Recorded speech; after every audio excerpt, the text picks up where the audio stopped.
All right. Welcome to Shineology 98. This show is brought to you by viewers like you. Warning, mature content, 21 plus only. We ain't responsible for your intoxication. Welcome to the real, the raw, and the true, straight from the backwoods steel truth.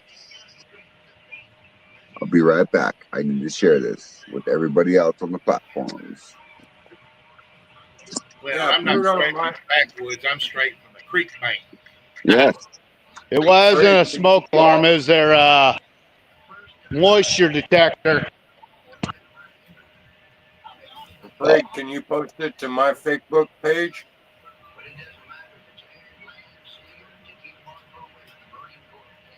Earl what? Earl what? Earl what? Toby? Heard somebody say Earl. Yeah, it's Roy. Roy, your audio cut out bad. Well, I'm in the backyard. That's why. Bill. Now your audio's better. You said you're in Phil's back door? Not. Yep.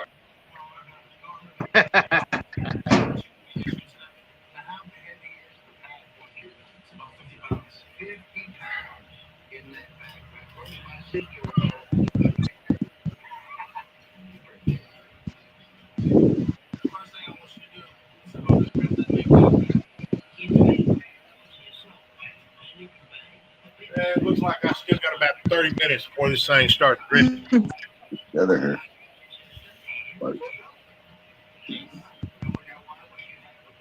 What's up, fuckers? Welcome to 98. You guys know what you chose in.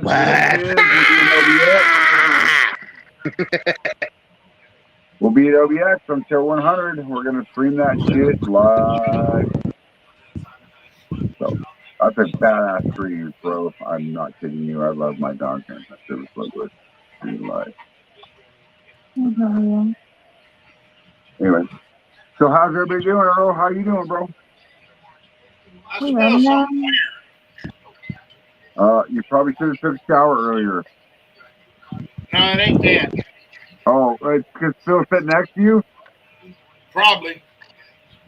What do you mean weird, Earl? Are your valves closed? Check your shit out, bro. Don't. What's up, Morgan Stewart in the house, baby? What's up? It was great. Is you in the video here? I don't know.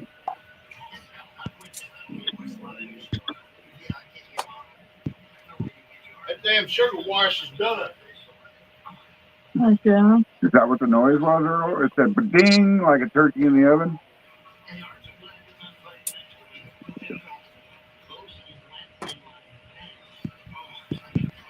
I don't smell it now.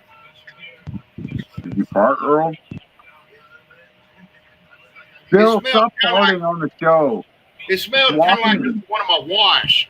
It's walking through fucking Earl's feet, Phil. Stop it. Go wash your feet, Phil. Yeah, go wash your feet, Phil. Earl's smelling it through the video feed. He's got smell-o-vision over there. He's in the future here, you know. You're like, what, 5 o'clock, Phil? 4 o'clock. 4:06. Oh, so you're 4 o'clock? So, yeah, me and Earl in the future, you better catch up. You know what the daddy tomato said to the baby tomato? Shut the fuck up and go. No, he said, stomp, catch up, fucker.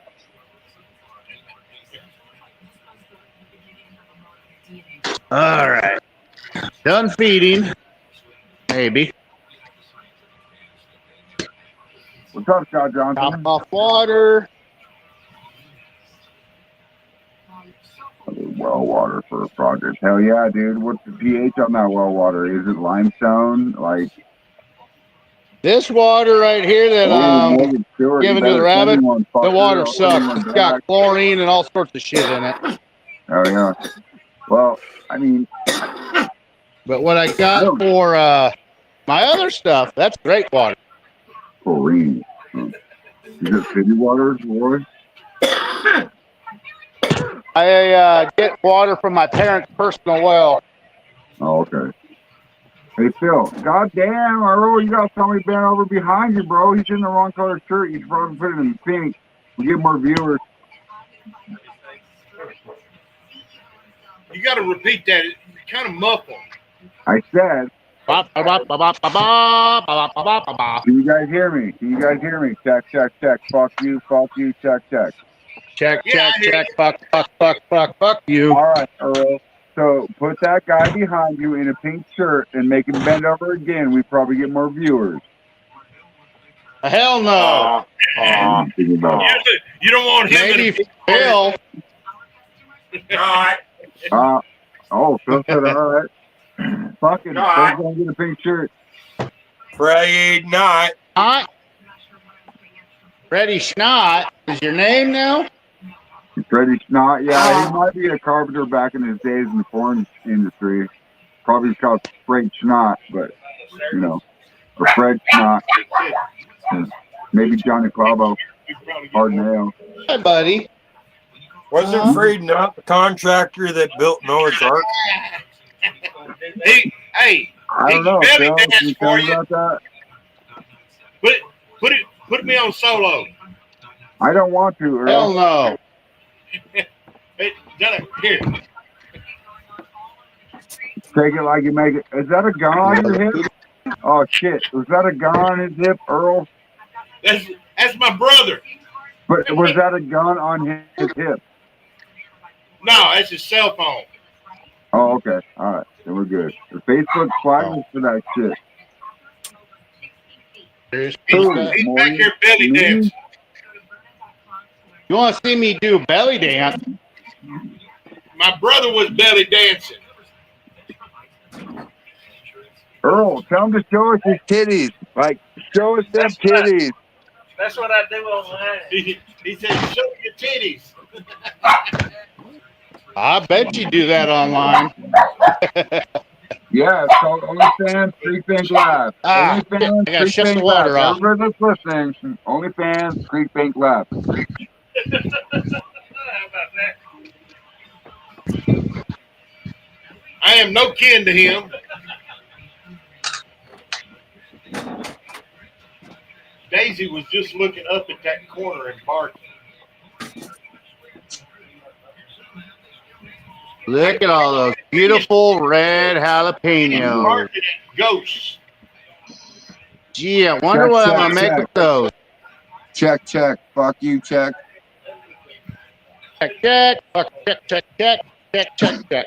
This got one response. Phil's like, what the fuck is he talking about? I'm too high and too drunk to even notice what's going on in the conversation. That's Phil.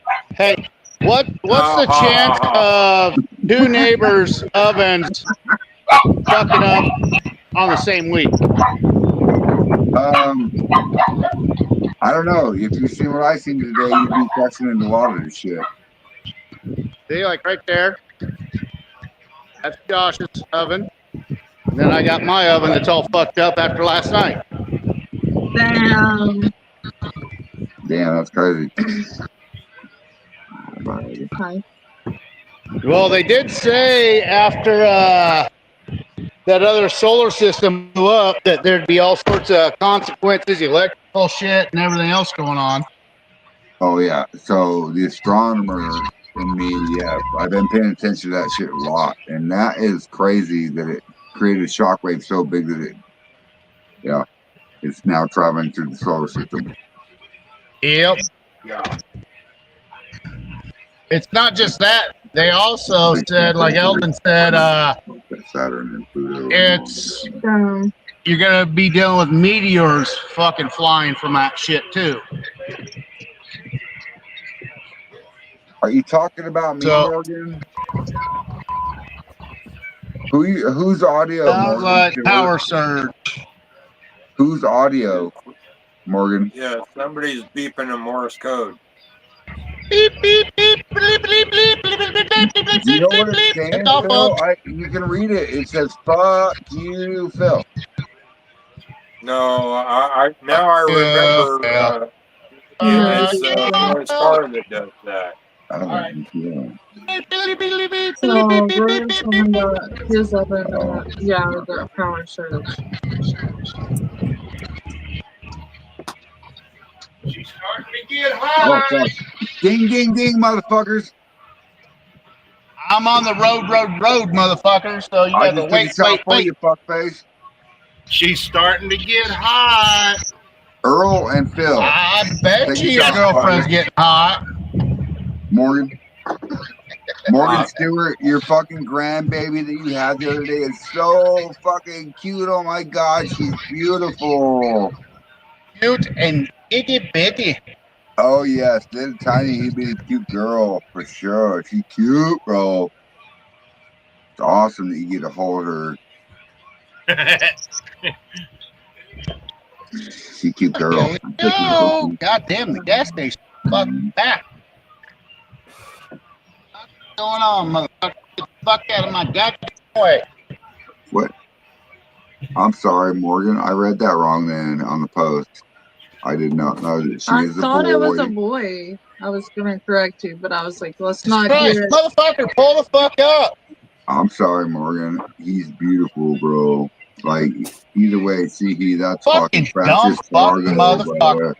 You get to hold that baby. Oh, Like that's a gift. That's something you don't get back. Like those yeah, first moments are just yeah. so precious, and they Awesome, grow so dude. quick. Fucking Get awesome, the fuck bro. out of the way, you fucking moron. Hey, listen, I'm why are dealing with you? fucking dumbass dildos here. Is his name Sue? I Never. don't know who the fuck these fucking four dumbasses are. When you pull up to a gas station, do you not pull all the way up to the farthest one so other people can pull up behind you? Well, I don't know. It's kind of like taking Not a these piss. motherfuckers. Listen, it's kind of like God taking a damn. piss. Wow. So Phil was Yosemite Sam in the backstage. Earl's been very, very calm, and now you're Yosemite Sam too. Fuck yeah. Holy shit. Well, Wow, Earl, you're rubbing off on stuff. Rush. well, Yeah, Bill wasn't being a Yosemite wow. Sam. He was I'll be being right a back. fucking It's all Elmer folk. Fudd. Bill was being an I Elmer wish I Fudd. liked it. I love this feeling. Rustin Nash Stewart. That's awesome, dude. That was just so unique. Rustin, yeah. That's awesome. Is your granddaughter watching tonight, Morgan? I'd love to say hi to her. Hello, lady. I love you, Morgan. Man. That's a pretty good name. Yeah, yeah. I like it. I just like the why. It's just like I love it. It adds to the uniqueness. Right? It's awesome. But, you know, This motherfucker needs to start dripping, damn it. Uh-oh, there you go, Yosemite. Here's his real name's NY. It's been 2 hours. Turn it up, Earl. NYCOE. Use your bellows. That'll Blow blow on the that damn thing. fire out. Oh, Morgan, that'd be great, bro. I would love to talk to her. She's great. Morgan sent me a screenshot of him and her watching the show. She was like, "Hi, everybody," because we all say hi to her. It's fucking Stop, cute. that's so No, cute. it's cute How as old is hell. she? I think she's like 5 or 6, maybe. Oh, we Very, love the babies. yes, We love we them do at love all babies. ages. You know, Kids are awesome. She's great. Our kids are quiet. Our kids are great. I'm sure our kids are probably so I'm sure our kids are watching the tablet and they're minding their own business. Oh no, they're watching TV. I'm gonna go in there like who's talking TV. No, I'm just kidding. So Phil, what you got going on? How's your apple brandy coming? I've been doing it so many Jason days. I feel like Fisher. it's Groundhog's Day. What's up, Jason Fisher? I love you, brother. Cheers, bro. Oh yeah, Hey, cheers. Jason. Remember that Bill Murray movie? He's 4, baby. Groundhog Yeah. Day. I was a little bit up. Hi, Yeah. Annabelle. I seen that shit. I keep having Groundhog Day with this apple brandy. Phil, I think you have Groundhog Day every day. You know what's... Hi, Annabelle. Oh. Say hi, Dad. Hi, Lovey. Hi, Serena. Hey, Serena. Hi, Serena. Say hi, Serena. Hi, Serena. Phil. Hi, Say hi, Serena. Serena. There you go, It's fucker. Serena. No, it's Serena. It looks like Serena. I know. I thought that was first two, Serena. and we're That's correct me. unique. Yeah, Okay. Serena. Continuing the Yeah. uniqueness, resting with a Y and all Right. that. That's awesome. I Hell love yeah, you it. got grandbabies, bro. That's beautiful. What do you need names? Beautiful names too. So Morgan Stewart, you got anything mashed in? You got anything cool coming out? Like, listen, I got some stuff. Get ready to drop here. I know I keep saying that to people, but ding. You, Phil. hi, Roy. Hey, Roy, say hi to Serena. Hello. Hi, Serena. Hope you're having a good day, Serena. Hell yeah, hi. Awesome girl. Keep up the good work. Do good. Trying in to keep it school. PG here. Do good with your grandparents. Keep doing you. Just get it. Get it, girl. Get it. Yep. All day, every day. How do some of these people Love survive? you.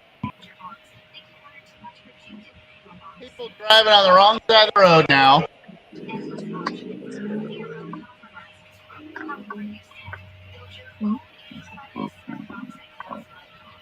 I'm talking about running on the road.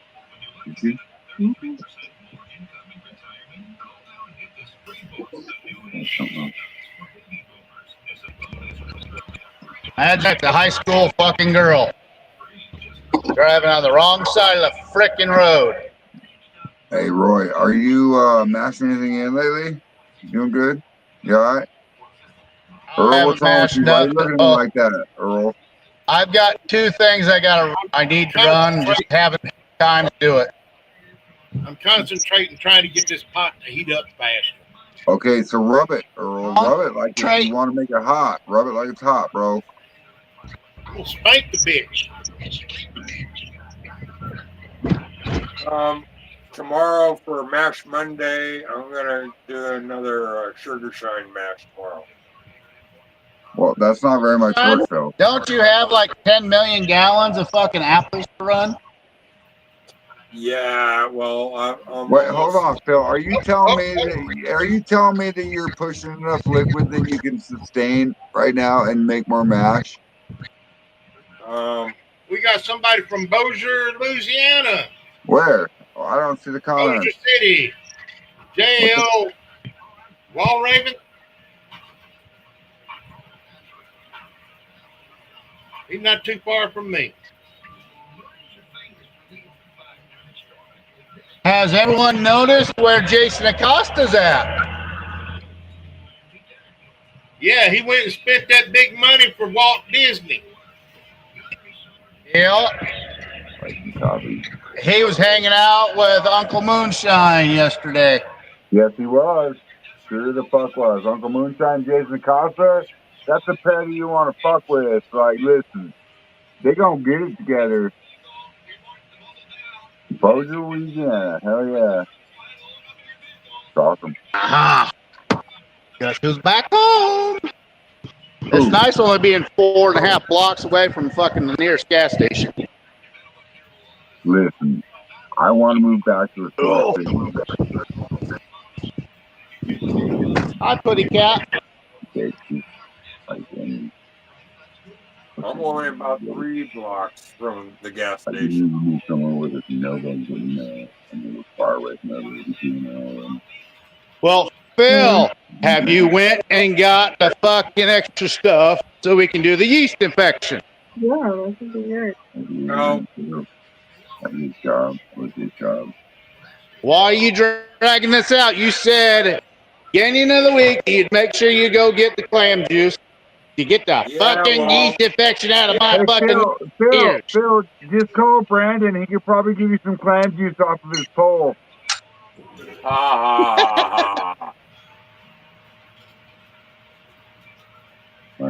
He fucks lesbians, right? But he's got clam juice ready for you, Phil.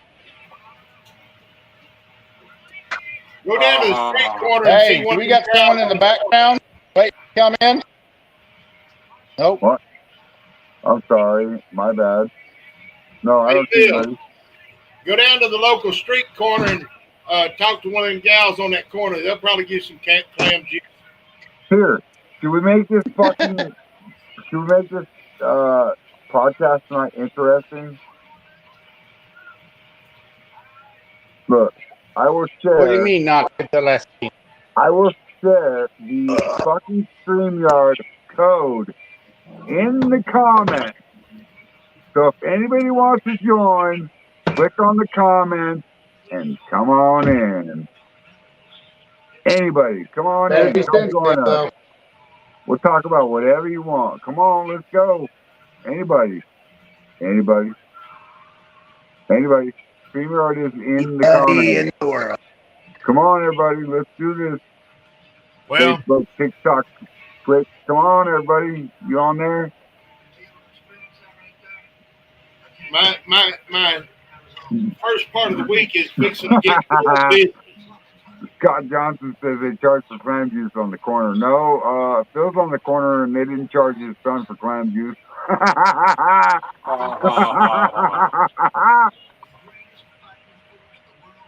Oh, Morgan Stewart, I got you, bro. I'll send it here in a minute. I promise. I promise you, bro. Let me look and see if I've got yours, Morgan. I think I do. Yeah, there you go. Yeah, Morgan. no. Jason Fisher laughing his ass off. Jason McCarster. That's funny. Still, What? do you know that your old ass can get on your phone and download Walmart.com and have clam juice delivered to your house? Still, you know what the best thing about that with your old ass and you're single, right? You probably get somebody to deliver it to you and you can watch a blonde walk up to you and hand you clam juice. Ha ha ha. Morgan Stewart, I've got your address. What's up, David Dance in the house? I hope you're doing well, buddy. What's up, David McTeer? What's up, everybody?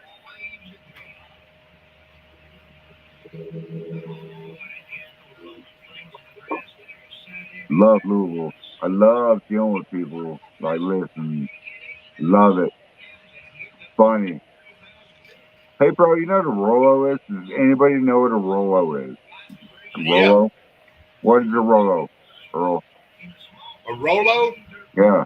That's that caramel filled chocolate candy. See, that's Yeah. what I thought too, but it don't make no sense. But, so this speaker asked me if I need a Rolo to clean up my garbage, and I was like, no, I don't need to clean up my garbage. There's nothing out here. I don't got nothing for you here, bro. And ever since then, he's like, up and down the street, and then fucking watching from the window. He's probably back to the kitchen floor. He's got Scotland for DoorDash, and he's placed his mess right now. Jim is here. The fucking society is a mess right now. Yep. Society is a mess right now. And I think that guy tonight was society was a mess. Mess. Mess. No. Mess.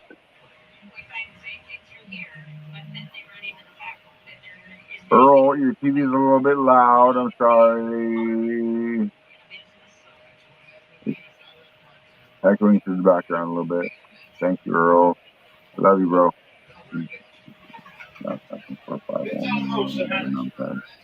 It's almost there.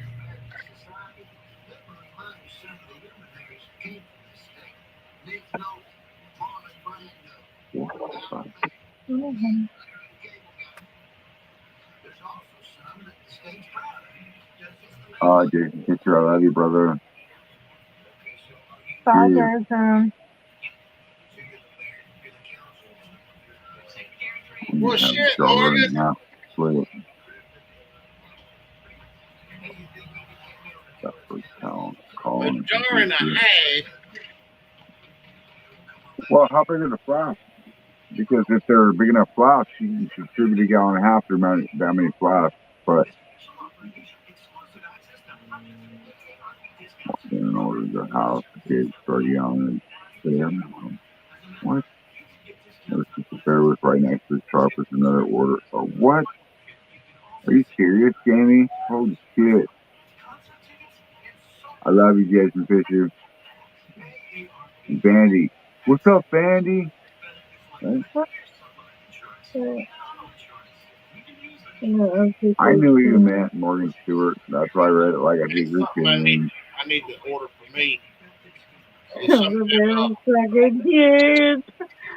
is sorry, it? Hickory? I wasn't scared. Or something like that, Ray. Yeah, King Hickory. Yeah, I need to order me about 10 pounds of it. If I could get a hold of King Hickory, actually get a hold of Tracy Baumgartner with a set some copper, he can give you King Hickory. And I'm talking, he give you a 50-pound bag for like $68. Damn. So.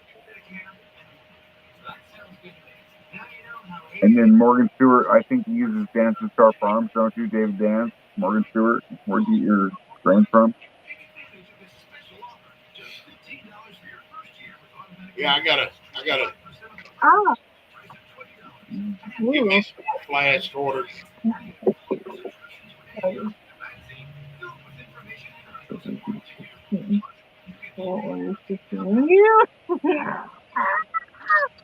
What if I go over order 50 pounds, bro. You won't be mad ever. Like, listen, King Hickory is so fucking good. And now there's a Queen Hickory out there. Morgan Stewart, I don't know if you heard about that, but there is a female version of the King Hickory. It's a white sweeter corn than the King. So the King is 16% sugar, and the Queen is 23. Yes, I want some of the Queen Hickory. Hey, Phil, you're on fucking stage. I need to take over for a minute. You better start talking, bitch, or I'm going to kick you out. Go. What to talk about? Well, tomorrow I'm coin tossing a sugar mash or another whiskey mash, or even both. Like I can do the sugar one. How about running some apple? Yeah. Well, I'm gonna do another run, not tomorrow, but day after tomorrow. I'll put it this way: if I had all that apple to run, my still would get wore out from running apple. Yeah, well, in order for me to do a run, I have to have 12 2-liter ice cubes in the water tank, and I have to take them out immediately after the run, and then put them back in the freezer in order for them to have a couple of days to freeze. A couple of days? Yeah. Shit, when I was doing the jug thing, and all it took was a half a day to freeze. And I was doing gallon milk jugs.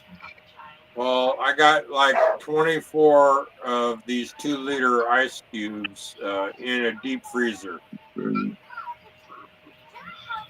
it still takes 2 to 3 days for them to freeze solid.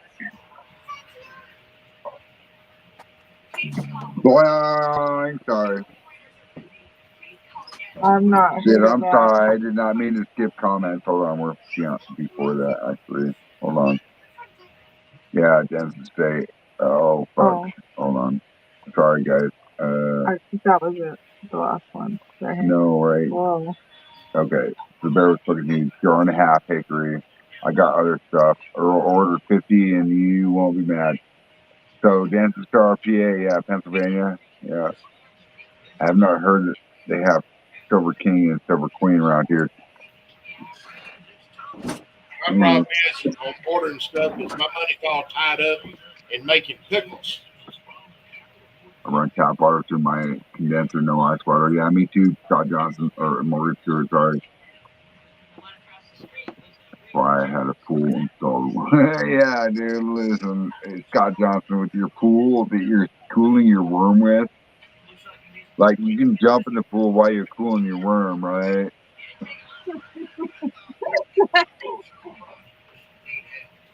It's funny though, right? Like this is. I love our fucking viewers. They're great. I love our viewers. They dirty minded. I wish what's his name? Oak. Brian Oak was in here. He's fucking hilarious. He likes to tell Phil, tick, tick, boom. Huh, Phil? Yeah. Hey, Phildo, what did you learn from that day, Phildo? Fuck the Yes, Chinese. Morgan. Who those ones that work? Yes. Okay. I'm not alone. Yeah, what I'm gonna do, I've Hey, been Phil, cleaning up. you missed the ding, ding, ding on the hit. I've been cleaning up the backyard behind my house and my shed. I'm not I'm doing gonna get me one of those big water tanks, round stock tanks. I'm gonna put a pump pumping water into the tank from my creek, and an overflow going back into the creek. That way, I got good cold water in that tank. Yeah, no, I agree with you. What's up, Charlie and Richard? That way, I can go cool my That's worm so off. lame because she's a hell of a gentleman. If it was Richard, he'd be like, "What's up, dickhead? What's up, fucker? How you doing, shithead?" Hey, Charlene, Richard. 180,000 gallons. 180,000 gallons, bro. Listen, even if you Damn. dropped ice in that bitch, it'd have to be like a 20 fucking ton ice block. No, I'm just kidding. That's great though. It's cooling. We got the drip. That's who's going. We got the drip. Oh, Earl, you better call your gyno. Remember what happened last time? Oh no, wait, that was Phil. I'm sorry, Earl.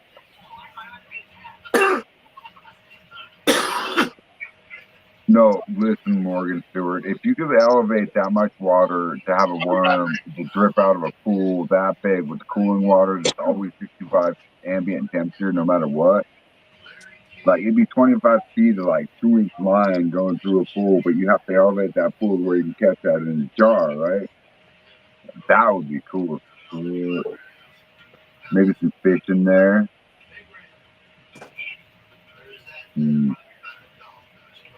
Fucking 160,000 gallon aquarium with fish in it and fucking cooling dancers through the fucking aquarium that people can watch and then watch the trip out. Damn, I said it. Fuck. I need to shut my fucking mouth. My ideas are running down south. Y'all are gonna pick up on that and they're gonna watch it and see that and do that shit. They probably already did it. I just sold it out of my ass and didn't even realize it. You got stuff coming out of your ass. Yeah, I do, and I think that it's been here since you left my house. That was probably Phil. Just No, like you fucking were other here, thing you were here disappearing. first. You were here first. Yeah. And And it smelled perfectly fine. it hasn't left since though. Like it claws at me like a spider, scratches my back when I don't need it to. I'm just kidding, That's right? why they'll say something. Well, fill out the camera as soon as you came up. I mean, you guys have got beef going on or what? I'm gonna get you some jerky if you want some jerky. Hey, Brandon, go cook your dad a fucking taco. Oh wait, you already did Brendan's that not taco. here.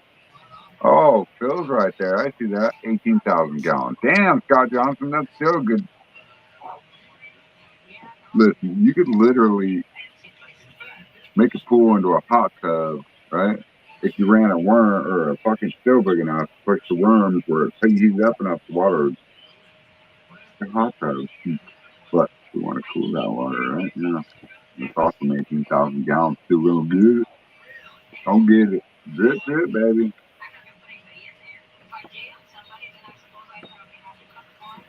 So 18,000 gallons times 7.5 plus chemicals is a little over 32,000 gallon or 32,000 pounds. So you probably need like 8 I-beams, 6x6, heavy wall, weld them together, make a platform.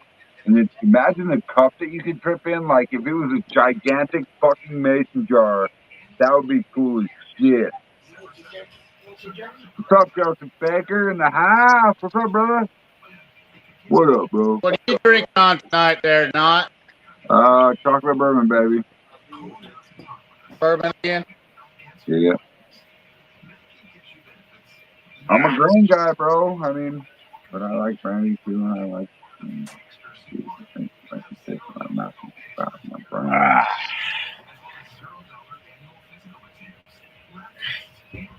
No, Scott Johnson. I can't get a taco from this street corner unless they have her held hostage. That's not true. No, but it is though, because here, let me put this out here. And I don't care if Facebook bans me or whatever else, but I live amongst a lot of black people, and I'm not racist. I do not see color. But if it was a taco on a street corner, it'd be served by a black person, which is okay with me if it's a good taco. But if they have a rope around their neck and they're held hostage, I don't want that taco. Because in Louisville and where we live, it's probably not the taco you want. What's up, Roy Collier? You know what I mean? Jacket. Like, I seen some shit tonight that happened right outside of my house, and I didn't know how to deal with it, but I dealt with it, and right here in the hood, you know.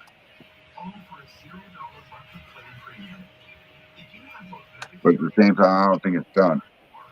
Roy Collier, are you driving, How about bro? we shake it up? You want a link? I'm Hey, Roy, sending out some invites already. Roy Warner, can you do me a favor? Can you I'm talk sending to out invites already, buddy. Oh, no. Can you talk to Johnny McDougal, Appalachian Don, on the 100th episode? Because it's actually mine and his anniversary for being on the show. Same time that we have a 100th episode. So if we get Appalachian Don on there while we're live, and he's... Well, that's one thing I messaged Appalachian Don. Haven't got a response back from him. All right, I'll send him a message. Oh, you're driving. Okay. Charlie and Richard? No, not yet. No.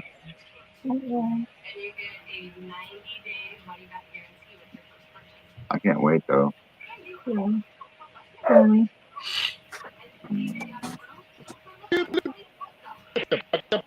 Hey. What did you say, Roy? No, but I am working on having someone else special. Okay.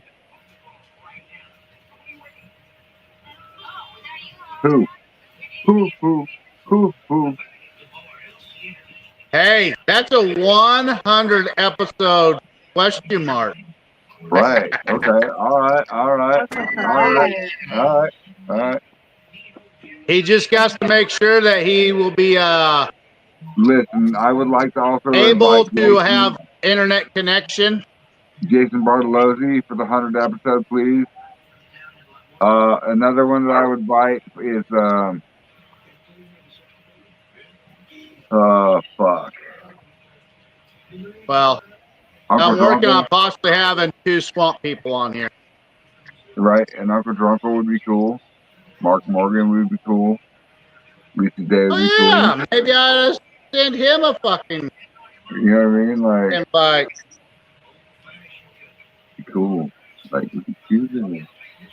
Kill for sex, smoke weed, and sell merch. Walk around with that. Straighten out. And then we'll probably have my brother from another mother, Tomboy, on. Oh, straight jacket into the studio. There we go. He's driving. Yeah. All right. Yep. You got him, Roy? Hold on. He might have came in before you noticed. Oh, no, there he is. Yeah, I'm sending out more invites. I got it. What's up, brother? Oh, not a lot, y'all. Not a lot at all. And damn, look at that old man. He's got some good whiskey right there. This guy right here is a fucking legend. Legend. Thank you. Thank you. Wait till you taste my next batch. Ooh, even better yet, huh? So you've been hiding it behind your back and not letting us taste it first, huh? Yeah, well, I ain't run it yet. Oh, okay. You know my address, It's been fermenting for a couple of weeks. Ooh.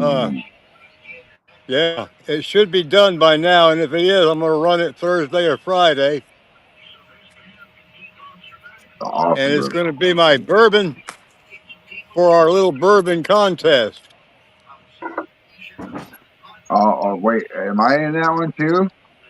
I Yeah. think so. Yeah. I got one ready. I just need to run it. All right, I'm collecting now. I'm not going to stay on here too awful long. I've got a long night ahead of me, and it's getting dark. No worries, brother. No You problem, stay brother. safe and forward that. Yep. So I thought I'd pop in and say hello. This is the 100th, you said? No, in Nope. 2 episodes is 100. 2 Uh-huh. episodes. 2 more to go. Yep, we'll be in OBX Live, and there's going to be some people that we're going to get on here and do a good show with the I'm 100 working episode. on the 99 show to be a little fun. Yeah. Uh-huh. All right. That'd be great, Roy. That'll be when? Tuesday? Yep. Yeah. All right. I'm hoping maybe I'll get put on standby for Tuesday like I have the last couple of weeks. All right. And I'll join in and drink with y'all. Hell yeah. All right. Sounds like a plan. Yeah, it sounds like a plan. Just like we did in Maggie, baby. All right, y'all. Just remember, I'm just remember, gonna we go. got to keep Leave the y'all with gunpowder it. to a minimum. Hey, Roy Collier, before you Hey, hang Phil. up, I got something to tell you. What's that? So I got new shirts coming out, and we have new stickers coming out, and some other stuff we got going on. All right, I've got a couple of shirts in the process, but at this point right now they're not free. So until I get it set up where I can make a few at the house, then I'll send some out. No worries. I know people that make shirts right here in Louisville, and they can ship them to you, and or they can ship them to me, and I meet you somewhere or whatever, dude. You know what I mean? I'll just get the stuff. I've got a heat press and all that at home here. All right. I can make my own shirts. All right. Hell yeah, dude. Get it. Yeah, buddy. Morgan Stewart, Phil says yeast infection for the 99th episode. That's next episode. Phil. Hell yeah. Yeah, right. Ready, you little bitch. All right, I'm gonna let y'all go. Later, bro. I love you. Y'all have a good night. When I was getting Bye. gas, Check it out. when I was getting gas in the truck yesterday or the day before, I actually saw a jar of oysters in the fridge right close to the cashier.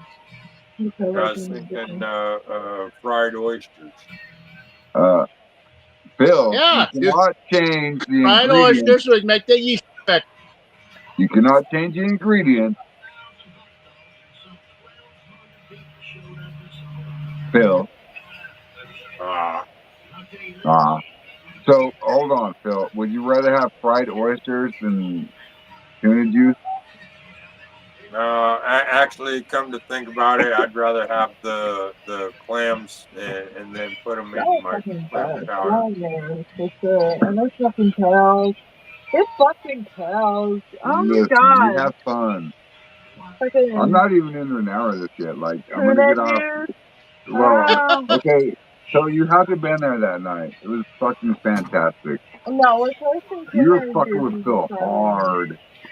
Oh yeah, we started with sardines. No, listen, we started with sardines. It's like I'm not putting any fucking fish oil or juices in any of my drinks, right? And started cussing us. Oh look, you guys are freaking out. But there's one that has like a face of But like an old man on it's it. called And yeast there's no. infection, right? So I get it, but this particular kind of sardines I'm talking about, like they come in like a reddish tin looking can, right? Like a normal fucking. yeah, King Oscars. Yeah, with the little Hey, fucking dude on it. Yeah. Those are round. Get this. I sent a couple of invites out. Marcus sends me a picture of a bunch of food, a plate of food. So I sent it to you, not. He's talking about buffet.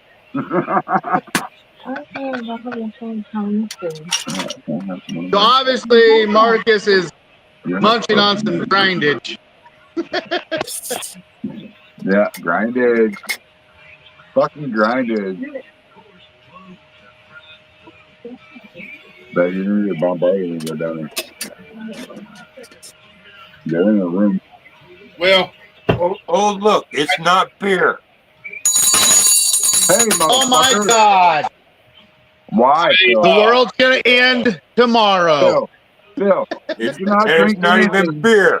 You cannot drink anything until you drink the yeast infection, you bitch. Ha ha ha ha. Bro, No. Listen, I will make a pact with you right now that Plus, if you he stop said it drinking, on air, listen, live, worldwide. you can stop drinking tonight, and I'll stop drinking tonight, right? And we won't drink again until you and I both make the same drink that's called the yeast infection, and we'll both drink it together. But you cannot drink until we do this. well, for me to quit Beer drinking, included, fucker. for me to quit drinking, that's not a problem. I spent 21 years of my adult life sober, so Okay, so you accepting this challenge then? no, Why? because I enjoy my drinking now, and I'm not gonna drink the yeast infection. You said you were gonna make it. No, I said Brandon was gonna drink it. Oh, well, where the... Oh, but I Okay, said hold on, make hold it. on. Hold on. Where is Broken Condom? Broken Condom is the next county over working, learning Yeah, he's construction. working all right. He's working that pole, stripping for some girls, some lesbians. Working that pole. That's fucking funny. Oh, look, in 13 minutes, I gotta start the grill. I'm choking some chicken tonight. You're good, bro. Go chop your chicken.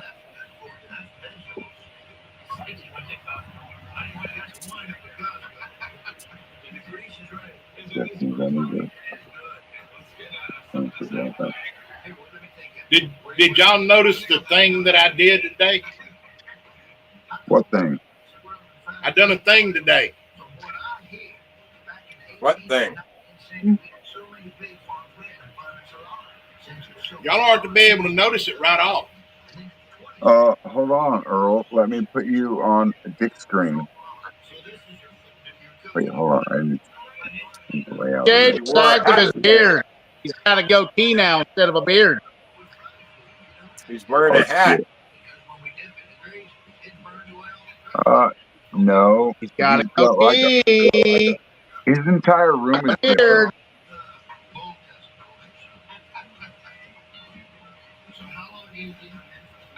See, he just showed you. Oh, he shaved it like mine. No, No, it's you not shaved it yours, like Phil. It wasn't Yosemite yours Sam. first. Probably Columbus.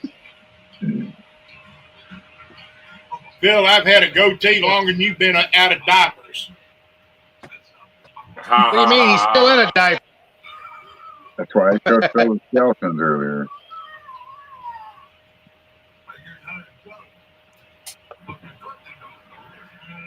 What was whose name earlier?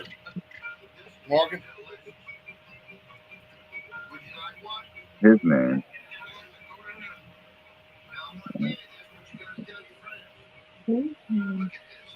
Yeah, who was whose name earlier? Serena? We had a Jason Costa, maybe? The big thing you did today.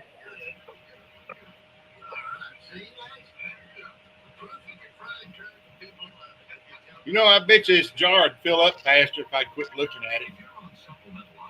Earl, sometimes we do that, next thing we notice it's on the floor. Like, listen, that's the same. Okay, yeah, I thought the same thought, and then I got sidetracked, and next thing you know, holy shit, why is there so much liquid right here? Oh, fuck. Yeah, Jar a few full. times today I've done that I've several times. overfilled. Mm-hmm. I've even done it back to back. Yes. Oh, God. Yes. That fucking sucks. Like, listen, this. I don't know if I want to. Fuck it, I'll stay on live. So we need to use the McDonald's, like get the McDonald's machines, right? So they fill up a fucking cup to so many ounces per weight, and they change out the cup for you. Oh, like the arm mitten? Yes. Yeah. So you dial in a fucking quart jar's weight, you dial in a fucking liquid weight. Next jar, next jar, I don't know next what's cool jar, shop next jar. That fucking stills I have runs like that. So cool shop. Like, you'll see about it. I remember when I was in McDonald's, Cadillac, it was baby. like the cup automatically fell down into Mhm. this like ring shape thing, and it was on a fucking belt, and it Yep. said, "This ice would drop, the drink would drop, Yep. and you just lit it and swing it." So we just delete the ice drop and give it the liquid drop, right? To a certain weight, and then Oh yeah, it'd be great. on What are you looking at, Roy Warner? I am trying to message someone Oh, I'm sorry. for the show. For the show. Oh yeah. For Get the it, show. Get it. 100 episodes. We can do like a little commercial. Drop it. Trying to also get some goofy motherfucker to show up on there too. Have you guys noticed lately that Amanda Bryant has been dropping a lot of stuff in the collective? Yes, I have. Yep. She's fucking awesome. Yes, she is. Jay Brennan and both are awesome. And that new hairdo that she's got looks awesome. Yeah, yeah. Jordan on that, obviously. That's who I should send an invite to. Damon. And whoever, Hey. bro, like, listen, if their shit is lit up green, send it, you know? You know, I would love to go attend one of her classes. She's been on my show before. I mean, like, it was completely genuine that night, and me and Jay were hanging out, and I don't know, I think Phil was there, right? When Amanda came on? Oh, I was on. Great. Yeah, it was great. Great. James said he'll be on after he takes a shower and gets something to eat too. So he's got to return back to ugly. I got you. I'm just kidding. I love you, James. I love you, James. Good. You know, I think the first jar that you collect off of a run takes the longest to fill up. Yes, sir. Yes, sir. So it's like a car kind of. Once all the exhaust gets warm to a certain temperature and everything's not popping and cooling and different, you know, works great. When it's all running like it should.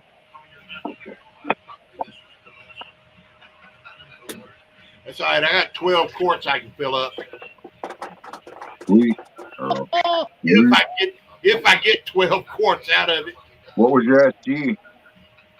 Fuck. Had to ask, didn't I? Yeah, you had to ask.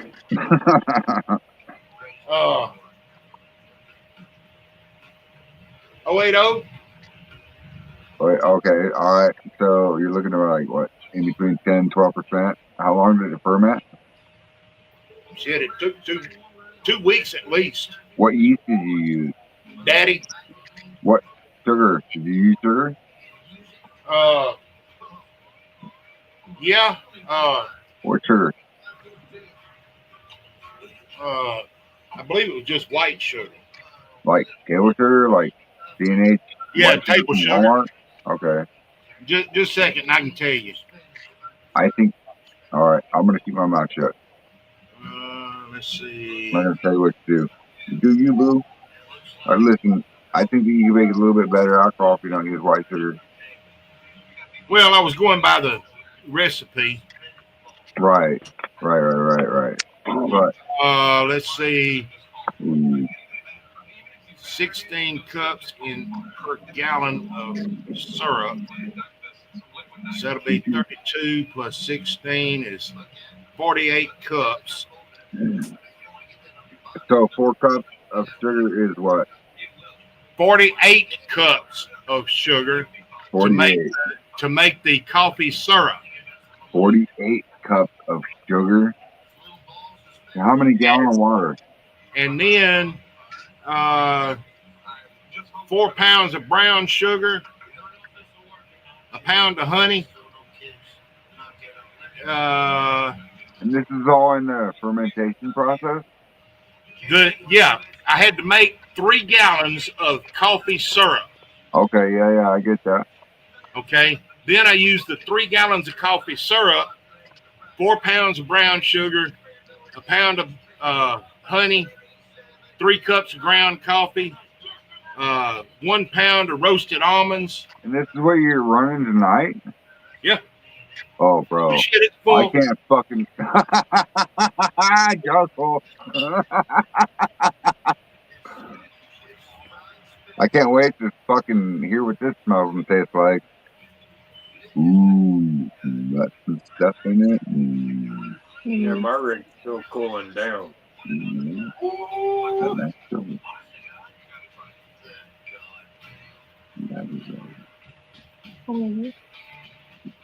Smack them mothers. Strip your dick.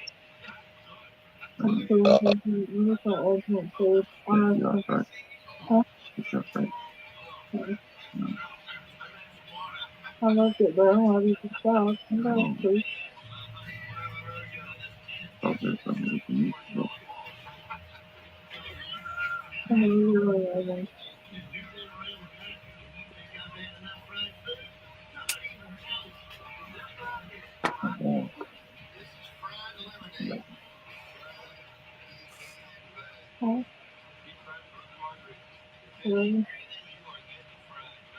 I sent a message out to someone. We'll see if I get a response here real soon.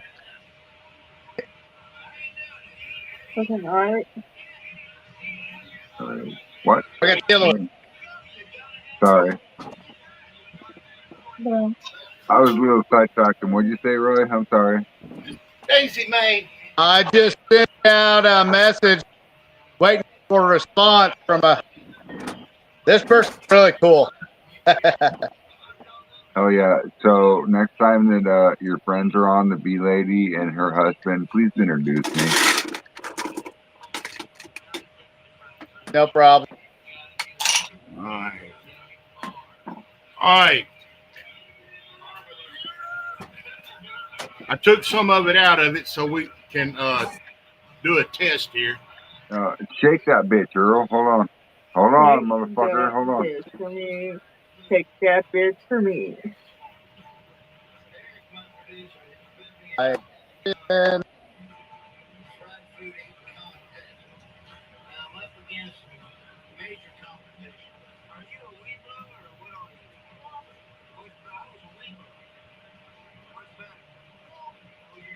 right, here we go.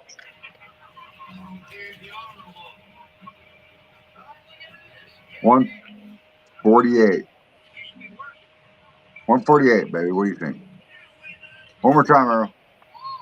I say closer to 100. I say higher than that. 140. I say lower. What's your number, Phil? I'd say 130. All right, y'all hit all around it. 136. Oh, she said 138. Good job, baby. Hell yeah. Now it's got a little bit of a coffee note to the smell of it. I'll be honest, I already tasted it. It's got a little bit of a burn. Well, of course, it's the first jar out the rig, right? After 4 shots.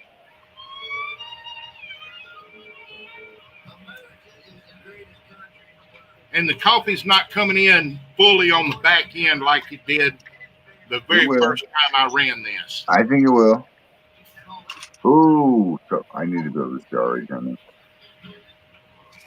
I need to build this jar and send it to Earl like that. Yeah. You know, I'm sorry, Earl. I'm sorry, Earl. What? That I have failed you. You failed me on what? Not building that jar fast enough. Oh, that's all right. I can make some more and run it again.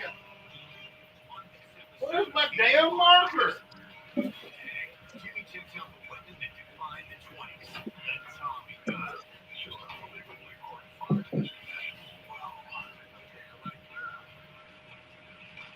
God damn it! Somebody walked off with my damn marker. It was me, Earl. I'm the guilty one.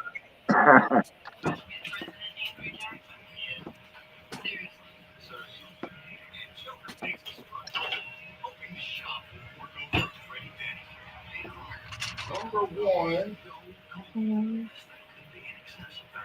136.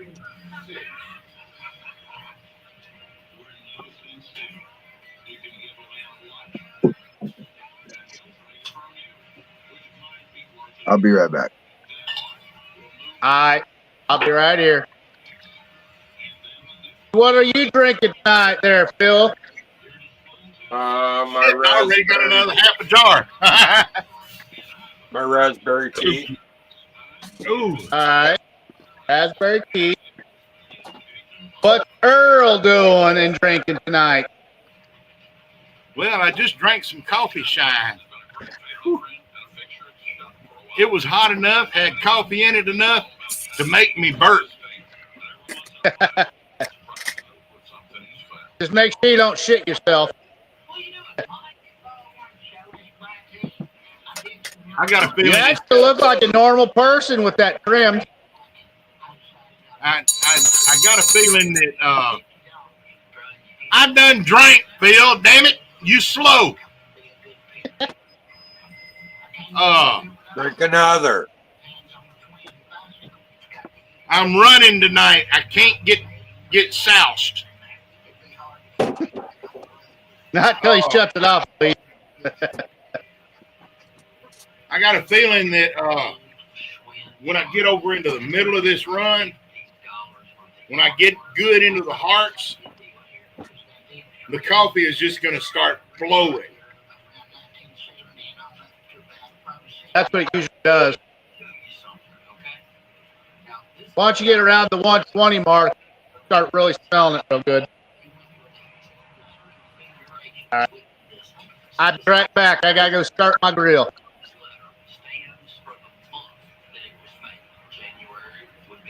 Hey, Phil. What?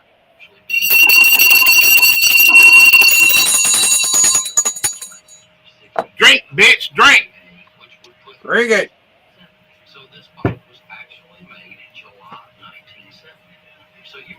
Okay.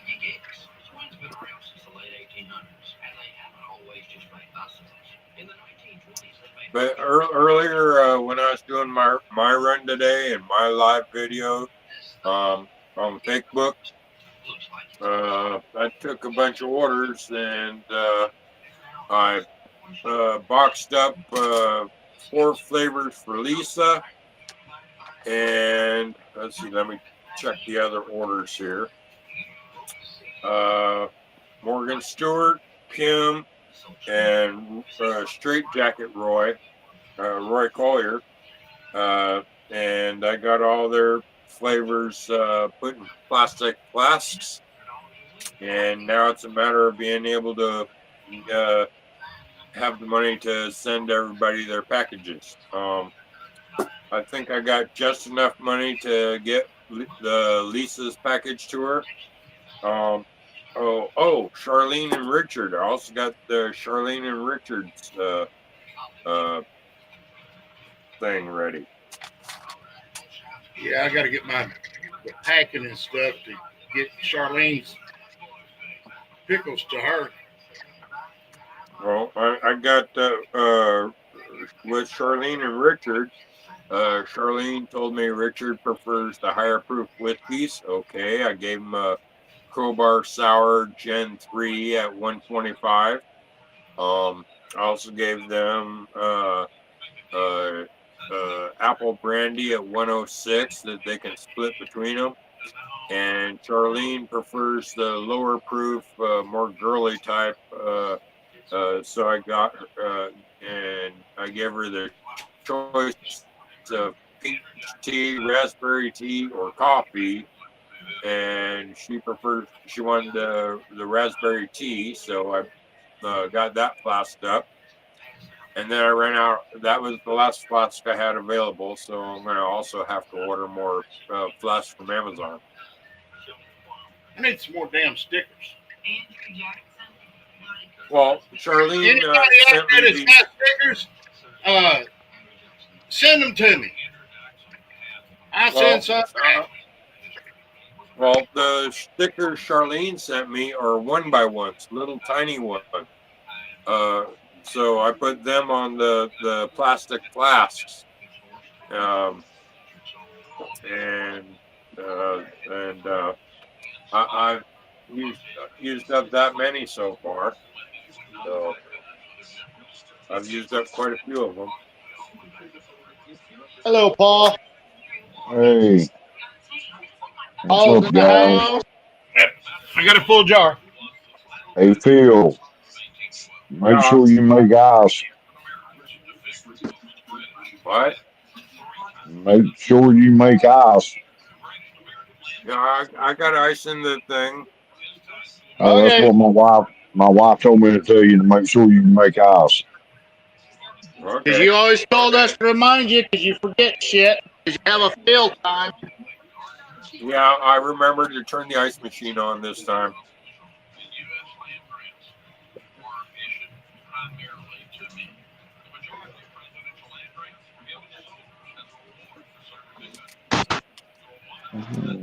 So anyway, Anyways, so time Hey, to Roy. rub her up, Hey, bubble gut. Roy.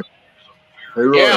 so the Who do we first have care here? package is going to go out to Lisa, Phil, shut up for and a then minute. after Phil. Lisa, Phil, depends.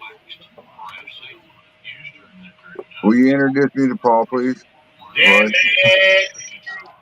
Hey, right Hey, Ray, now, upper top corner below you is Paul Moose. Nice to meet you, buddy. I think we Um, met before. I have a question for They're you. What would it they're the take? ones that make all that beautiful honey.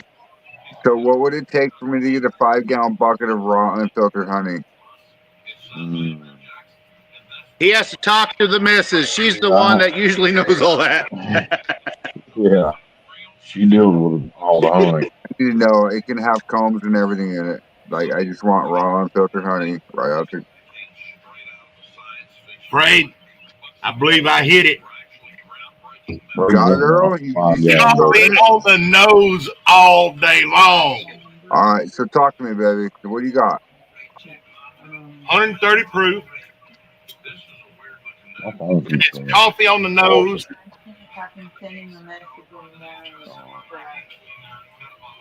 What else? Girl, you Come on, wait till Earl. that gets under 120. You're gonna be amazed at how much coffee comes off that. Hey, It's Free. really not that hot. What's up, Paul? She said she'll send you a message in the morning All right. about all that. So with Messenger, just send me a message. I'll check it, and if it comes through my spam, I'll find it. Okay, she'll be the one doing it because like I said, she deals with all that. I just No mess worries, with the bro. muscle part. No worries, bro. Thank you for hooking me up with that for sure. Like we need a little bit of honey, right?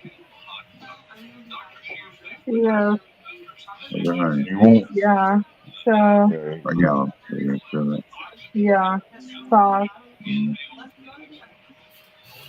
Oh, Down with it. Hey, Earl. yeah. Fuck you. Little fried chicken. Hey, Phil. Woo! Definitely fuck you. I don't, I don't, Aha! I don't know if Sorry, I you're need not to my taste type. any more of that coffee. Well, I obviously figured that out when you landed in goddamn Louisville, Phil. Fucker. I don't And know if I, when he puckered up that little smoking bait too. No, when he stuck up a vape and a pipe at the same time and they disappeared, like, and they ended up in Washington. No, I'm just kidding. Yeah, you're the last one that had them that night. I think that we left it. Listen, Phil, I think that we actually left them out on the steps when we were smoking, right? Because we were live that night, and I think they might have walked away. Like, Damn. uh, Yep, damn crackheads. That's right. Or Phil, Roy. I don't remember being out front that night. You don't remember lots from that night, do you, Phil? He don't remember nothing of nothing. I remember you turned the music up so damn loud, I thought the neighbors would complain. You said no neighbors, and then we just fucking just rocked out. Yeah, and we got fucking high and danced and fucking like we was outside smoking, and I think that's when we set the pipe and the vape down, and yeah.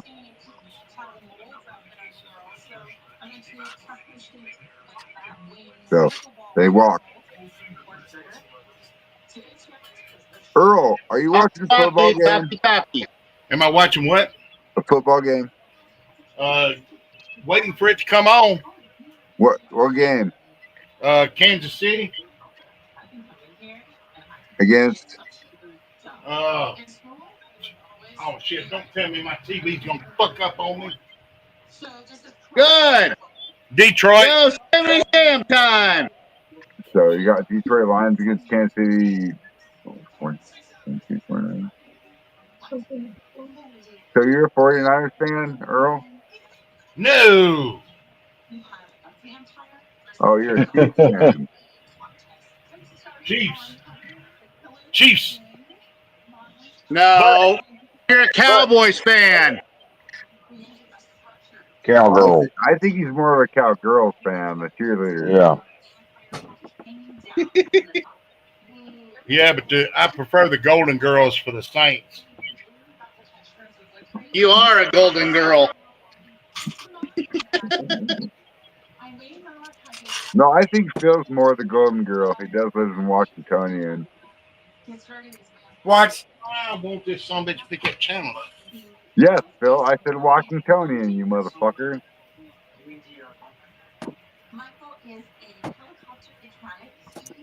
There ain't no golden girl here.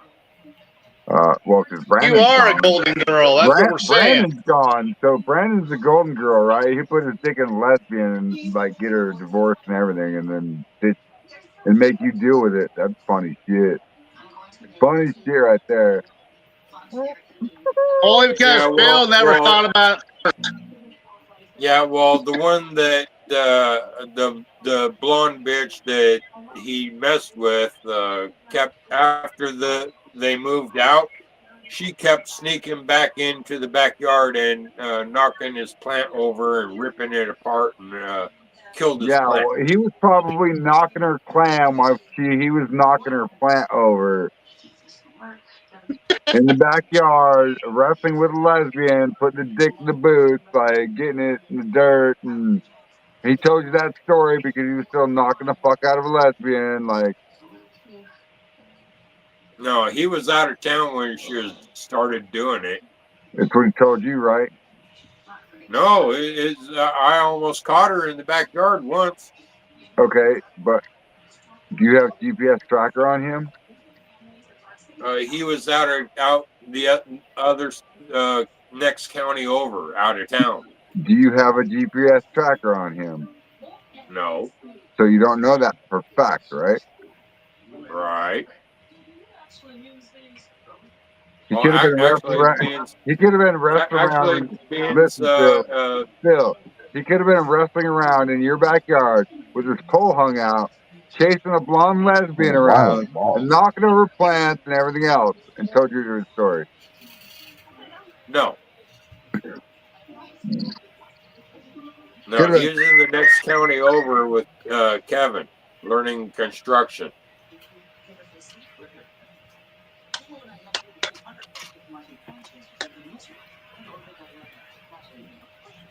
Shit, my brother's already harvesting his. He got one plant left.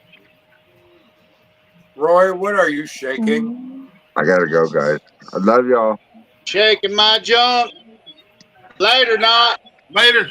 Later. Later, Fred.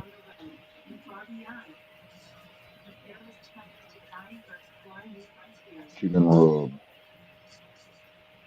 Motherfucker, you better find the right fucking channel. Put that on a portion of food.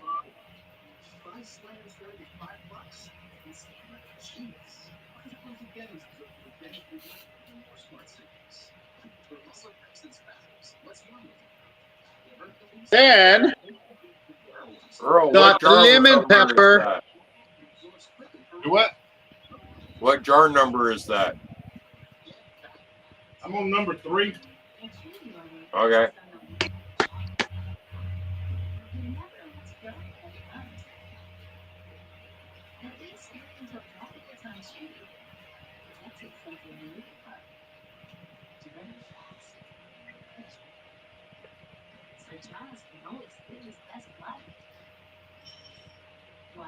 Yeah, I get down into the hearts good. I'm gonna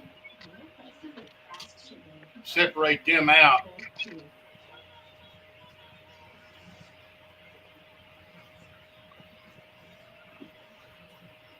I hear a loud motorcycle. Hold on.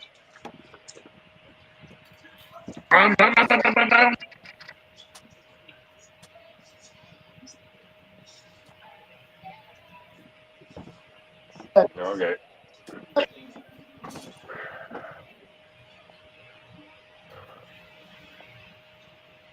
I need to get another motorcycle one of these days. Didn't I send you a message? Motorcycle for you, Phil? I don't remember that. Oh, it must not. Oh, that's right. I sent it to Roy Collier. It was. You ever watch a guy called Ginger Billy? Yeah. He had this little scooter. Ring, ring, ring, ring.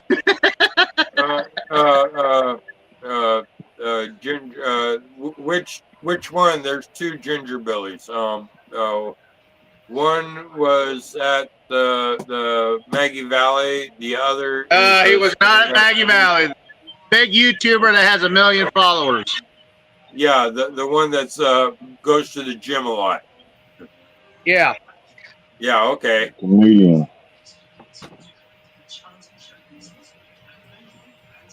All right. Now it's time for that to smoke and smoke and smoke some more.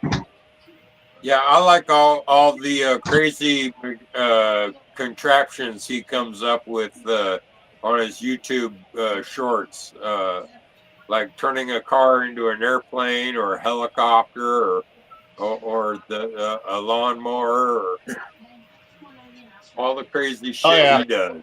Yeah, that's funny. I first found him when COVID started breaking out, and he did a crazy anti-COVID spacesuit type shit. Yeah. Well, he's also another person that I've been messaging. He eventually will jump on the show.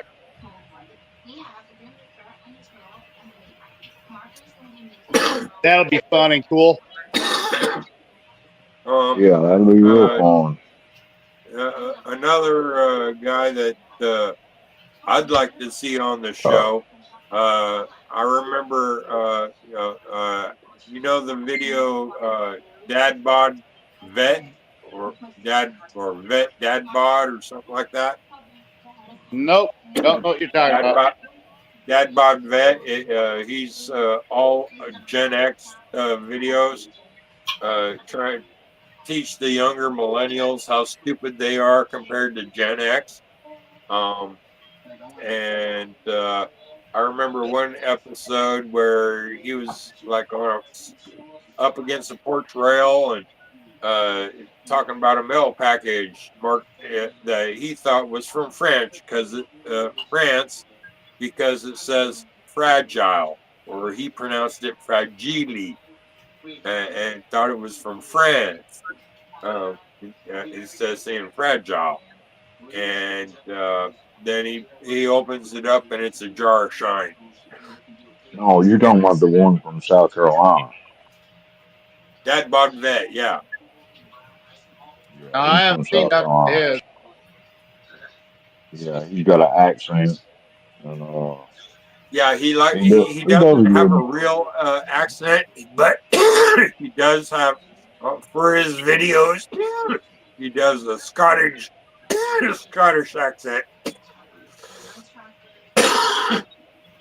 Or he tries to do a I'm gonna have to Scottish get hold of my buddy John Boy and find out who that Cajun guy was 2 years ago at Popcorn Suck Jam. Just because of his accent, you guys will be scratching your heads. Oh, what the fuck did you just say? Yeah. Anyways, Dad Bod Vet. He's got a fake Scottish accent. He only does that accent just for his videos. Actually, I'm gonna send John Boy a fucking link right now.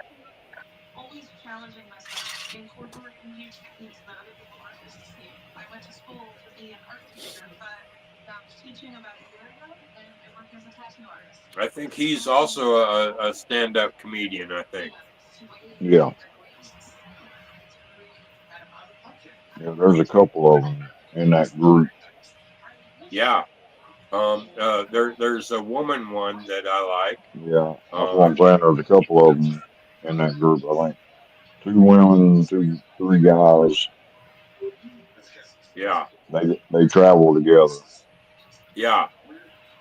I remember seeing a video where they were all together on a cruise ship for Gen Xers.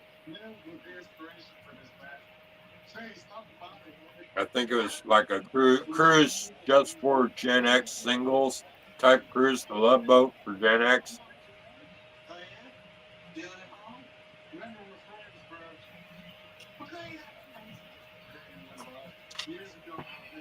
Anyone got anything special going on this week? What'd you say, Roy?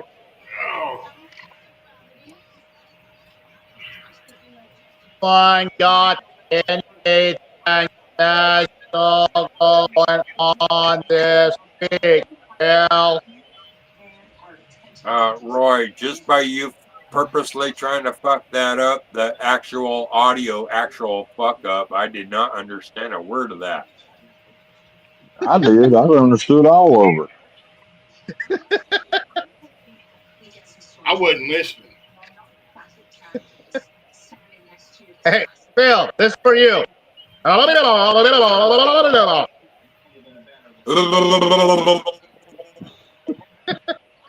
You did understand. Motherfucker.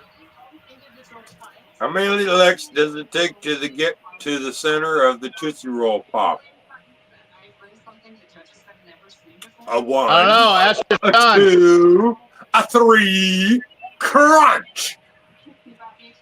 3. Oh, you gotta ask Brandon. How many licks does it get to the center of a Tootsie lesbian? Get to the center of lesbian pop.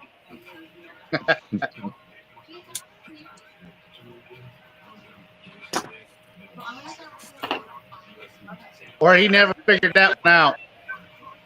Well, I fucked I that think damn he learned channel up. I think he learned his lesson about shitting in his own backyard. I doubt it. He would do it again.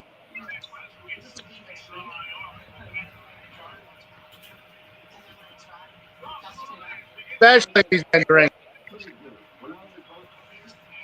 Okay. It's time for some honey. Jalapeno honey.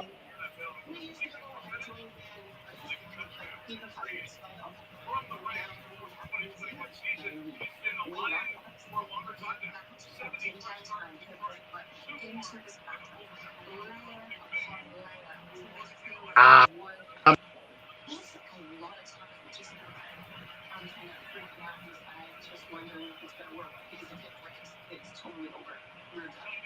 got that fucking noise going back?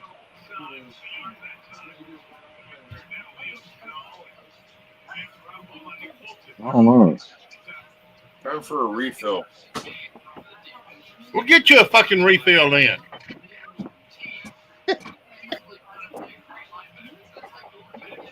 Who eating your Cheerios today, Earl?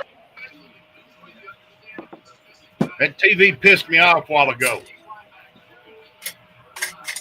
Is it working now? Yeah, I went to a different station and found the damn game. Oh, so you're the one that's making all that extra noise. Oh, I ain't making no noise yet.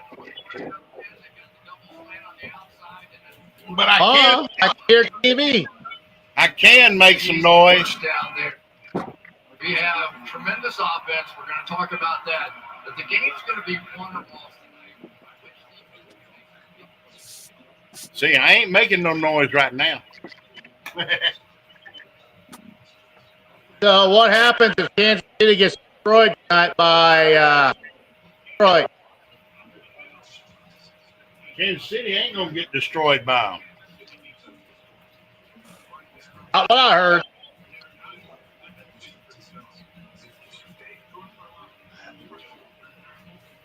Got 6 backups for starters there.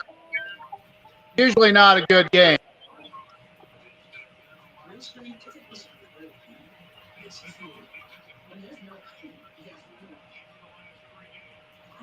I know this much. Dak Prescott choked on his own self again. Yeah.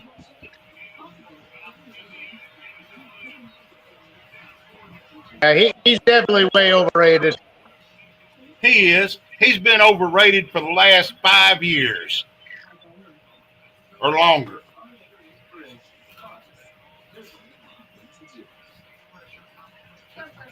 I gotta go check the food, make sure it's bumped up. Then I gotta get the other stuff going. So I'll be right back. About there we go. I'll let y'all watch the game too.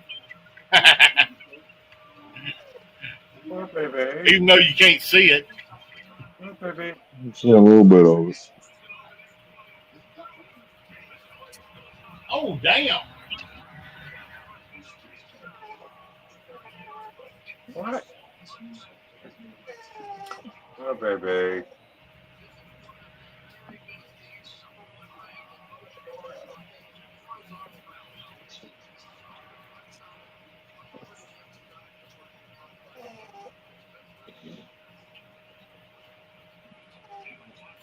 These damn receivers nowadays think that they're doing something by jumping up in the air to try and jump over somebody. They ain't doing nothing but inviting themselves to get hurt. Yep.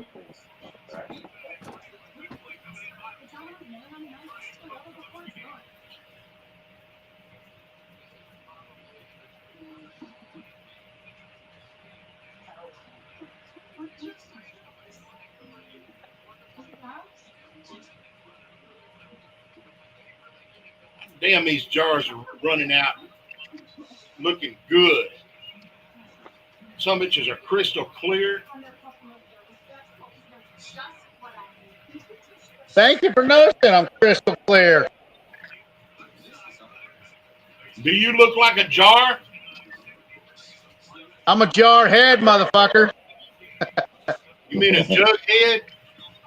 Oh. No, Frank or jar head. Jar head, jug head, same difference. Damn.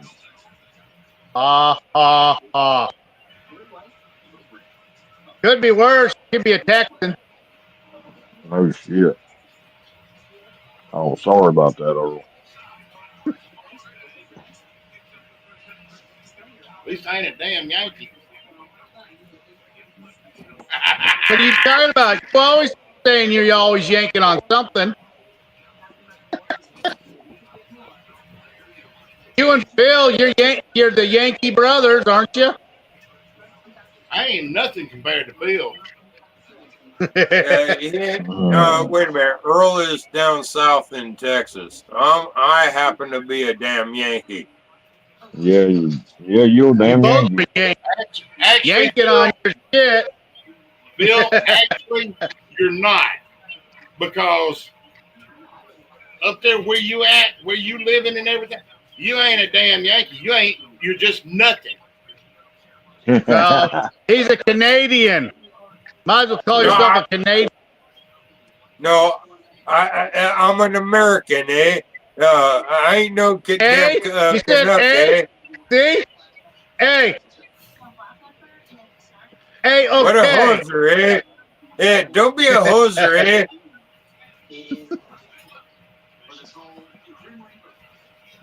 I'll throw you in the boot, and then you disappear with a Sasquatch in the outback.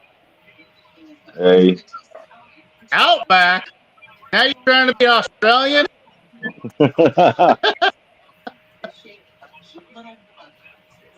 See, Phil's got it so fuckered up where he don't know if he's Australian or Canadian. Well, what in the bloody hell are you talking about? I can go to straight to jolly old England also, eh? Cheerio. Chin up. Fuck Cheerios. Damn. More like a Fruit Loop there, Phil. Hey, I thought those were the Californians, the Fruit Loops. Well, he lived there for many, many years. The nuts and the fruit. That's why he's fruity vicious. Fruit. Damn. Scott Johnson says, Dak Prescott a pussy. Dak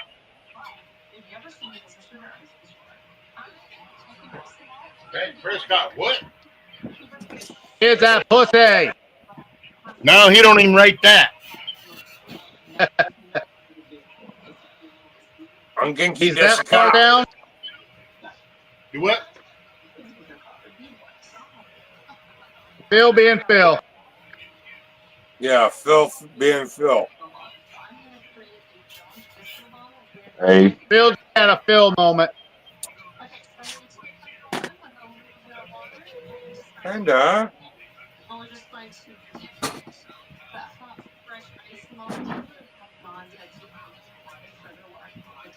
What's everyone else got going on out there that's listening to us? Got to put Paul on the list. Who else is going to be crazy? Roy, your audio just went helicopter again.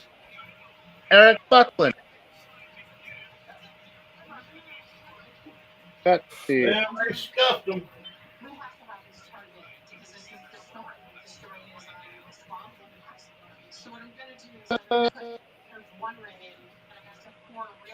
Watching your jar, Earl? Yeah. All right.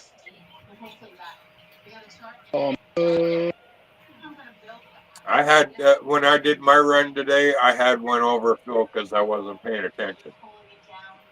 That's your problem. Oh.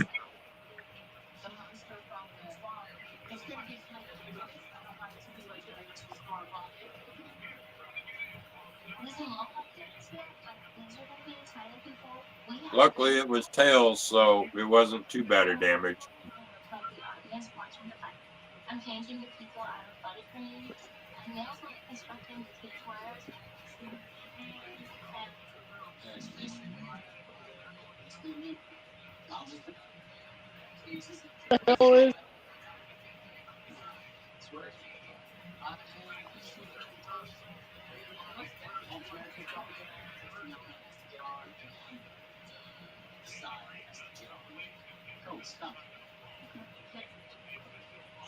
Star in bedroom still. There's Dave Dant. Get ready to run some blackberry up there. Yeah, I got to make a toast flavored blackberry for my mama. I just thought On there, I just had a light bulb moment. But I might do me a mash, a blackberry mash, and run it in my little 3-gallon still. And then Earl, do you want to have a blackberry competition? Because Nope. Nope. I can pour some. Nope. Okay. I'm making this for my mama. Oh. Well, I'm sending some of mine Be a to blackberry cobbler in honor of her. Okay. That'd be good. Because earlier today, somebody else wanted my BlackBerry in one of the care packages. Hold on. Kim and Morgan Stewart. Kim and Morgan Stewart both wanted the BlackBerry. Keep rambling there, Phil. You don't even realize Jimmy Crack Corn showed up in here. Actually, Roy Collier also wanted BlackBerry. Wow, Phil actually made some notes. Yeah, I had to take. Everybody was making orders today on my live when I was on doing my live during my run. And everybody was giving me their orders, and okay, I got the flask for it, so I started filling them up. Problem is, how much does it cost to ship shit? Because I'm limited on funds, so Lisa takes priority. Lisa's going to get the first one. Bill, Depending on what you go with. pirate ship. What, Earl? Use pirate ship. What's pirate ship? Pirate ship is discounted for shipping. Yeah, how does that work? Google it, Phil, when you get time. Write down on that little paper of yours, pirate ship. All right, hold on.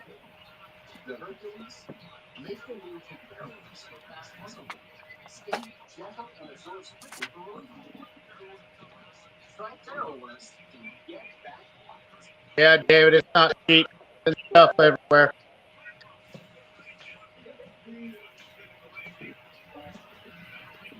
Well, I've been busy today. What have you been up to? I built a grain smoker.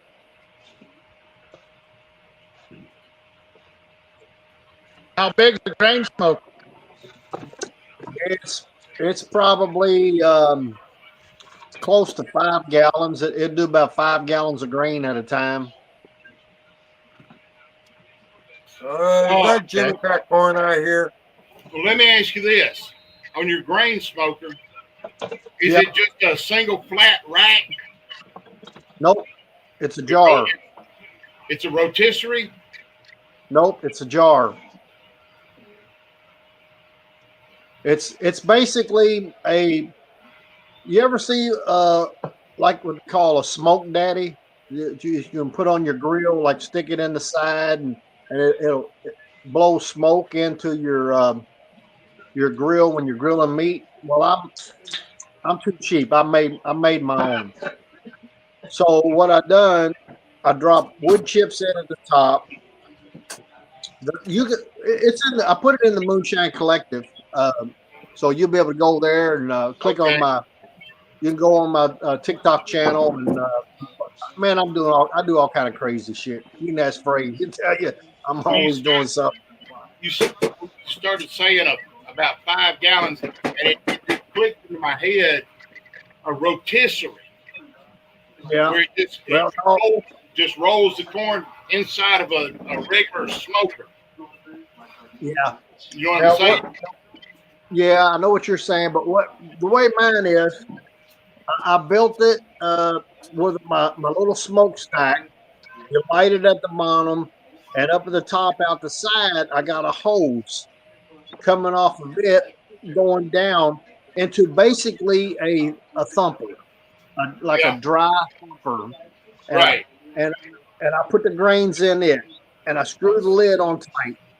So then I got a hose going out of it, going into another thumper that I'm calling a wet thumper. Just water goes in it, and then I got a vacuum pump. So when the vacuum pump starts pulling a negative pressure, the water thumper will start sucking the smoke In other from. words, you're using the vacuum pump to pull the smoke Yes, through. yeah, it's pulling the smoke through and going all the way down to the bottom of the big 5 gallon. Yeah, It looks like it's a glass jar that looks like a keg.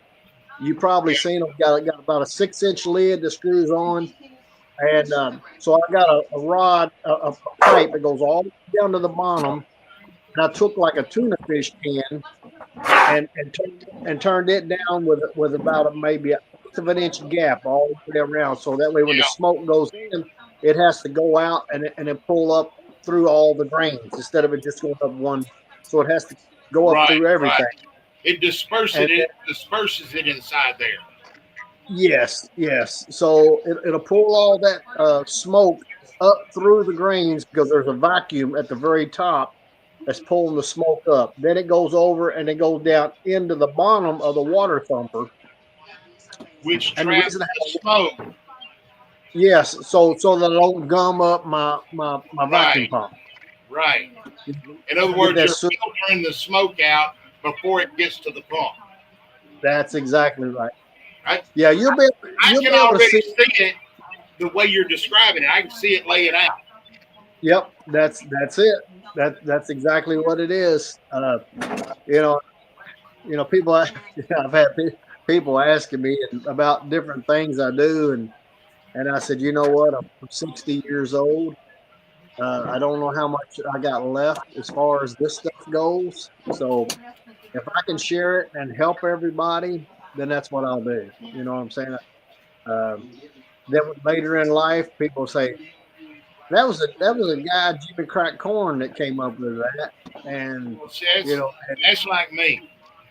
I don't know how much longer I got, but what time I got, I'm gonna do what I can do and share it. Then well, when I I can't just do it no more,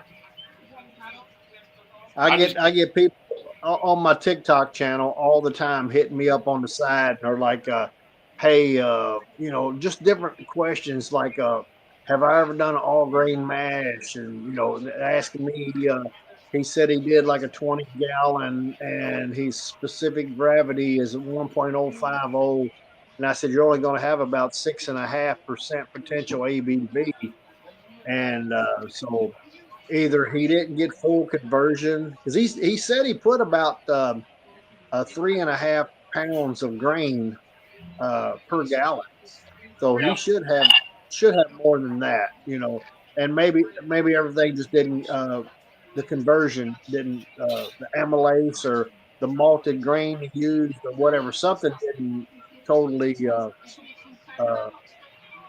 convert it to a oh fermentable. my, oh my, But yeah, people's always asking me, different things, and that's what I try to do is I try to tell them, the best what works for me, and it can probably help them because there's a lot of new people. That's what Frade when he talked about wanting to start this moonshine collective. He said, "Hey man," he said, "with your experience," he said, "would you be my admin?" And I'm like, I thought about it. I said, you know what? If I can help everybody else, and that's what the collective is for. If there's a problem, somebody jump in there and say, hey man, I got this issue. And that's like this podcast. It's the same thing. If people is asking, things, we can all line them out and tell them, what we think their problem is or how to do something. It's an educational. It's that's what this is all about. And none of us are in here to that I know of is in here trying to become the next popcorn Sutton or anything like that. That's just everybody I've met in here. They're not looking to do that. They're looking to do something creative on their own, and that's what I've always done is try to when people and I've had them ask me said, man, did you when I made that coffee bourbon when it come out look like aged bourbon like that. They're like, man, did your still puke? I said, no. I said, I meant to come for it to come out that way. And same thing with the honey peach rum. You know, they're like, but how did you do it? Even Amanda Brandt, she said, well, where's that color come from? And I said, well, it's an apparatus I made to come up with it. And she's like, wow, that honey peach rum's really good, and what kind of wood you use? And I said, peach wood. She said, peach wood. She said, Jay, did you hear that? Peach wood. And I love her to death. Her and Jay, they're good people, really good Oh yeah. people. And she will give you an honest an answer. Sometimes you may not like, and she won't really just say it's bad. She'll say something like, yeah, it's okay, but I think it would be better if you done this. She would line you up. And that's just she's just a sweetheart, man. She really is. And, but she told me, she said, wow, they're both amazing. And she said, that coffee bourbon, she said, that's the best I've ever had alongside with mine. Like, I was floored. I was really floored. And I said, yeah, Amanda, that's all pre-flavored, pre-colored. She said, wow, that's amazing. So I said, anytime you want. That's what I'm running right now is coffee. Okay. Are you running clear? Or are you trying to get it to come out with color? I'm running clear. Okay. Okay. And I think I've hit dead center in the hearts right now. Okay. Because the jar I just took off, 120, awesome nose, and I took just a little taste, and I'm like, oh. 120 to me. I mean, that's just me. That's if I start getting up in the 130s, 140s, I'm not a happy man. Because the first jar came off at 136. Okay. First jar. And that's expectable. But I mean, I wanted to drop down to 120 and run there until pretty much the whole run until it starts getting toward the tail, and then to start dropping. It'll stop 110, 100, 90. Jar number 4 and 5 were 120. Okay, perfect. Four was a little bit hotter than number 5 was. Okay. But they were the same proof. So it's starting to get into that good flavor mode. Yep. Yeah. I told you around 120 you'd be impressed with it. Yeah. And instead of me pulling half gallons, I bought me a case of quart jars just for this run. Well, and it's okay using half gallons. Just fill them halfway. Well, I didn't have enough half gallons to do that. Okay, I understand. Because normally, when I do the half gallons, I'll pull a half gallon, I'll check the proof on it, and then I'll dump it into the gallon. Right. And use 2 jars. Back in the day when I was pretty much starting to run, remember mayonnaise and all of that stuff came in a glass jar that a mason lid put on. Yeah. In fact, I've still got I think some of them if I didn't give them out. But I always try to hang on to them because it's they're just something about that area. Hell, I was deer hunting one day and I seen a mayonnaise jar, glass mayonnaise jar. But hell, I go back on the backside of my property to the trash pile and find them. Yep. That's those are the ones to grab a hold of, and well, Mason and Ball and all of them, they got with all these different companies that mayonnaise, Miracle Whip, all of them, and said, hey, can you start using a different? Now they're going to plastic, but right. But even spaghetti sauces and stuff like that. Now you can go to some of the generic stores, like not necessarily saying Aldi's, but you know what I'm talking about, the off-brand type stores. Some of them will still carry a glass jar that will have a Mason style lid that would fit on it. Well, And see, the Classico spaghetti sauce, they've yeah, got a jar that's got the measurements and stuff on it, and a mason jar lid will fit on it, right, and it's glass.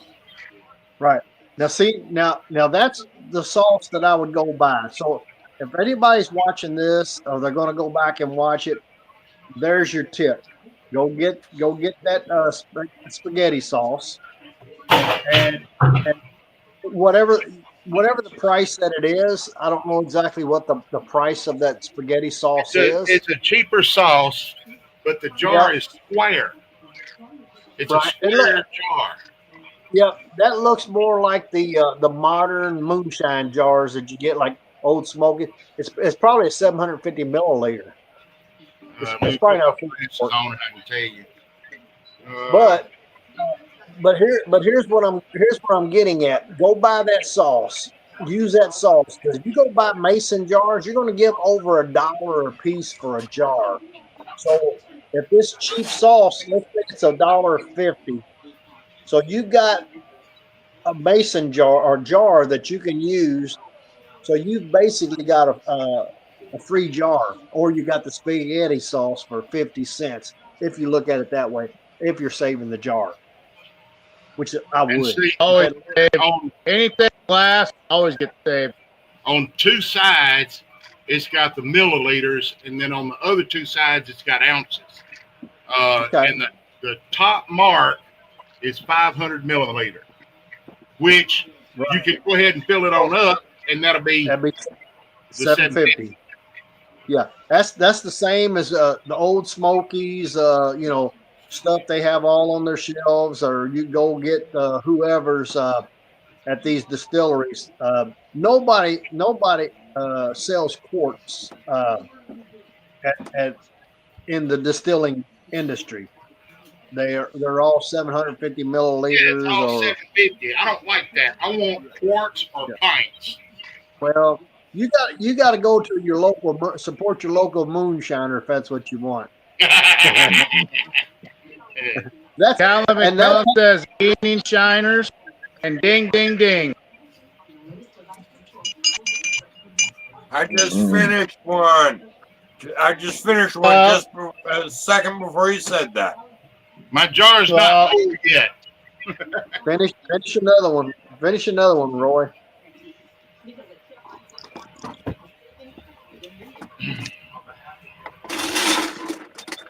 But I've got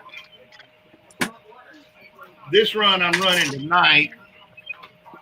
Tomorrow I got to strain out my corn and strain out my sugar wash from whatever's in it.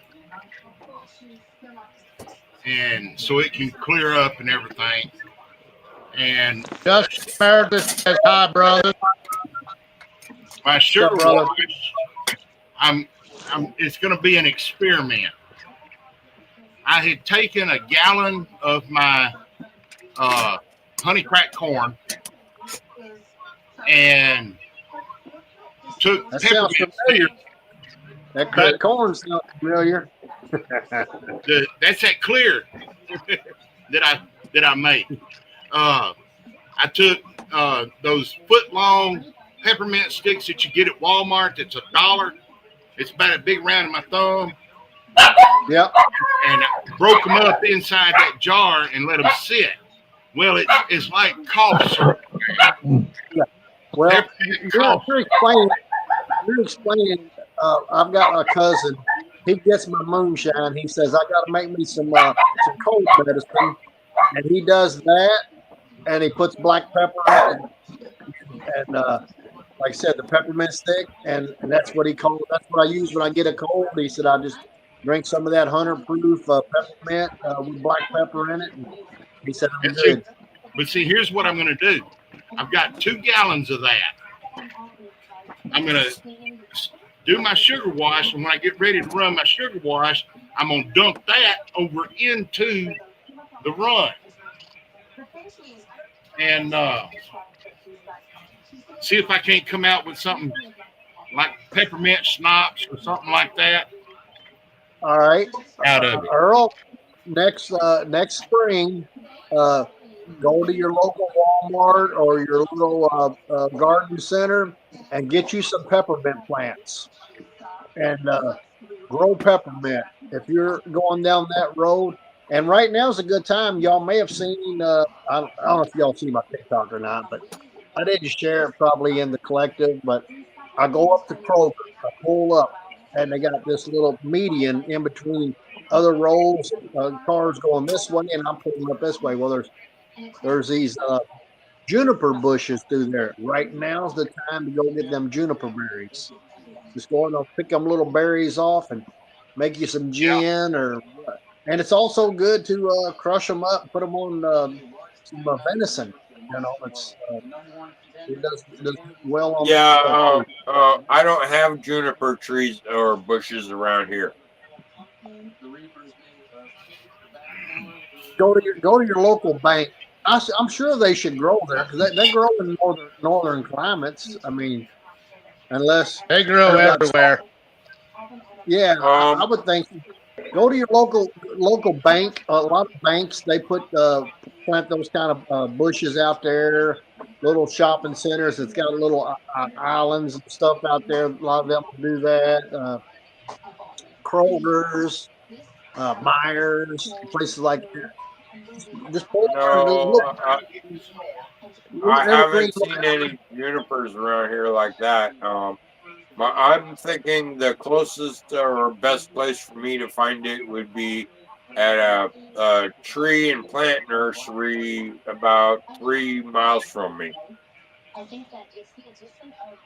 Yeah, there should be some. I mean, I can jump in my vehicle and drive anywhere and spot them. And uh, hell, I got some dried out now on the hump of my transmission hump on my truck. I snipped me some off and laid them down. It was a good time to do a little video on you know getting them. And I would like to venture into the spiced rum.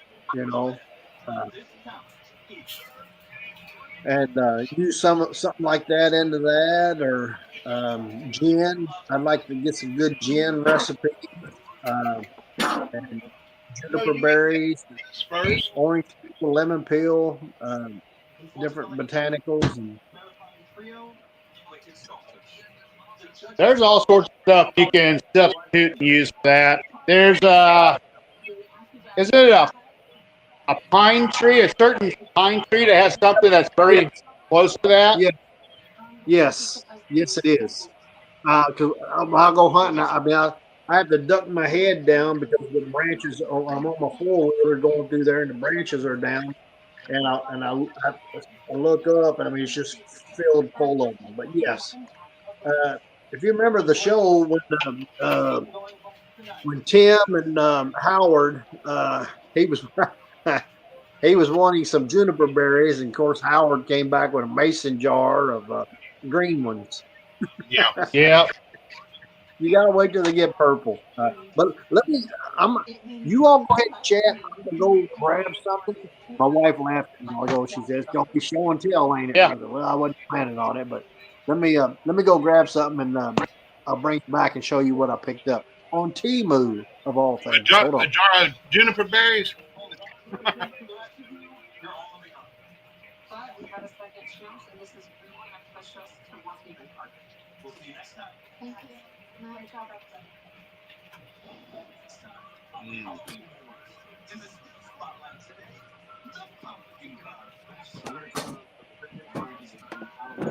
I think I need to clean my ashtray with some high proof alcohol here.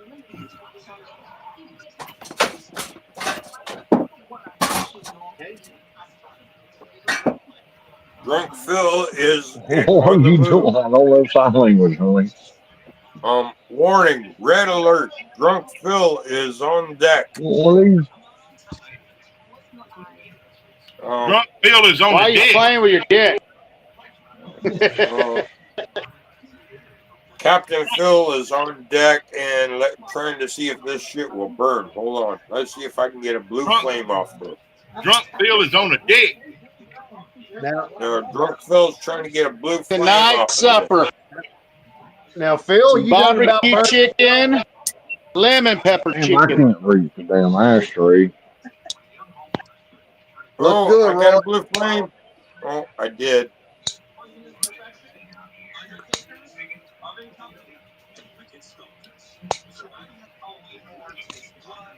Well, there was a blue flame for a second. Or a Phil, split you second. be careful. You about burned your distillery down. Yeah. The fire extinguisher's about 7 feet from me. All right. What I went and grabbed, if you guys are looking to carry flavors, if y'all got like a pot still and you have a cap, here's something I picked up. Like we're talking juniper berries, lemon peel, orange peel, ginger, all these different herbs and spices. Check that out. Y'all see that?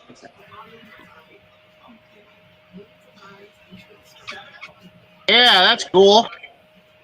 It's stainless steel, and it's about 3 inches in diameter. If y'all have a 4-inch column or a cap steel with a tri-clamp cap steel, solder a copper hook up there, and it comes with a chain too. There's a chain and everything in there, a chain and a hook that you can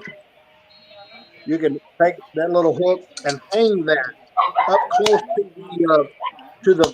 to your vapor trail where it's getting ready to go into your arm. As that alcohol goes up through and around that, it's going to pick up those botanicals that's in the juniper berries, lemon peel, and all whatever it is you're trying to infuse. That steam will alcohol steam will grab it and carry it over, and it'll come out clear, and it'll taste like junipers or whatever because you added this in the vapor trail. Alcohol steam is very volatile. I mean, it'll strip. Well, you see what it is with copper. You have dirty copper. It'll strip it out. It'll strip that green out of it. It'll do the same thing to orange peels and all that kind of stuff. So if you're looking for flavor, Earl, this would even work if you had a cap steel and you put your coffee in it. Let that coffee and let that alcohol steam push through it. It will carry that coffee over without going through one of them bubblers or whatever they call them, infuser jars. That's something I've got in mind. All right, let's see if I can get a blue flame now. That I'm going to build a still out of. I'm going to put a 6-inch. Look, blue flame. Yeah, blue flame. It works. Shove that blue flame up your ass, Phil. I'm trying to talk. Actually, I'm trying to blow it out. Burn the bar down.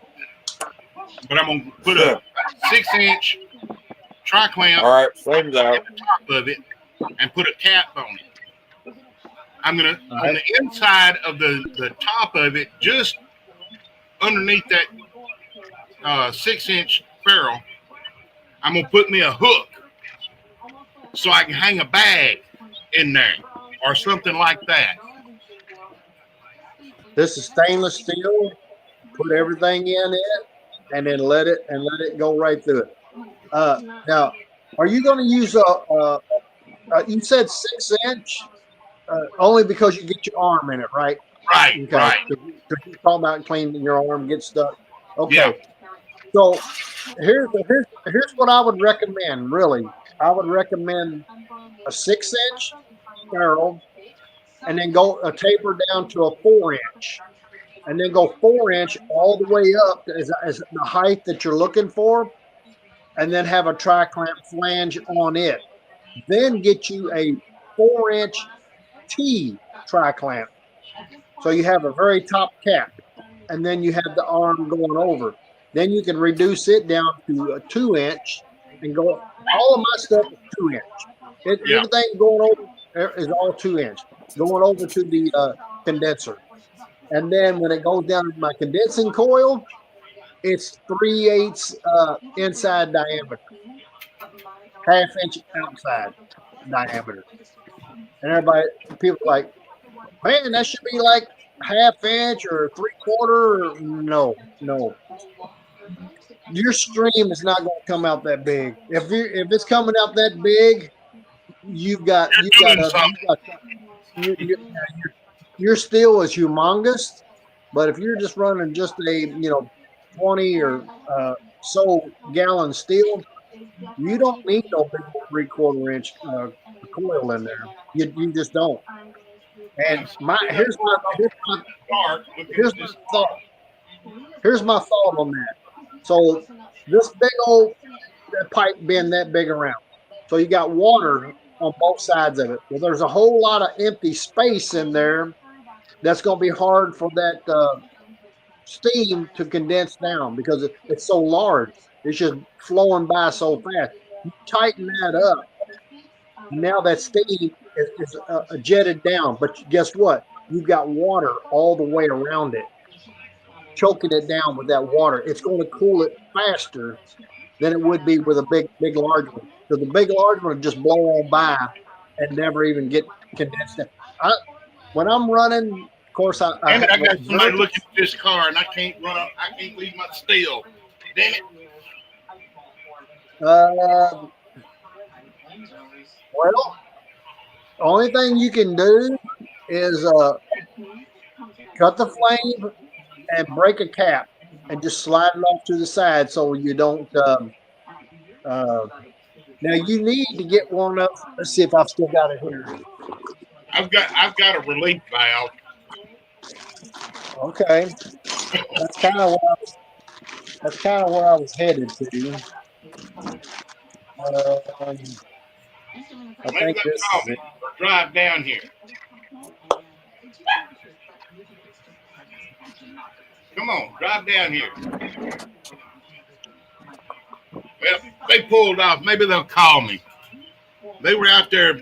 They're in the dark using the headlights of their vehicle looking at this car. Jar, Earl, how's your jar?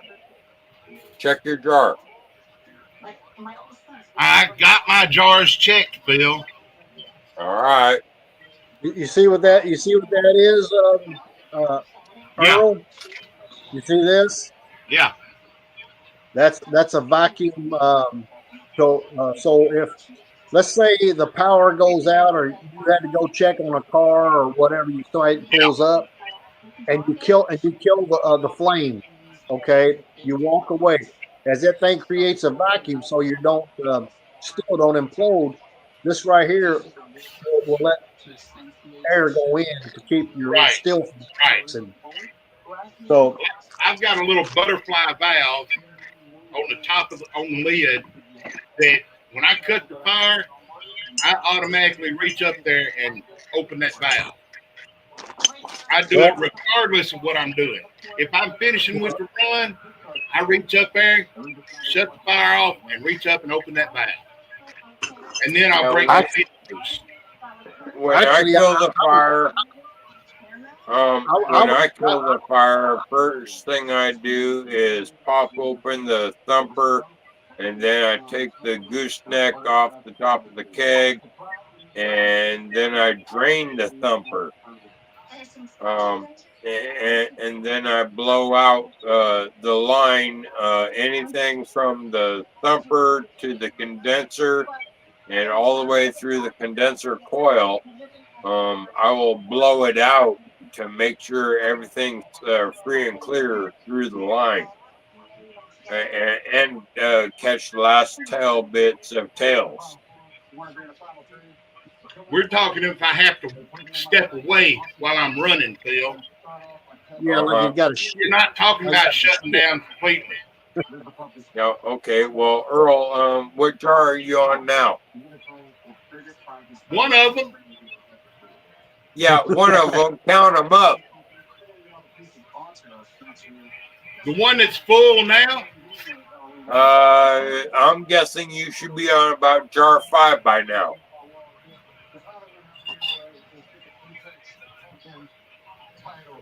Should be working on jar 6 now.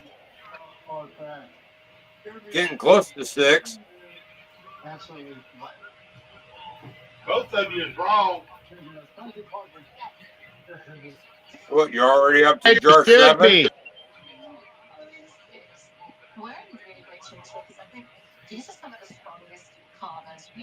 Where's What are you Freed not drinking at? tonight? I just pulled number 7 off.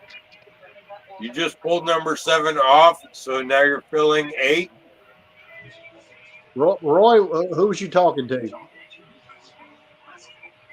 I was talking to you, James. What are you drinking tonight?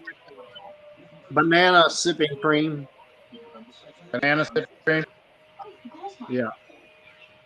I'm finishing off my clear apple cinnamon. Okay.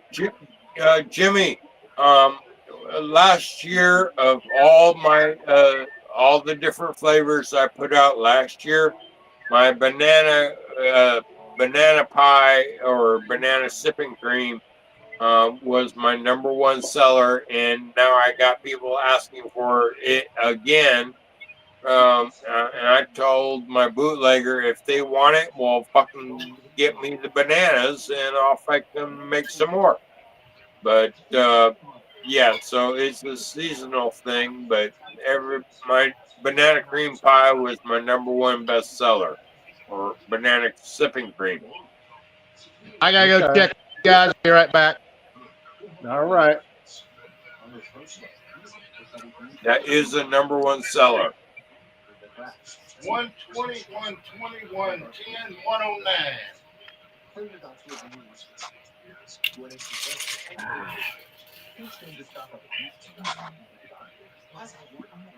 It's not losing very much on the proof in between jars. Because I had Well, that's two a good thing. 120s, then I had a 110 and a 109. Okay. I'm dead in the middle of the hearts. Did you remember me talking about I ran corn syrup and my yield was really, really, really high? I get corn syrup. Sometimes I get it from work for free. You get like 1,000 pounds of corn syrup. Oh, shit.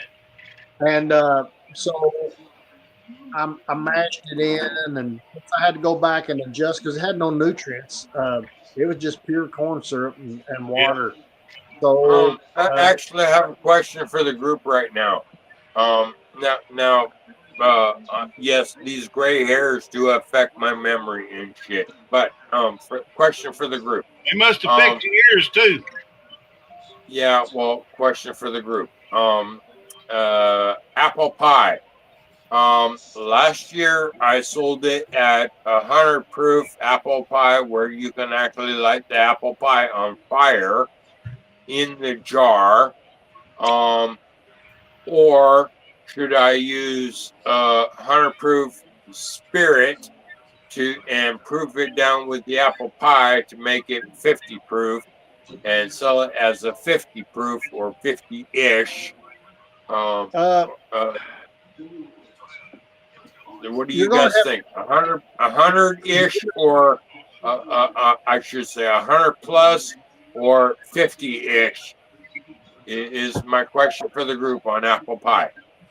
really, to be honest, your women is going to be probably your number 1 customer. They're not going to want. They're not going to want 100 proof. They're going to want probably more along the line of 40 proof. Yeah. because I agree. Yes, Jimmy, I agree 100% with that. Women do prefer lower proof, whereas yes, the guys want to man up each other and want to grow hair on their chest with a yeah, high proof whatever. they want to drink the hottest liquor they can and sit around and eat ghost peppers and shit, and Yeah, so yeah, yeah, yeah, Ready yeah. for next day. Yeah, that's the college boy beating his chest when you get our age. yeah. So no, I'm gonna say what I would do. I would make it about 40 proof, and so take 80 proof at a half a jar, and then make your apple pie from with your. Now, do you use apple cider, or you use the apple juice, or do you use apple juice concentrate? Okay, with my recipe, I use the okay, my apple tree across the street is Honeycrisp apples, and yes, I do have a separate batch of my own cider just off that. However, um, I'm using Honeycrisp cider store bought. Plus, I have to go to Fred Meyer to get the concentrate because Walmart's concentrate section, there that freezer that had the concentrates and juices and the berries and other shit. That freezer is down at Walmart, so I have to go to Fred Meyer or Safeway to find the concentrate.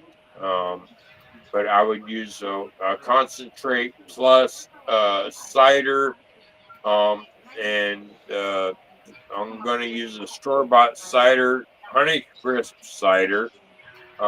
It's the same as the kind of tree I got across the street. And I'm using my brandy as the base spirit on that. Once I mix um, once I mix the concentrate plus the store bought cider plus the spices into one single batch, and then I will mix it 50-50 with um, my high proof my high proof apple brandy, um, which apparently that's what the why a guy named Raven or and other of my friends or fans here on the militia. Apparently, there's three different ways of making an apple pie. A city boy cheat is using Everclear.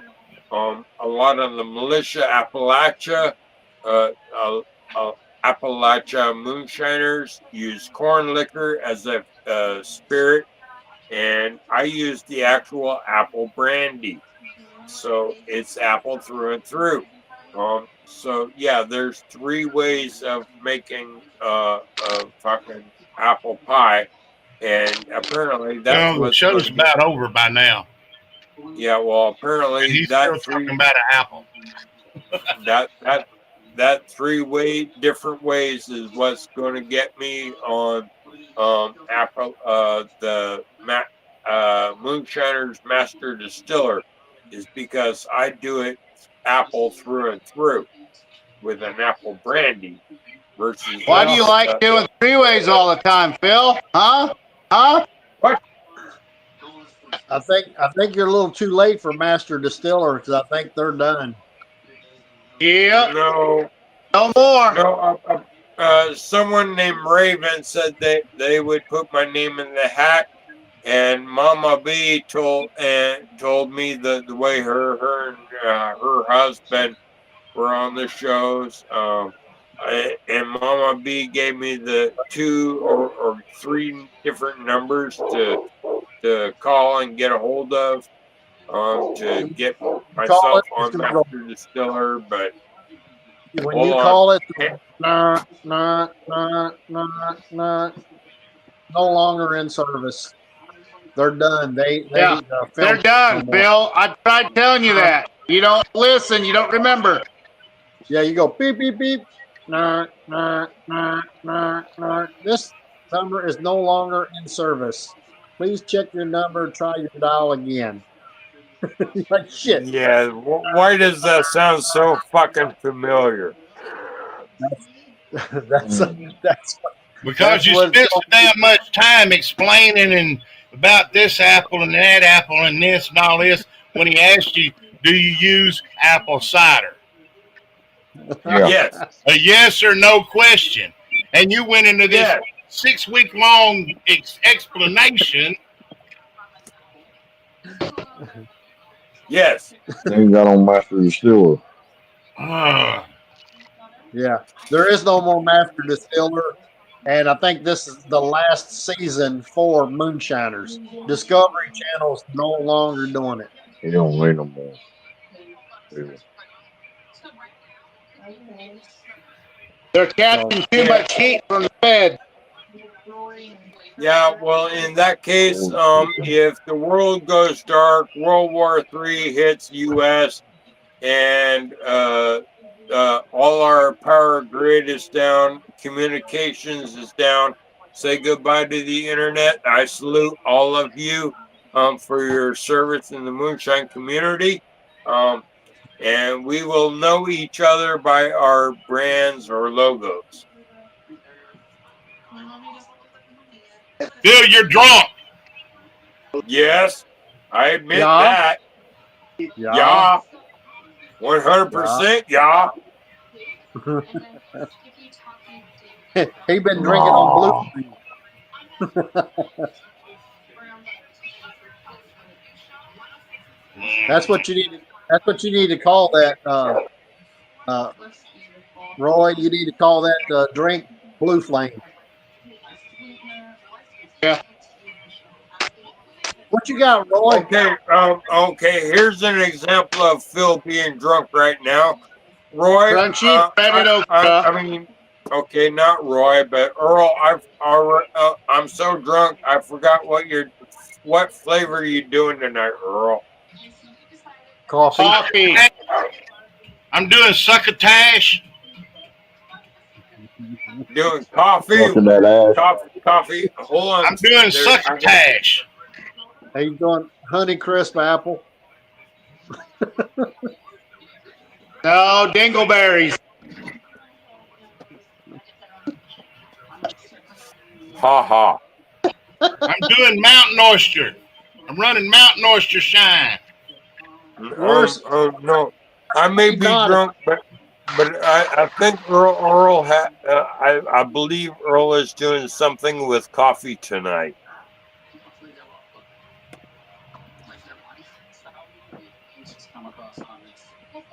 No, I don't drink coffee at night, Phil. Earl, you see that shirt? I can see it. I can't really make out what.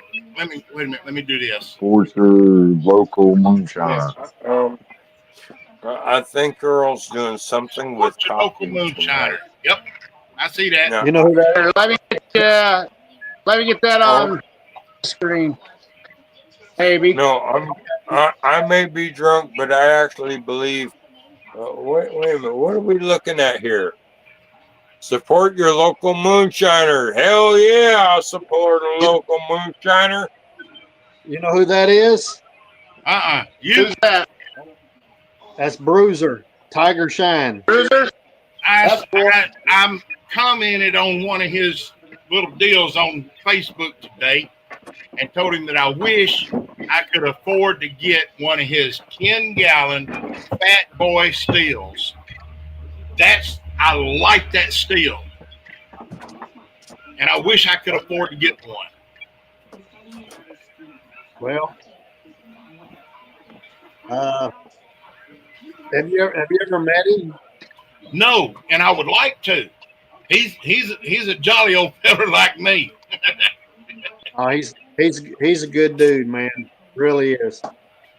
I'm not exactly sure if I met Bruiser or not at Maggie Valley. You I think I probably did, did. but I'm not sure. I got another full jar. He was with Donnie Benton. They were set up in the same tent. They was behind my tent. Okay. So Yeah. yeah, I did meet Bruiser. Yeah, he's a short feller, had the bibbed overalls on, and he had the Yeah, brown beard, and he yeah. he had that. Uh, he's got a voice all of his own, man. I tell you, he's super nice Yeah, guy. he's got his own personality. Definitely. Yeah. Oh yeah. Yeah. I also remember meeting Big E at Maggie Valley. In fact, Yep. Big E handed me and Freyd a jar of banana brandy, and I have to salute Big E on that banana. That's Big E's. Yeah. Why are you saluting Big E's banana? Because that was Just the way a you really said good that, banana boy. brandy. If I That was was a to really put good banana banana. brandy on a scale of 1 to 10, I would say Big Easy had a really good quality, sellable, take it to the fucking store banana brandy. All right, y'all. This is jar number 8. Okay. Number Let's see 8. what you got.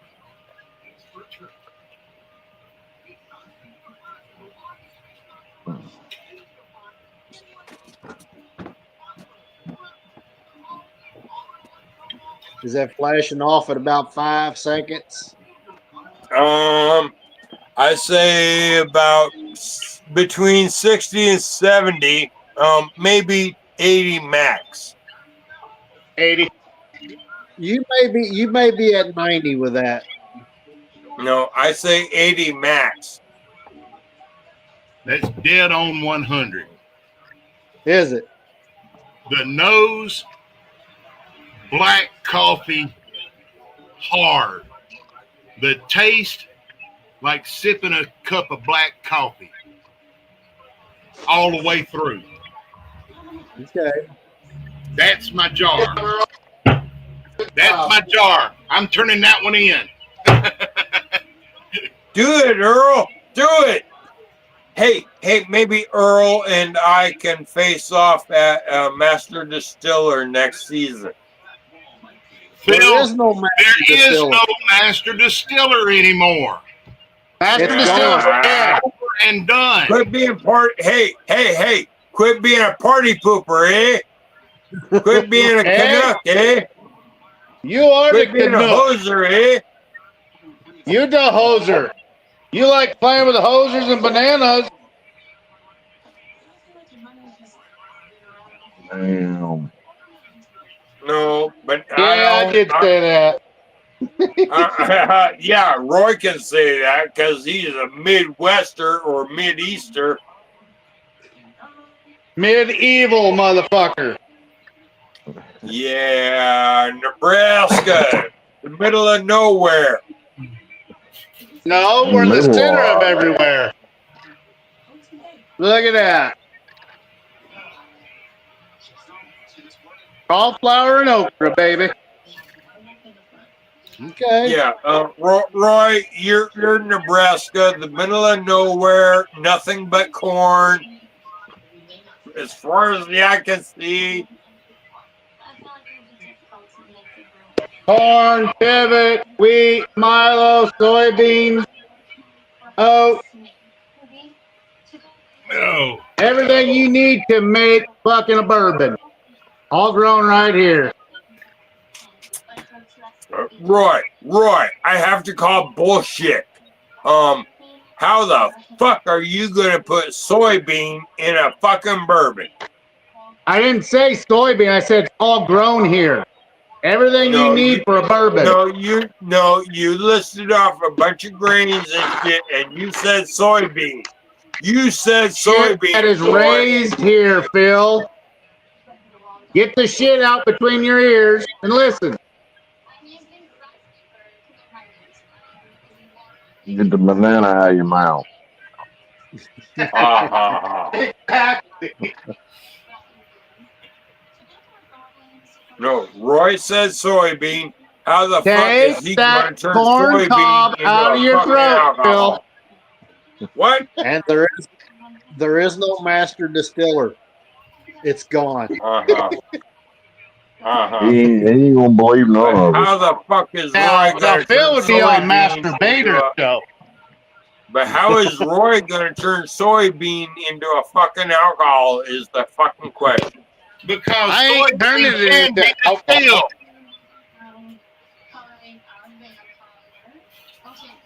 All you got to do is distill it, Phil, and you You make can make alcohol. it, but it sucks. I tried it once. Big Yeah. no. Yeah, how you going to do soybean? Good luck with that, motherfucker.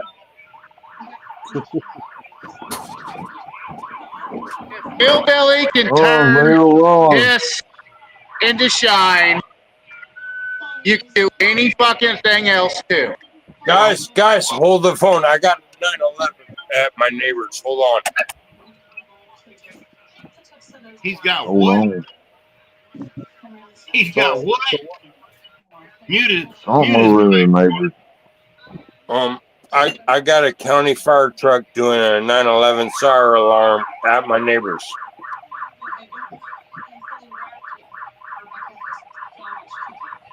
Okay. Well, Well, Damn. we can now what were we talking about a while ago before we were rudely interrupted? we can mute him. Hit the Yeah. unmute button. Yeah. Roy. I know. Okay. I'm in the middle of flipping my fucking meat. Okay. I'm a meat masturbator. Now, Earl, when you're getting ready to build this next steel design, how much of a column are you going to plan on putting on it? I don't know.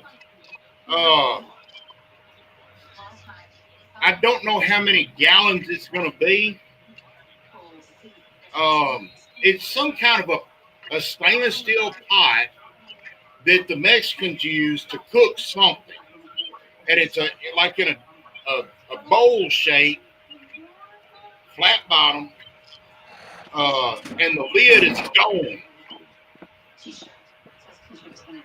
and it's made out of stainless steel. I saw it whenever I was at the Mexican store down there, and I'm like, damn, that'd be a good looking, that'd be a good steel. And I just got to get it and weld the lid on with the hole in it and weld the ferrule in it. And what I'm going to do, I'm going to go ahead and buy the leads from a welder to TIG weld, so I can weld it with stainless steel instead of just the regular wire. And so The bottom and the top, does it have a flange like a lip that goes out on both of them, or? I don't remember exactly how it fits together. Because something similar to what I think you're talking about, I see at some of these peddler ball, like indoor flea market type things. They're a big stainless steel bowl. They're probably at least 2 foot, maybe 30 inches wide by about. It's big and round. And it's probably about maybe about 14 inches. Yeah. So there's 2 of them. You get 2 of them, and you sandwich them on top of each other. Look like a big spaceship. Yeah. Now, and they have a lip. Now you could take and clamp them and drill it all the way around, and then put you a gasket in between there and bolt it together all the way around. Yeah. Just 1/4-20 stainless steel bolts and nuts, and make you a good seal, a food grade silicone it, and put those bolts and nuts all the way around it. But I don't know how you would how you plan on heating it, with a burner like you're doing now. Yeah, a gas burner. Okay. Which so you're never looking at the base of it is like this big around. Yeah. You can now something you can get for that, and you can order them off Temu or even the eBay, is a because they're not real thick. That's why I'm saying TIG welding. Those are not real. Those bowls are not real thick. The ones here that I've looked at, they are good, heavy stainless steel. Okay. Okay. So we may have two different things that we're talking about, but similar, but Similar, these but things. different. Okay. Now, even with that being said, now you can still either, if you don't want to weld, do any welding on that. They have bungs that go in and they tighten up. They got a neoprene gasket and a nut, Yeah, and you put it on a tri-clamp. You put your drain valve and all that on it without yeah, having to weld it. just like what I did on the top to put my 2-inch column on. Okay. Okay. Which I've got my 8-gallon that I'm not going to use, that I'm not using anymore. I can, but I put a ratchet strap across the top of it because that lid's flexed so much. I'm scared that sucker's fixing to split and have a mess. And I'll put a block of wood on top of it and put a ratchet strap to hold that lid down steady so it ain't bouncing. And I use it like that. But I can pull that bung out of the top of it and like put it into the side of something, another pot, to put a valve or something on. Okay. Uh, As we was talking about your 6-inch flange that you're going to go to, I would suggest going to a 4-inch, and then after the 4-inch, go up with. You get shorter sections of pipe with tri clamps all the way up, and the right. very top of it, get one of these in 4-inch. And the reason I say that is imagine this being 4-inch. You would be able to take and drop this down inside, right about there, because this is only about 3-inch. So and you'd have Right. your cap, your cap that would go on top, With a and you hook. put your hook on it and hang this from that right about where it's going to. The steam's going to go up and make the turn. It'll have to Yeah. go through this, just below it, about right there, Yeah. and it'll push the alcohol steam will push through, carry everything that your coffee, all that stuff that you're looking for, out that side, and then you can reduce it from 4-inch down to 2-inch or whatever it is you're going Yeah. to run after that. But this will get you. I'd order one of these, and that's why I say I would go 4-inch. I mean, all my columns are 4-inch, Yeah. and Well, see, I've but the got to have that 6-inch on top to stick right, my so you arm get down a- in, yeah, because I've got a 5-inch on my keg, and when I stick my Right. arm down in there, it cuts my arm all up yeah. trying to clean it. Well, And you get a reducer from a 6 to a 4, and then get 4-inch tri clamp stainless steel pipe and I one think of they these. may actually make a 6 down to a 2. Right, but that would be hard to fit something like this Right. in. Right. And what happens when you reduce it down coming off your steel, that is it's going to push faster. Right. And what it's going to do is, and it's going to push a lot of um, your water, which there's nothing wrong with that. Your drain water, it's going to push them faster. So you probably have to turn the steel down if you're looking for some proof. Uh, Right. with that being a bigger size pipe, there's more space for the vapor to slowly go up and then transition over. Well, Versus just like a water hose, You imagine tightening that down. I yeah. mean, it's just going to build up, going to flow a lot faster. Right. So That if I want more proof, I'll just take it and run it again, you know, or do something down the line that's gonna double it. If if you You want know, more proof, if you want more proof, right up about right here where it would turn over, put your little fan blowing, hitting it right here. okay, Your proof will go up, okay.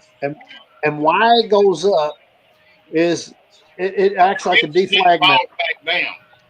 It falls back down. It starts to refluxing. It starts to refluxing. Right, Then you can take that fan and you can point it at different angles. Because this right here gets too cold, you ain't gonna get no alcohol. right. You won't get alcohol because it'll just keep going up and falling right here. It just keep going right Yeah, here, fall back down, fall back down, fall back down, fall back down. I got another So full what? jar. So you take that fan and you turn it, towards that, and you can. I'm still listening. Okay, but yeah, you can play around with a little fan and just kind of angle it a little bit here, a little bit at a time, and watch. You can leave your flame steady. Don't touch your flame. You can regulate the flow of your output just by putting a fan, angling it towards it. If it starts where it stops, you've got too much flow on it. Just back, or put it on a fan on a like one of these controllers that like y'all probably didn't see it either. My TikTok's got all kind of cool shit in it, man. Y'all, y'all need to y'all need to see some of that. And so I built a steel controller. It'll go up to 10,000 watts. Okay, it'll do 110 or 220. But I run all my steels when they're running. I run them on a 110 watt element, and a 1500 or 1800. It runs perfect. It doesn't need any more. But these controllers, it'll do up to I think a 2400 watt element in 110, 20 amp, and but I don't never really need to go that high. And if you're looking to, people want to, well, it's going to take too long to heat up. Well, okay. Well, I'll tell you what. Why beat your mash up with trying to beat it hard with heat? I mean, because you're if there's any solids at all in there, you're probably going to burn it. Yeah. So See, if you that's want why I like this setup I've got right now, because I put the fire on high. It don't scorch anything in the bottom. It takes 2 hours to heat this pot up to Right. where I start getting a drip. So well, you can speed that up by insulating the steel. yeah, Yeah. I just I've want got to put it on fire. well, I have these like these foundries that cast aluminum and stuff like that. Well, these fireboxes, they got this it's white it looks like fiberglass that they They use use for it on insulation. pipe and stuff on board a ship. Yeah. Well, I got a box of it from the people next door. That's what they do. They rebuild kilns. What they Yeah. rebuild. So anyway, they had something they didn't. You want to use that size no more? Whatever, discontinued it. So they gave me a box of it. Well, I ordered. Guess what? On Temu, fireproof material like for making astronaut suits and shit out of it. Yeah. Well, we took and rolled it out, cut my material, put it in there, and then went around and sold it all up. So then I can take and wrap it, and then bungee cord it or ratchet strap it or whatever, and I don't have to worry about it burning because I think it goes up to 1400 degrees before that material would burn. And if you're running your steel at 1400 degrees, you got bigger problems. Yeah. Oh fuck yeah. You got a stopped up pipe somewhere. Yeah. So yeah, you could still insulate it, but yeah, I don't like like you're running the flame. I get what you're talking about, the insulation catching a fire, uh, but there's a way of insulating it. Yeah. Which So I'm happy with sitting here and waiting for it to run and all of that. Uh, to me, that's part of doing this craft is putting it together and running it, you know, right. and not Well, trying to rush it and all of that. This Because you you start here, rushing stuff, pepper you don't come out with as good a in there. quality. Vegetables over here. Got okra and fried okra. So I don't mind the way it does right now. I plan on rebuilding my burner setup, and where I can get a higher BTU burner on there. Like well, when I'm trying to get the, my water boiling and all of that stuff, I'm going to have a higher. here's the thought for you. Since we think a lot alike when it comes to fabricating, fabricate you a square stand that you could set your keg on top of, okay? Right. And then take one of those little turkey burners that you could slide underneath of and pull it out if you want. And then weld metal around it and then brick it all up like a bricked in steel. Right. Got a fork over there. And there again, if you was on my TikTok, you would see the steel at Donnie Benton's wood fired steel. It looks just like the one at pretty much that Popcorn Sutton on his last run. Yeah. If you watch that, it has a drum coming out at the front, where you put the wood in it here that goes up. And he's got it all bricked in, and on top of this, he's got a nice cooking area to. It's all mudded in and everything and smooth and. Yeah. I'll tell you what, if you guys have never been to Donnie Benton's backwoods museum in Beattyville, Kentucky, I'm telling you what, I was blown away. You know who Donnie Benton is, right? No, I don't. Yeah. Master distiller Donnie Benton. Okay, him and Bruiser's teammates. Okay. They do a lot of stuff together. Okay. So I went to Beattyville, and I was asked, "Hey man, you need to come up to our pre-party before the event." And I went up there, and man, the celebrities that was there, it's just, I call them celebrities. They're moonshine, celebs, I call them. Yeah, I'm back. Bruiser, Donnie Benton, Jerry, Mike Cockrell's partner. Fuck Mike Cockrell. Yeah, that's him.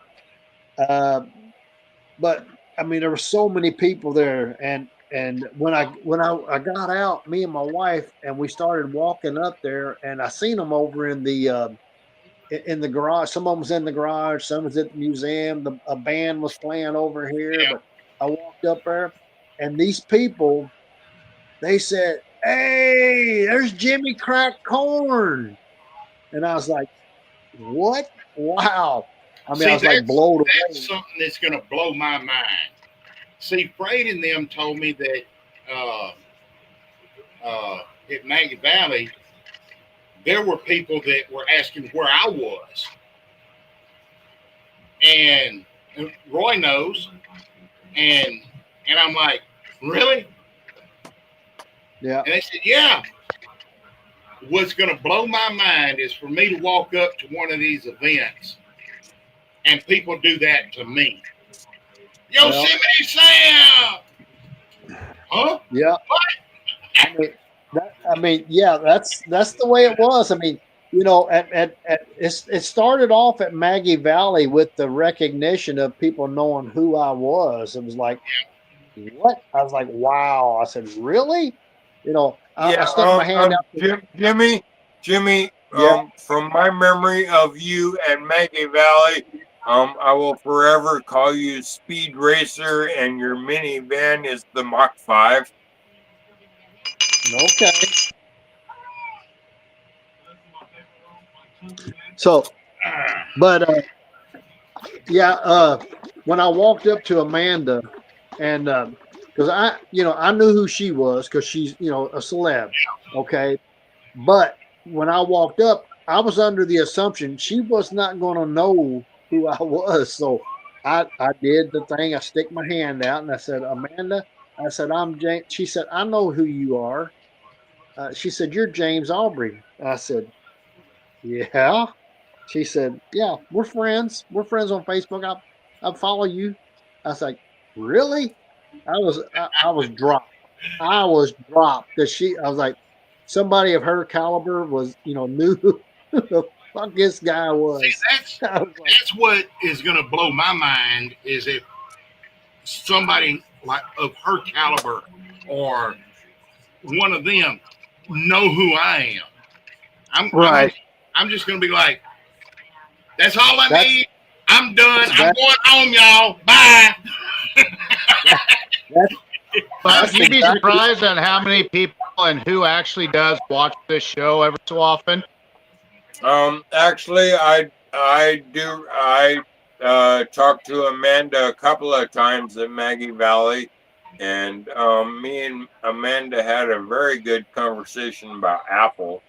I would welcome Amanda competition for apples with my apples anytime. I would love to have a competition of apple pie or apple brandy with Amanda anytime. So you're saying you don't have a problem losing is what you're saying. No, I don't have a problem losing to Amanda. I If heard. He don't have a hold the problem phone, losing hold to the Amanda, phone, hold but the he phone, would have a motherfuckers. problem losing with me. No, hold the phone, motherfuckers. If it came down to a competition, master distiller type competition, Amanda using her ugly Haley apples versus my apple brandy, that I would honor and respect that as an actual competition.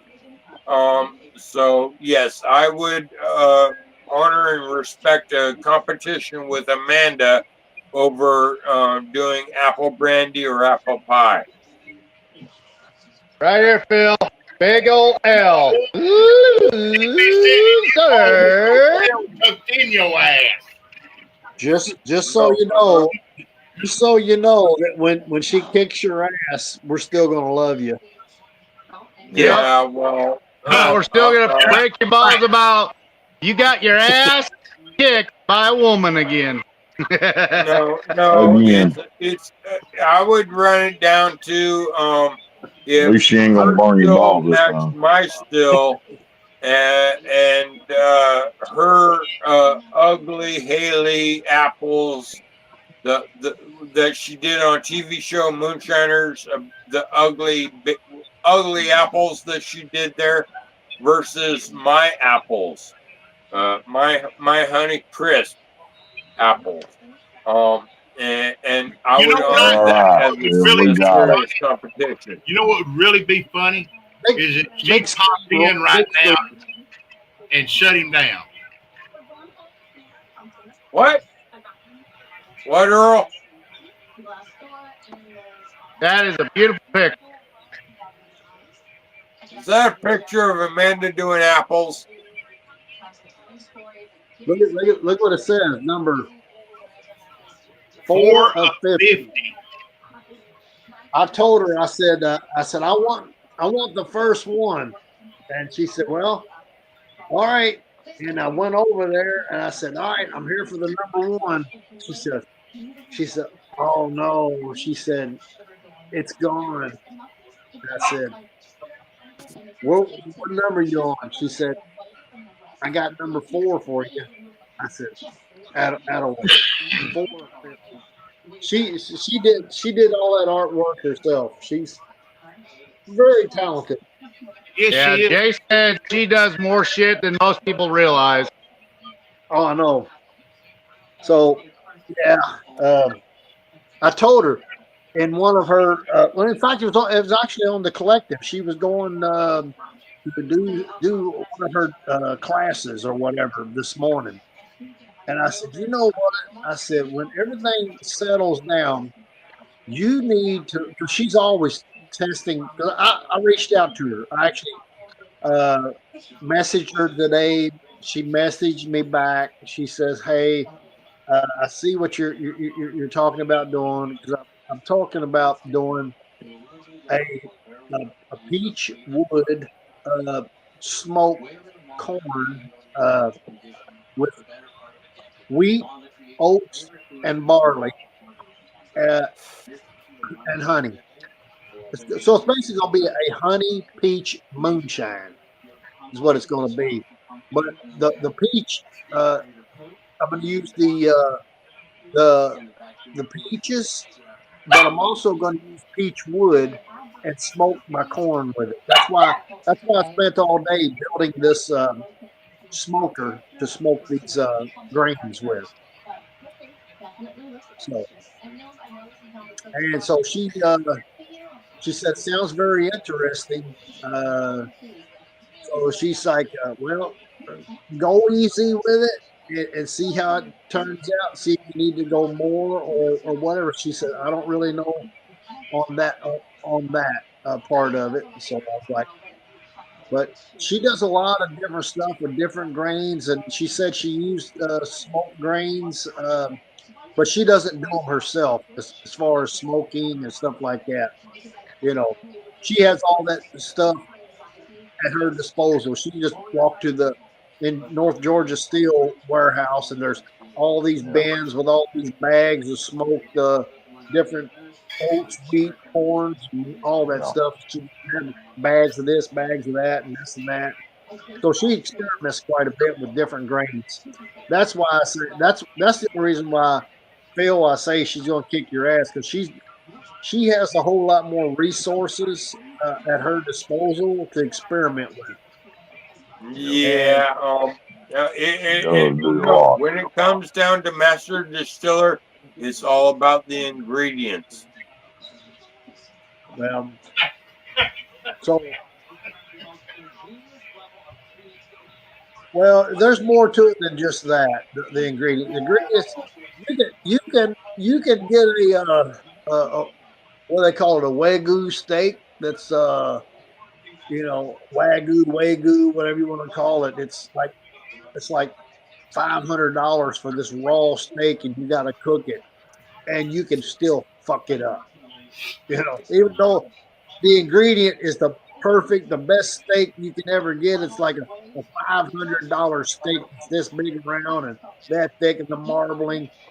But all it takes is for the seasoning or whatever you putting on it, and the lid comes off and it just goes all over, or you burn it or whatever. So there's Yeah, more, yeah, yeah, yeah. there's more That to it than just. concept. There's still a whole lot But more to it than the ingredients. yeah, I understand that concept, but Yeah. still, Washington State is best known for apples, and that is what I bring to the table is the best apple brandy anyone can do.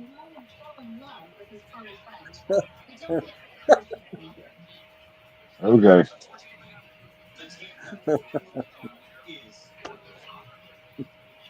Earl, Against what against are you? Amanda, I don't know.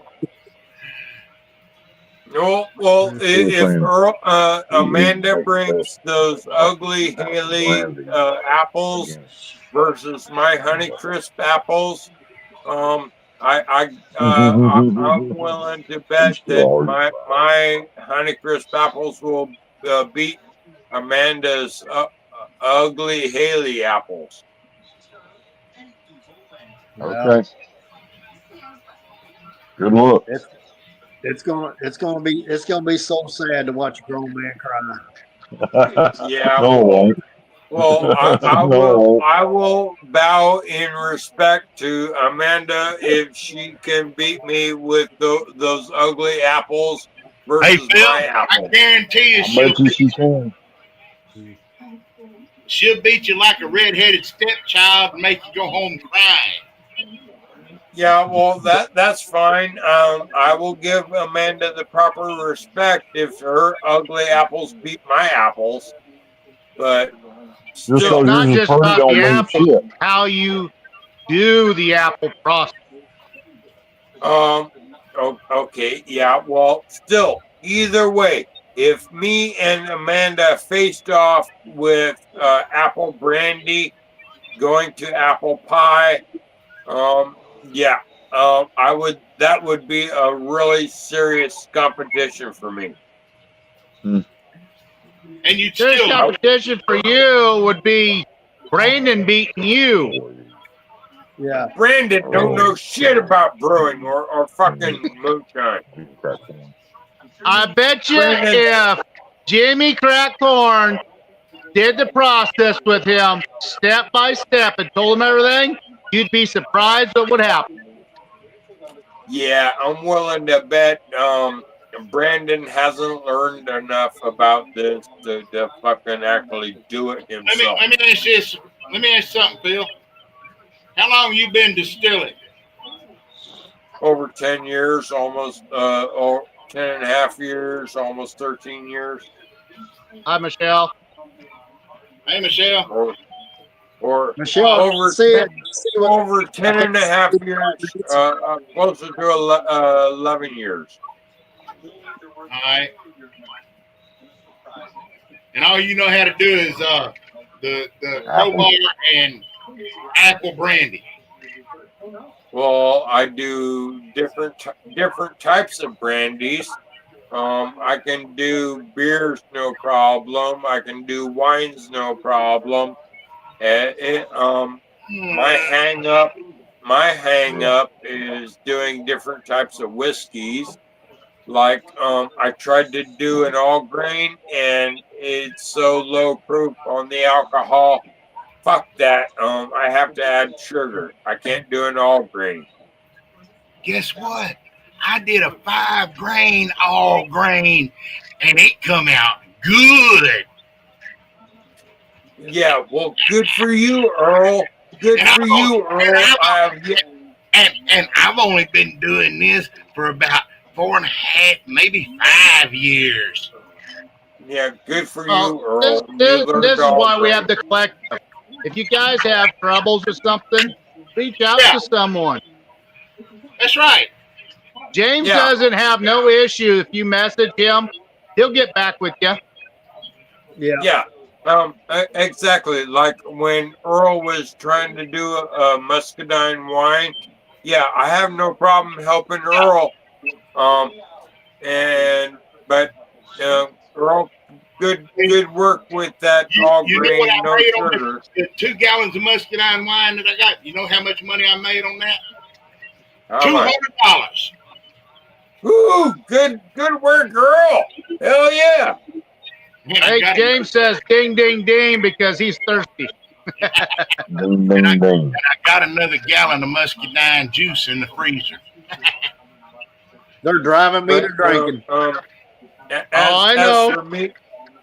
As for me trying to do an all grain, no sugar, it fucking fell flat, and fuck that. I have to add sugar to get a real good whiskey out of it. I got a feeling. You know who these two remind me of, James? That movie, Grumpy Old Bastard. Roy, can you hear this? Roy, can you hear this? Maybe I better turn up the volume.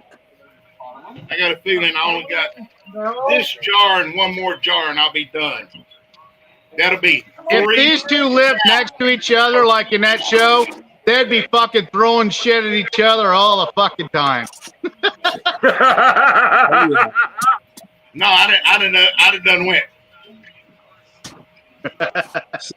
You'd have Sibbity Sammed him, huh? That's right.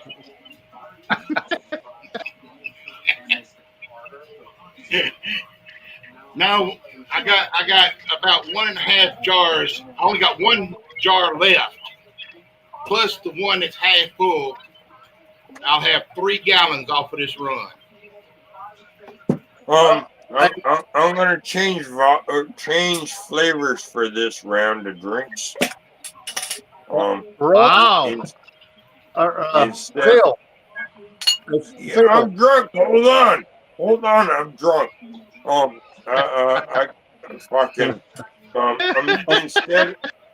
instead of doing my raspberry tea like I've been doing all night, and yes, I'm fucking drunk this time. Okay, the raspberry tea was at 50 proof. Now I'm going for 110 proof belated Valentine. What are you drinking there, James?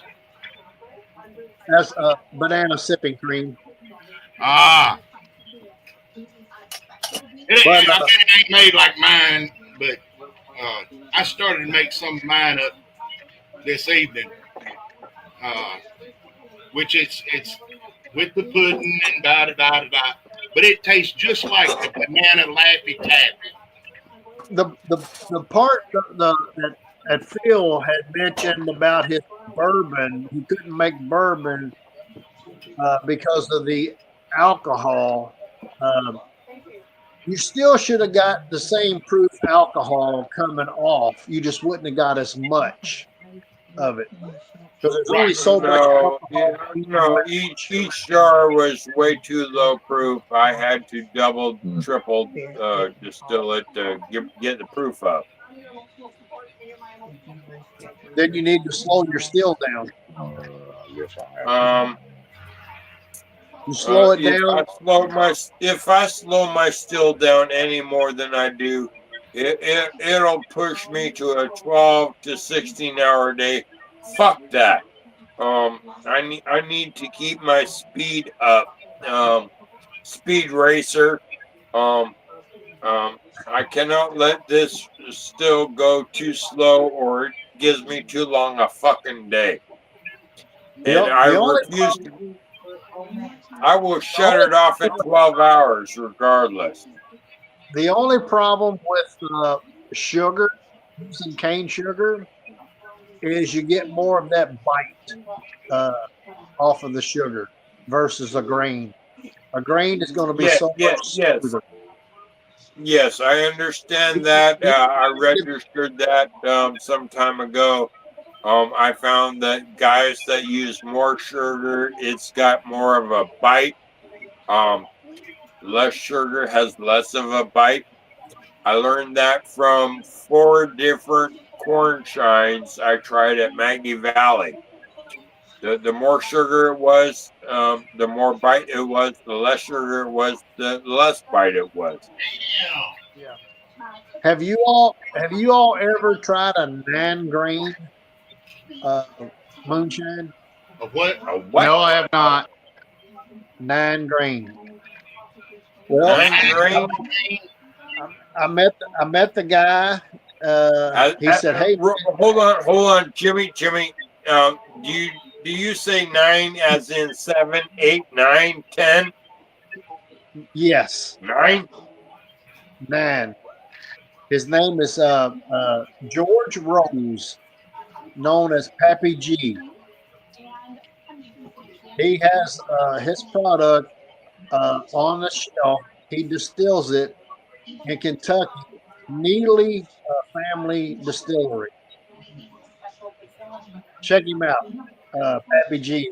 Super nice guy. I've got pictures of him, and he's wearing Big Mama underwear up to just below his nipples, and he had nipple rings in his nipples, and I mean, he's a character. He's a character, dude. But yeah, he made a 9-grain. He made a 9-grain, and yeah. But hey, I'm getting ready to jump out of here. My battery alert has already done popped up. I've got a few more minutes, but it's not going to be long. This old cat's going to jump out before his phone crashes. Okay. All right. Appreciate you coming on here. Okay. It's No always problem. good to get our brains going together. Right? What's up? What's up, brother? Liz! So, But Is Liz that in the Cody's house. voice I hear? It is. any What's up, Bill? What's up, everybody? viewers, yeah, if any of them want, I can tell them what I think they should do. But like he was telling, I guess one of the viewers that was watching or whatever with different comments or questions, yeah, y'all reach out to me, and I'll be happy to help you out, and even go over to my TikTok, Jimmy Crack Corn, on TikTok. I'm doing all kind of crazy stuff over there. Yeah, More and here so shortly, there. I'll be doing a lot more stuff on there too. Yeah, I do more of it there than I do on Facebook. So what Yep. y'all see on Facebook, I do a whole lot different stuff over there. Let's just say that. So you go check it out. You see something like just like today, smoking that emotes like that, and just making liquor come out with color, just mashing in instead of mixing that with a drill and all that shit. I'll throw a damn trolling motor down in there. And I turn that thing on. I mean, I can crank that flame up, and man, that corn's just rolling like that. It's rolling. Ain't no chance of that shit scorching and burning. Well, Have you have got you anything seen the? special on the trolling motor that you put down in the grain? The bottom end of it, that bottom unit, have you got to do anything special to it to be able to No, use it? it's the old metal ones. It's from the 50s and 60s. I have two of them. I have a Oh, smaller one and I've got a bigger one. It's got a metal encased motor and it's got aluminum propeller on it. It's not the plastic props. right. It's the aluminum prop, and it's got the little clamp thing on the side. Would normally fit over the bow of the boat and tighten up. I Yeah. clamp that on my cook pot, lock it down, position it where I want it. And the thing about it, you can roll it sideways. So if you don't want it rolling this way, you can turn it and it'll sit there and spin in circles, just like sitting there whisking, round and round and round. It Yeah. just sit there and go in circles. But I position it to where that it's thrusting off the bottom where the heat's at. So it's rolling it. But yeah, go over and check out the old TikTok, and there's all kind of crazy stuff on there I'm doing. But No little jar.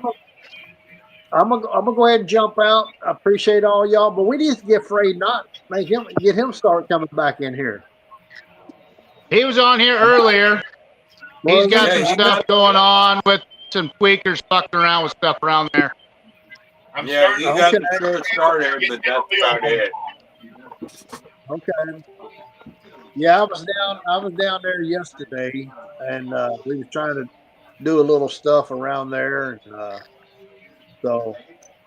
But yeah, I'm gonna go ahead and ease on out, and y'all have a good night.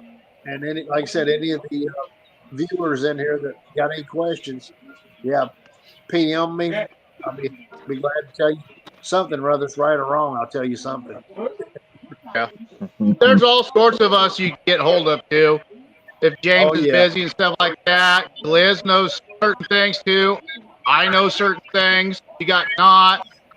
That's why we like pulling in all sorts of different talent into the show, because you never know that one little idea can change someone's mash and make it into literally an awesome bat. Yeah, that's right. All right, I'm gonna go ahead and jump out, y'all. All right, see you, James. James, Jimmy, have a good one. Right. Jimmy Crack Corn out. Jimmy Crack Corn, he gone. Get it, go gone. One more jar, and I'm shutting it down. That You got to jar, run 10 more jars there, Earl. that jar just pulled off with 75, and I was getting an oil film on top of it. So I'm in That's the fine. You can clean that out. You can clean that up with a coffee filter. I'm in the tails because when I tasted it, I wasn't getting anything out of it. Yeah, but wait till you hit 50. You're going to have a bunch more flavor again around 50. That's how that coffee works. It bounces around a little bit. Well, the thing I think Liz is saying ding, ding, ding, motherfuckers. I would say so. The thing is, I ain't got no more quart jars. Yeah, but you got half gallons. You can fill that up with the ass end of it. Put one of those underneath there. Let it fill up. Yeah.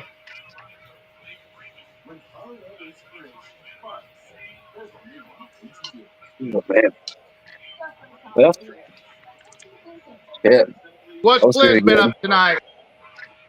Man, I had a long ass day.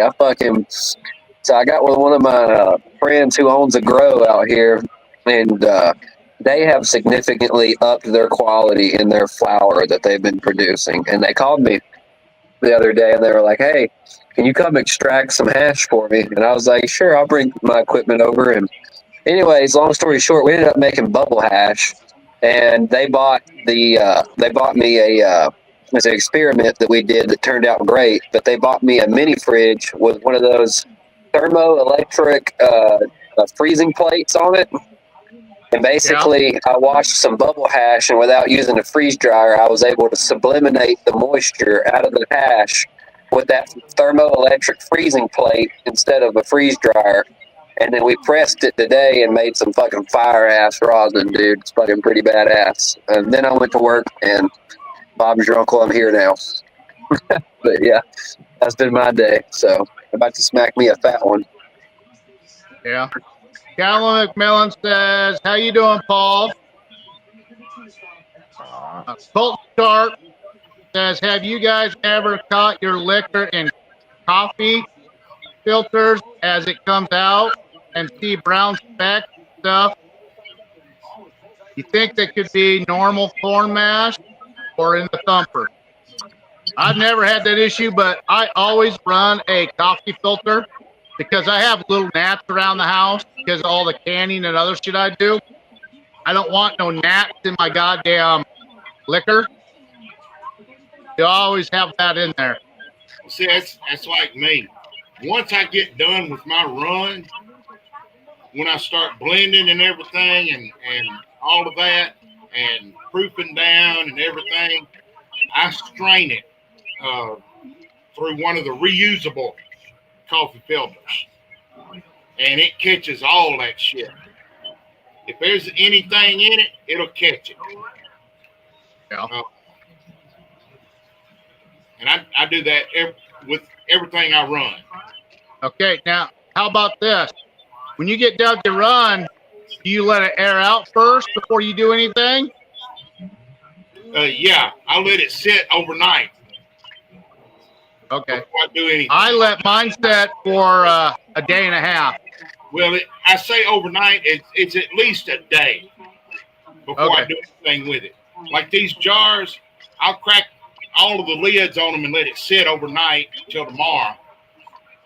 And I'm going to have to do something with it tomorrow because I got 2 more batches to run. So after you get done layering it out, then you blend it. Do you let it air out again after blending? No, I just, after I let it air out and everything, and I blend it and proof it and everything, I jug it up.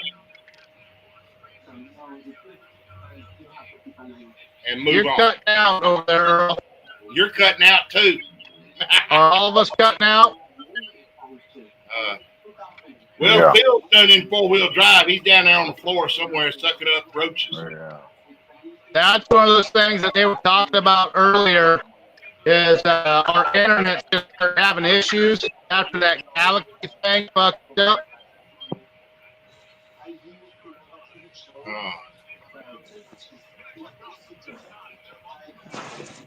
See, there goes Roy. Roy dropped.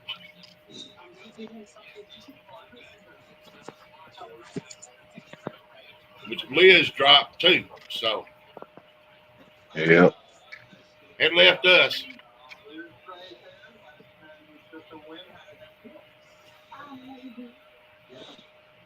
But I get done with this jar, I'm shutting it all down. I got to get up in the morning and take my little Daisy maid to the groomer for her spa day. I hear you. Get her all pretty looking again. I just went over to my neighbors and talked to my neighbor and found the mailman accidentally gave my neighbor some of my mail, so I just got it back.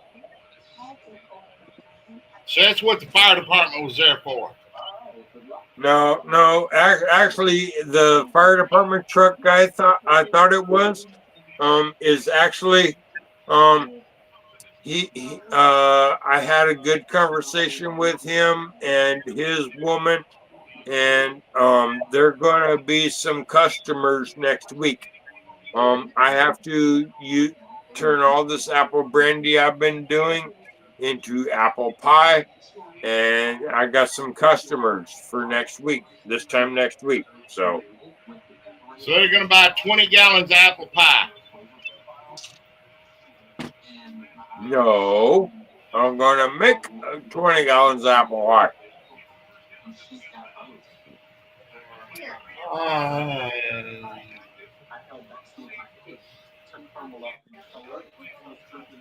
Yes, I can. With all the apple brandy I've been doing for the last couple of weeks, I can turn it into apple pie.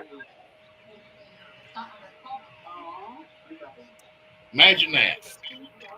Imagine that, especially when I have almost 300 gallons still left.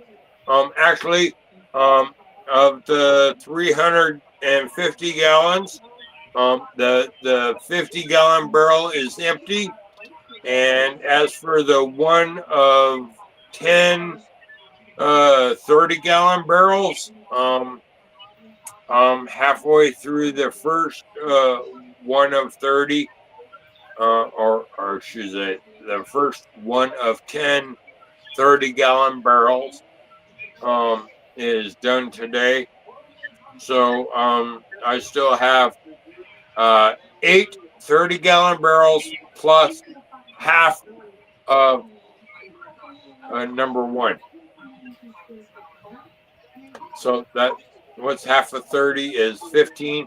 So 8 times 30 or 9 times 30 plus 15.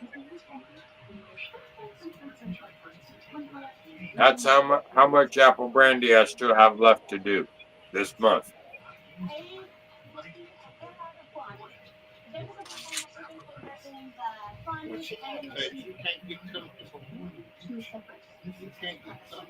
In other words, yeah, I'm swimming in apple brandy here. And I'm going to turn a lot of it into apple pie just to fucking sell it, get it out the goddamn door. It's your own fault you got that damn much to do. Yeah, well, if I had more money to buy more mash barrels and sugar and yeast, I could have made it twice as much. But hey, I ran out of money.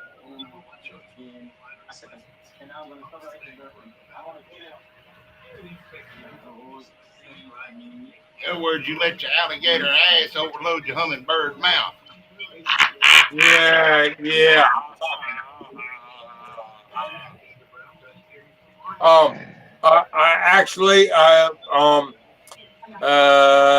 Yesterday I went over to Sandstone Distillery, and I'm seriously thinking if I had one of the 500 gallon totes or 1,000 gallon totes that he got, I could seriously make a whole lot more next year.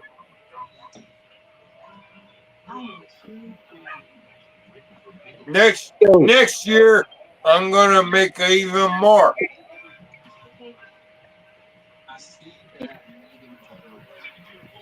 Y'all popped in at the Sorry same about time. that. My phone fucking had a conniption fit.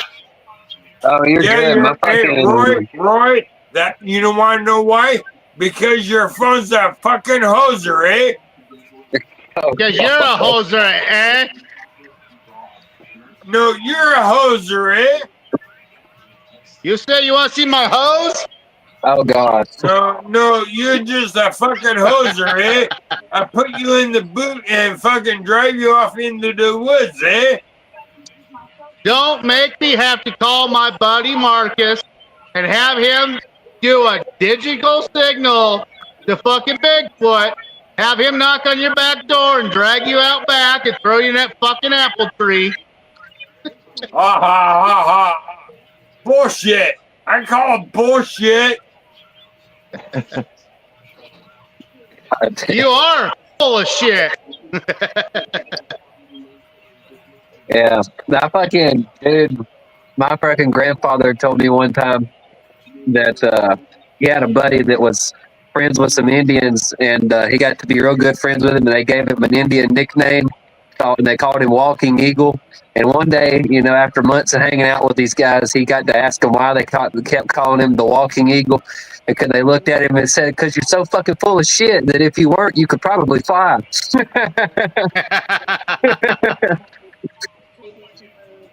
Well, fortunately for us, Phil's been named not Walking Eagle, but Nutsack. Ha ha.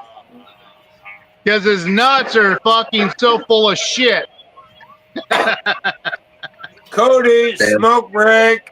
I knew you were going to call Well, that. I was about to tell you, Kimbo said that too. All right. This is jar number 12.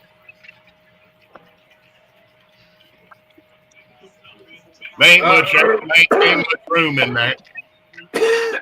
Earl. I'd probably say around 50.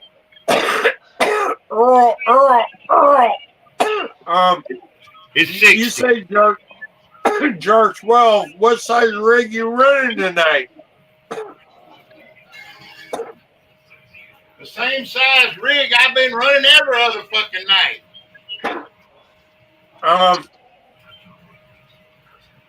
Yeah, Earl, I don't see how you can get the high proof and still be running.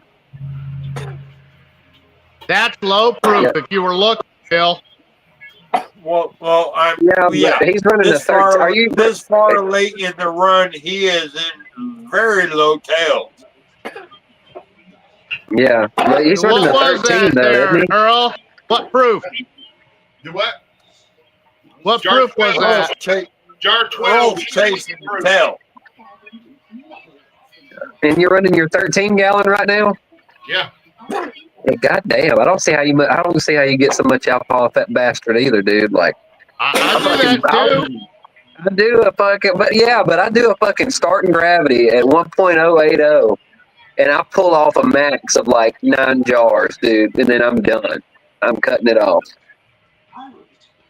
I run my 7-gallon or my 8-gallon rig, which I put about a little over 7 gallons in there, and I always get 2.5 gallons out of it.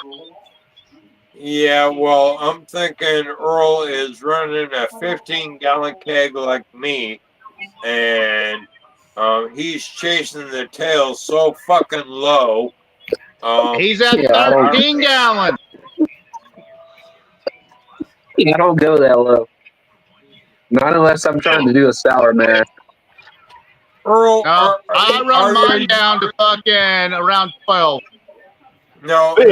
Next question is, Phil, Earl, look, are you Phil, just going Phil, by the Phil, hydrometer look, stick, Phil, or are you adding? Phil, look.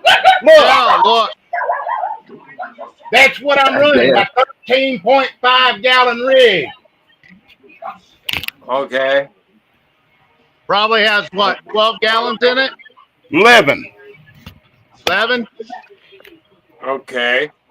Next question. Are you just doing the hydrometer stick or are you adding the calculator of the temperature, thermometer temperature? You don't Yeah. need to calculate that shit. Just run the fucking goddamn dropper in. No, the different temperature affects the proof on the hydrometer. Okay, Yeah, what proof but- does it need to be, Phil? It don't matter, Phil. He's going to let it air out, and that does change it just a little bit. Yeah. Just like when you add them all together, you let it air out again for another few hours, it'll change it again. Yeah. And Then you stick it in there and read it. My liquor coming out of the worm ain't no higher than 73 fucking degrees, Phil. Oh, okay.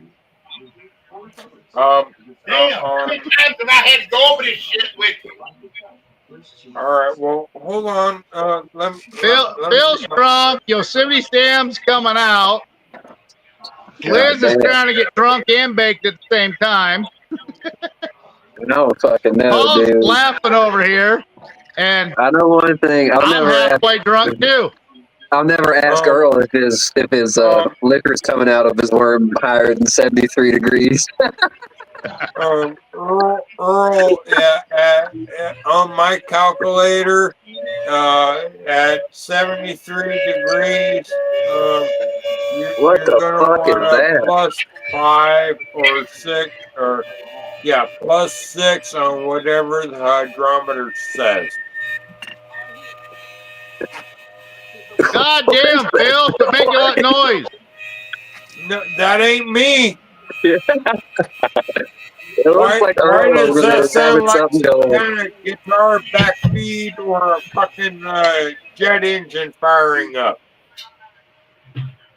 It sounds like a first responder alarm. No, that was my fucking pump drowning Phil's fucking ass out. God damn. I'll drink to that. Whatever the fuck it was hard on the goddamn ears. Hey, just to let you know, I just got a message back. Any of you guys ever watch Swamp People? Yeah. Yes. No. Cheyenne Wheat. Not Dill, but Pickle. She messaged me back, said she'd love to join the show. I just have to talk to the producer and make sure certain things aren't asked. I just had a flashback. Earl. What'd you think of the messenger I sent you about the giant pickle running from the cops? That was old because I'd done seen it 5 fucking times. Ow. Fuck. Still is funny though. They just need to do a fat version of it. We need to get Earl in a pickle suit running from the cop. That ain't gonna happen. It was still funny. No, you on your bike, on your Harley. Now I might ride down the road on my Harley in a pickle suit. There we go. I might do that. Right there. There's a TikTok thing your brother can record right there. Fuck you, bitches. And then right off. In a giant pickle suit. Damn, I shut the fire down on this thing and popped that lid loose. Damn it, the coffee smell in here. Oh, I know. Folger. That's one of the things. There's certain flavors that will fucking just explode. Folger's coffee. Damn. Earl, write down in your notes for tonight. I want some.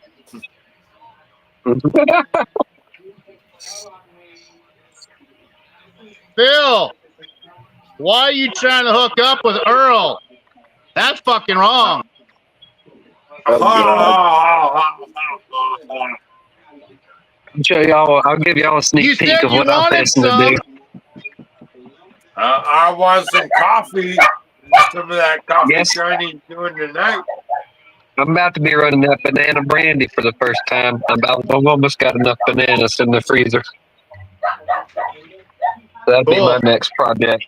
Yeah, I'm thinking about getting me a couple of boxes of bananas to do a banana run. Yeah, I just been saving those. I just barely got enough to over make time. a 5-gallon run. Yeah, shit. What I'll is do it? bananas. I'm gonna do at least 10 gallons. At least 10 gallons of it. And try to pull. I'm gonna Hey, do a 10 Earl, gallon bath and try to I pull 8 see your gallons out of buddy's it. watching us. Who? No. Don't even. Who is it? Tell me. I've done missed out, and now I've got to be informed. So Earl, come on, spill the beans. What's going on? Who is it? I'll put it this way. Go ahead, and you'll see what happens with me on the show. Uh-oh. I'll do it just like I did last time. I know, but like I said, fucktard's not coming on this show ever again. God damn. Which Well, fucktard? Which one? You! That's what I'm Chris, saying. the That's what I'm fucktard saying. Palin. Oh, what did he do now? Besides messaging me, trying to say what my badge number, what the fuck are you talking about? He messages me all sorts of stupid shit. Oh, fuck. I had that damn pump turned on. I was wondering what the fuck that is. Earl, that's a straight up fucking dog whistle for fucking humans right there. That damn pump sounds god fucking awful. Dude, that shit sounds fucking terrible. Oh, you want some noise, you said. Okay. No, don't do it again. God damn it. Hey, fucking Roy, you better mute his ass. Hey, I thought it's one of those pumps.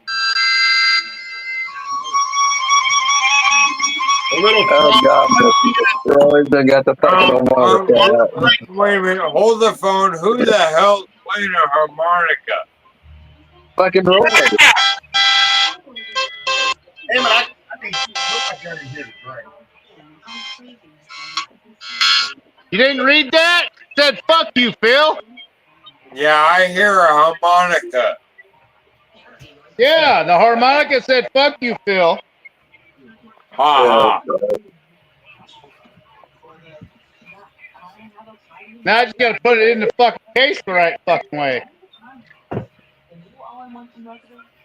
Let's see, I don't remember if this is peach cobbler or apple pie. Oh, I made some cherry pie tonight or today. Not a cheap product.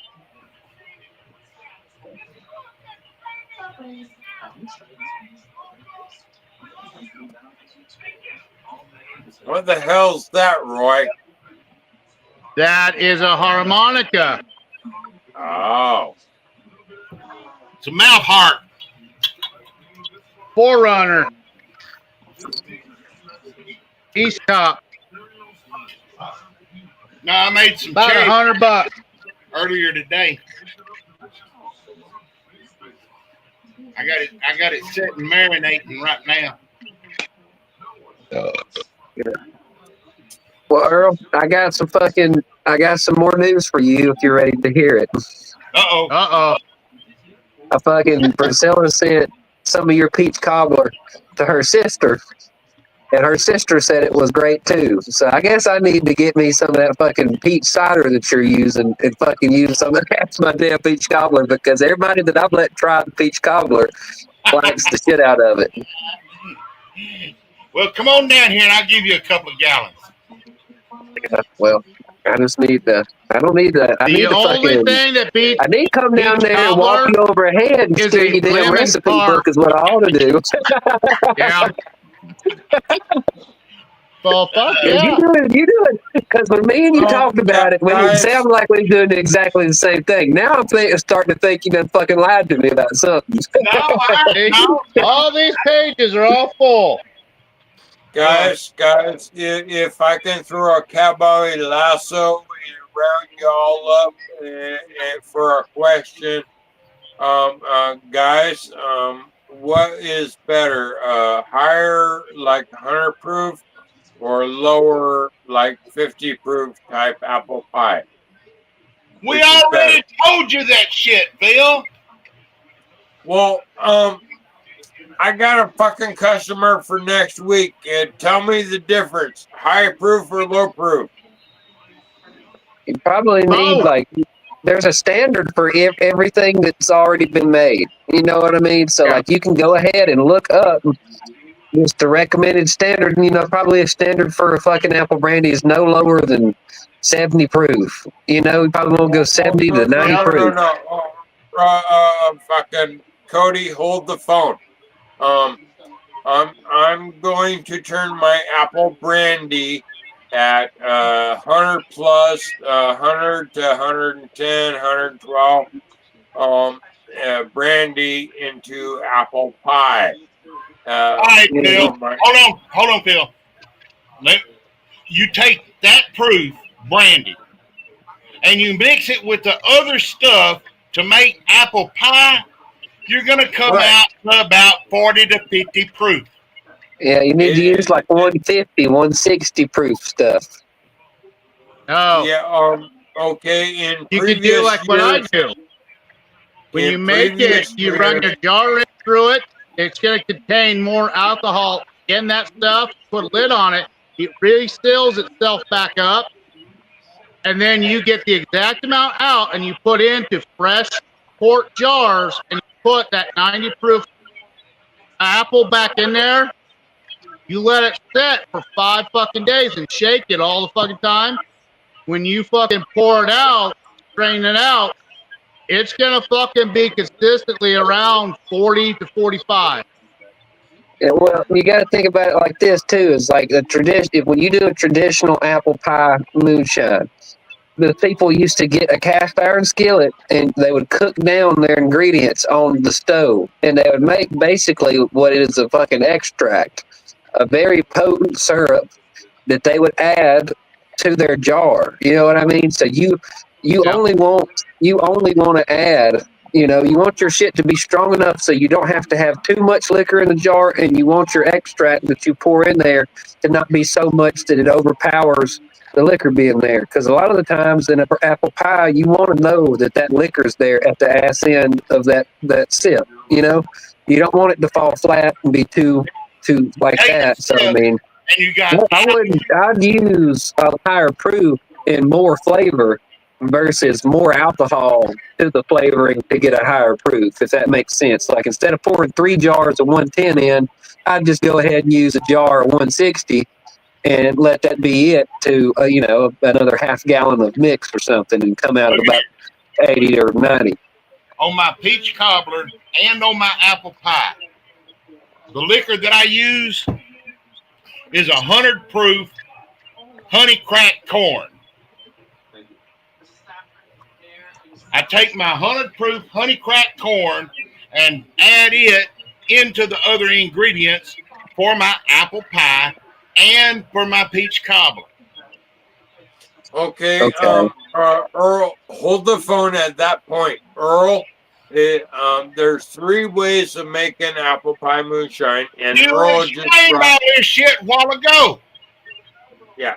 Yeah, I wasn't saying my way was the only way, Phil. I'm just telling you a traditional apple pie. That's what I'm saying is if you're looking for a benchmark of where to be on a proof, there's already been benchmarks for all of these things that we're making for years now. You know, so Yeah, I would just look up. Yes, but so But far I'm actually baking apple pie. I'm baking it in the jar when I'm running my jar rig through there. Yeah, but that's not what I'm saying. I'm saying he was asking if it's better to be higher or lower proof. And I told I know, him, I was like, but there's already. you get the clear out of it, but then you can use half that clear, mix it with the stuff that you already used in the jar, Yeah, post flavor it, all that stuff, which is now a fresh baked apple pie, or like I do is apple crisp. Take that, divide a third of that into each jar, let that sit for 5 days, shake it all the time because it already has more alcohol into it because it's filtered through it. You're going to yeah, retain more alcohol flavor in that, yeah, and you're still going to have an awesome flavor all the way through. yeah. I get the way you're doing it, you know, and I'm just saying that, like, no matter how you are going about getting your flavor, if you're higher or lower, you know, there's probably already a standard for your drink. If you're trying to sell a drink to somebody, they probably already got a conceived idea of how it is supposed to be in their mind. Oh, yeah. You know what I'm saying? So, like, kind of look and see what the There's all sorts benchmark of of that ways you drink can do is. it. If 90% of apple pies are 90 proof, you know, That probably brings make it back 90 my proof. original question as to higher or lower proof. 100 You make or both. 50. You make You something want- that the guy drinks is going to be higher. You make something lower that the lady's going to drink. That way you can sell more. Well, So I'm trying to decide, like 50, 75, 100 proof. Here's I'm your guessing solution, if I was to try to please everybody, I know you can't please everybody, but if I was to pick a medium, I'm thinking maybe 75 proof. Yeah. Instead of making a high proof or a low proof, make a middle proof. That's what I'm saying. There's already a benchmark for all these drinks. There's only a certain amount of people that are going to come in and order a shot or a glass of apple pie. You know, that's just like Earl is probably, or Roy, I don't know, but like, let's just say this, for example, Roy is probably not going to walk into the bar and order a Moscow Mule. You know what I'm saying? Like, he might, but he's probably not going to. You know what I'm saying? Like, so that drink, no matter if it's made for whoever, they're not trying to tailor to anybody. The people that are going to like Moscow Mules are going to come in and order a Moscow Mule. If somebody's ordering an apple pie and the national standard for apple pie is anywhere from 75 to 90 proof, it'd probably be a good idea to make apple pie anywhere from 75 to 90 proof because that's what somebody's going to expect when they come and order that. Somebody comes in and orders a Long Island iced tea, you make a Long Island iced tea. Right, and they expect a ton of alcohol, like everything in it but the kitchen sink. You know, like they're gonna get fucked up. That's what they want. And that's why you make both. That's why you make that higher proof like mine, which is close to 90. And then I also have the post flavor, which is somewhere around 40, 45. Right, right. And We're you gonna drink give them it a clear. small little shot of it. It's like, hey, try this. Let them have a shot of each one and say, what do you prefer? And let them answer. Yeah. That's all you have to do.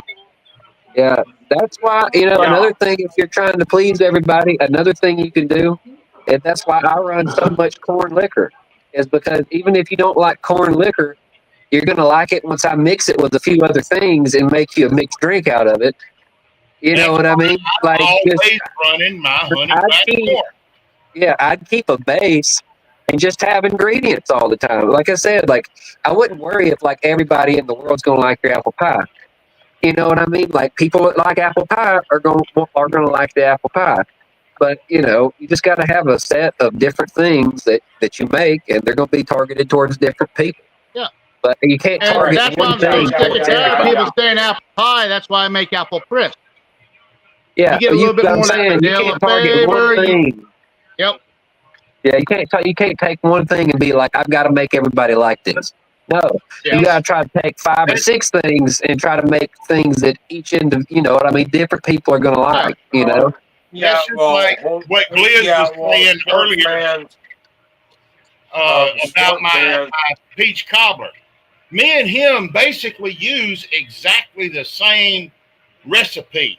we do it exactly the same. But it's your base liquor that the base alters the flavor.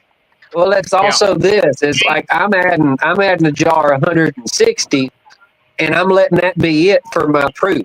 And so I've got a lot more syrup and a lot more other stuff that's doing different than what his is. He's taking 100 proof liquor and adding 100 proof liquor to the flavorings until he gets it to the proof that he wants to get it to. So just those minute two differences in the way we do things make it so different.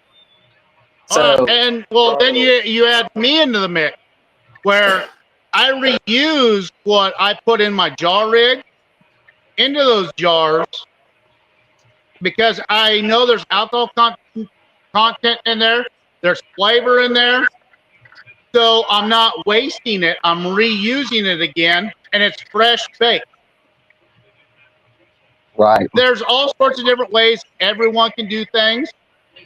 We don't need to force someone how to do something, but when it's the buyer that decides this what I prefer over this, keep an open mind and try different shit all the time. It's just like George on Barney and Hobbs said. This is the way he does it. That don't mean that's the only way to do it. There's 100 different ways to do this. Yeah. Right. See?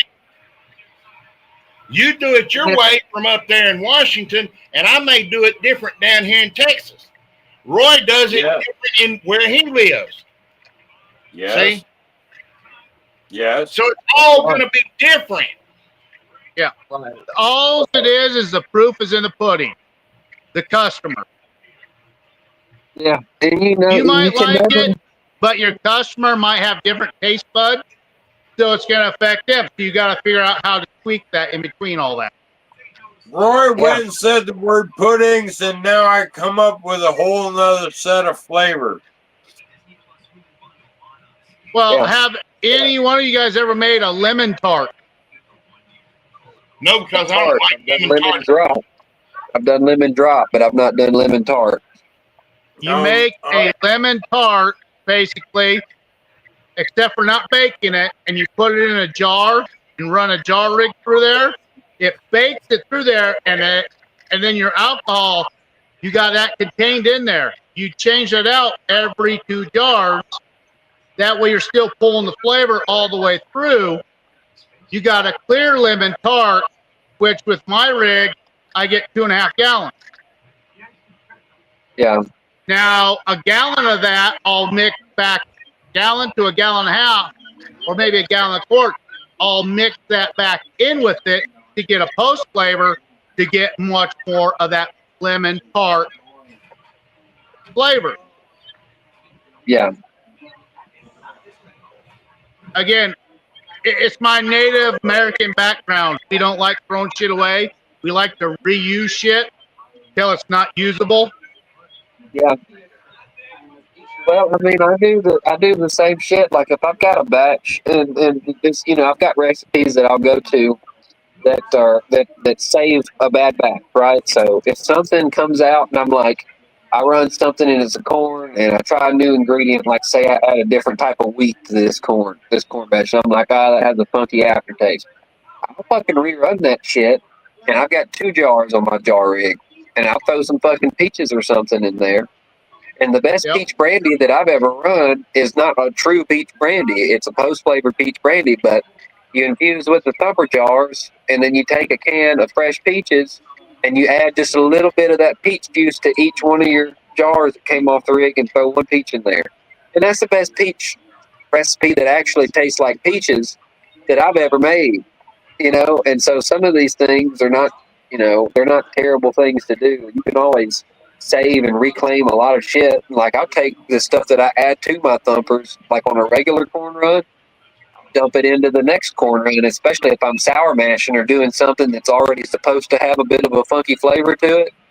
I'll add that stuff that was in them thumper jars, just the back ends or the fucking tails or whatever, and I'll throw it in the fucking pot for the next run. It don't hurt a damn thing. And plus, you got to think about it. If you're distilling on more than 1 thumper, you got you got to distill 3 times before I come off the worm. So a lot of stuff purifies on out of it anyway. So I don't know. I've yet to run like a clear apple pie or anything like that on it. But yeah, I mean, I use the thumper a good bit, but I don't know. I still Anyways, got a lot to learn. A lot to learn. So I Well, got like to tap JB out. said, he's always learning every fucking day, and you gotta think how many fucking runs JB has run. yeah, and you Guys, know, like just like Earl said, me and him do stuff pretty much the same exact way.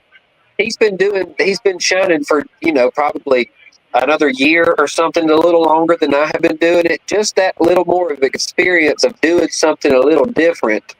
Everybody that I let try my peach cobbler and his peach cobbler, 3 out of 5 people like Earl's peach cobbler over mine. And it's just the slight difference of he's using a peach cider and he's also using a different method to raise his proof in the mixed drink. Okay, so for one, the mixed drink isn't as thick as my mixed drink is, and for two, it's got a different base. So just those two little differences make a world of difference, and plus, what's 3 differences because the experience is there.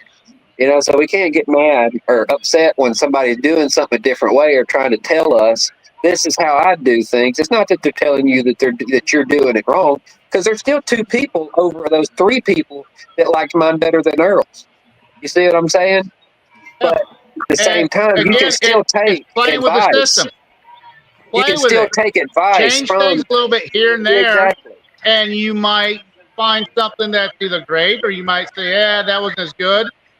That's why when Exactly. I do a brandy run, I'll hook a jaw rig up to it if I want to flavor something.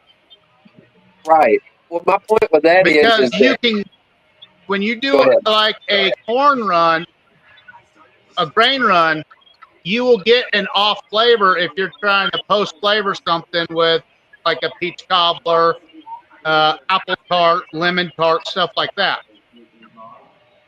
Well, you can see there, like Or I said, you don't you can do necessarily have like if to. you want to be neutral, you do a sugar wash, then you got a neutral, and then you can do all that. See, that's why I say, look. So that's why mine and Earl's way of things clash. And my point to the last thing is that you're not. It's not that okay. I still have 2 people that like my stuff better than they liked Earl's, and that's not that I'm trying to win over that. My point is that 3 people liked Earl's thing and 2 people liked mine better than his. Well, all that means is that I don't need to get mad or upset over that the majority liked Earl's. It means that I can take Earl's advice on how he's doing something different and tweak mine to make it better. Yep. And that's all that it is. And that's all that we're trying to get people to do is like, hey, have you tried this? Have you tried that? Yeah. And we're that's not all trying this to be is about. fucking dictators on shit. Oh, that's wrong if you do it that way. No. The biggest Just have an thing open to mind do- on shit. The biggest thing to do when you're doing it is this right here. You gotta taste anyway, it. guys, yeah, Earl, Roy, I know it's a bit early for me, but my clock says 2000 or 20 hours. No way. So I'm tapping out at 2000. No right. way, Yeah. Phil. That's Be crazy. a Good night, pussy, guys. Phil. Tap out. Yeah, Go eat I gotta something, tap okay? out. Go I eat still something. gotta get my wood stove going and get that because the electric's on, so I gotta get my wood stove going. All right, get your Don't woody going. set yourself on fire, Phil. Yeah. Don't do that. Later, guys. Yeah. No, good Later. night, guys. Burn your house down. Later. Yeah. Later. But anyways, what else I was gonna say is you don't necessarily have to have an off flavor in your post flavored stuff if you run an all grain or a grain. So like my mixed drinks and stuff like that, I'll do a corn, and this only works if you can get your proof high enough. But even if you're doing a corn run and you've got liquor that's coming off, your heads are coming off at 173, okay? My heads, after 3 times of distillation, just imagine it, even if it was a column, you have 3 plates. I've got three forms of distillation before I hit condenser, okay? So I'm coming off heads 173. If you add 165 proof, not heads, after you come out of heads and you come out of your high heads, if you had 160 proof, you're not going to taste anything but alcohol and a slight nose of corn. You can't really taste that corn at that point. So I'll I use know, some of but what that. my point is, if like I'm at running an apple run, and I'm making apple crisp, you're just going to get a little bit more of that apple flavor all the way through. Yeah, that's true. That's true. Give me 1 second. I'm gonna be right back. I'm still here. Do not kick me off. I gotta go to the bathroom. Right, no problem. He got to drain his wee wee. Well, he's finally got home to where he can actually drink instead of smoke. Yeah, he's there. I'm gonna go fishing out there and see who's all active. See if we can pull one or two more crazy fucking people in here. I sure would. I sure would really like for Pickle to come on. Well, I gotta fill out some paperwork, and like she said, there's certain questions I can't ask that I have to write down and make sure. And then before she would come on there, I got to remind you guys, because if you guys ask her a certain question like that, she'll just fucking bounce out. So we have to kind of pay a lot of attention to it. Yeah, she can't answer because she is on contract, so that does mean a difference. But how cool would that be? Yeah, I'd just like to have her on just to bullshit, Oh, I know. Yep. Well, like I've been talking with Little Willie. I've been talking to Big Don. I've been chatting with a bunch of them on there, and they've been messaging me back. They're like, well, since we're on the show, there are specific rules and things that we can say or can't say on there. So, but having someone message me back saying, yeah, we'd have no problem. It's just there's certain things you can't ask about. Yeah. Which I have no problem with. I just got to write them down so when we're drinking, I can make sure that my dumb ass don't say something wrong. and we don't need Bill on the show. He's gonna. Well, that's where we might have to.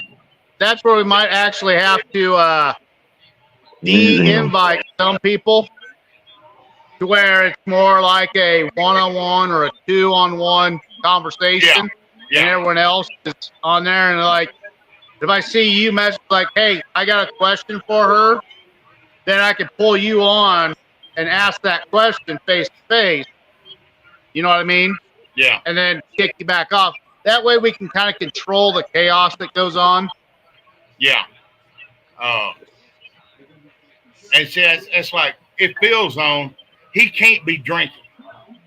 Yeah, that's what I was going to say. Most of us are pretty respectful. If somebody else starts talking and they started talking first, most of us will shut up and then let the person finish or say, my bad, go ahead.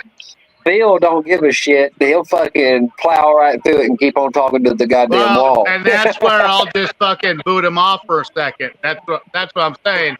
It's like, we'll be doing like a two-on-one, like if it's me and not on there, and all of a sudden, like in the comments, you or Earl or someone or Paul say, hey, I have a question about this, and we'll pull that person in there for just that question, get that answer, and then go from there, kick that person off. Someone else has a question.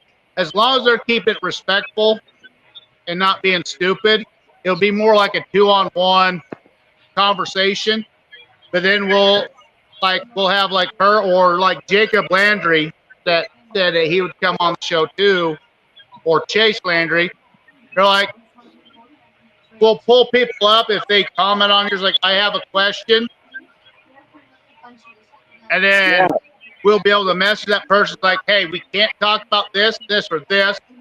You have a question that goes beyond that, that's good, we'll pull you in here and you can ask that question live. If not, And see, that's Yeah, like me.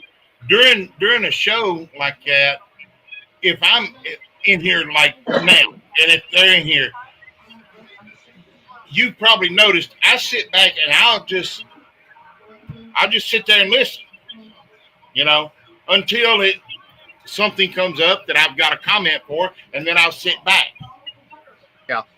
yeah. you know. Well, another thing too, I think, is that I think do it like Santa and Roger were doing it before things went south with them, because they'd have a guest or somebody on, and they wouldn't let nobody else on. It had to be the two hosts of the show, and it'd be the Yeah. person that they were interviewing for 30 or 45 minutes or an hour or whatever, however many questions they wanted to ask. And then after they were done with the interview, if that person wanted to stick around and talk to everybody else, then they stuck around and talked to everybody else. But that way, the interview and all the important questions got asked, and then everybody else that wanted to come on and bullshit got to come on and bullshit. But the interview was already over and done with.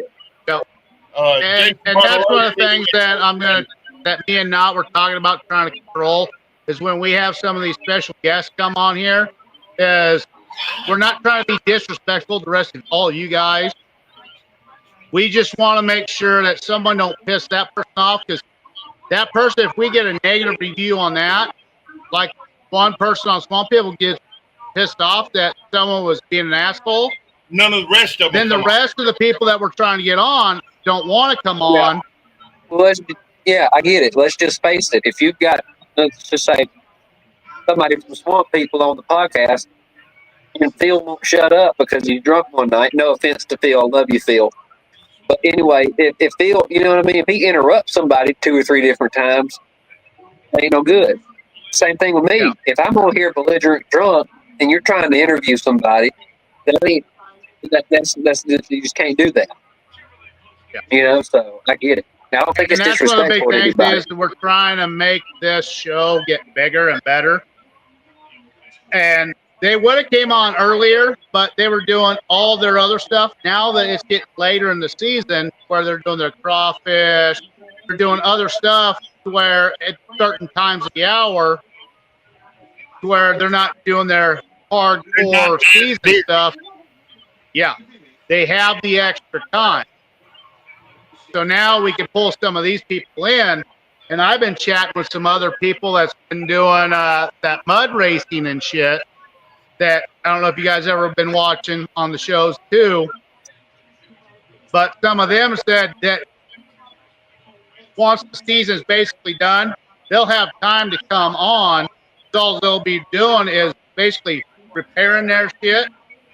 But the cool thing is, like, I've messaged them, like, the cool thing is you can be at your shop, you can show us what you're repairing, because we would appreciate that. See what you guys are physically getting hands on. Right.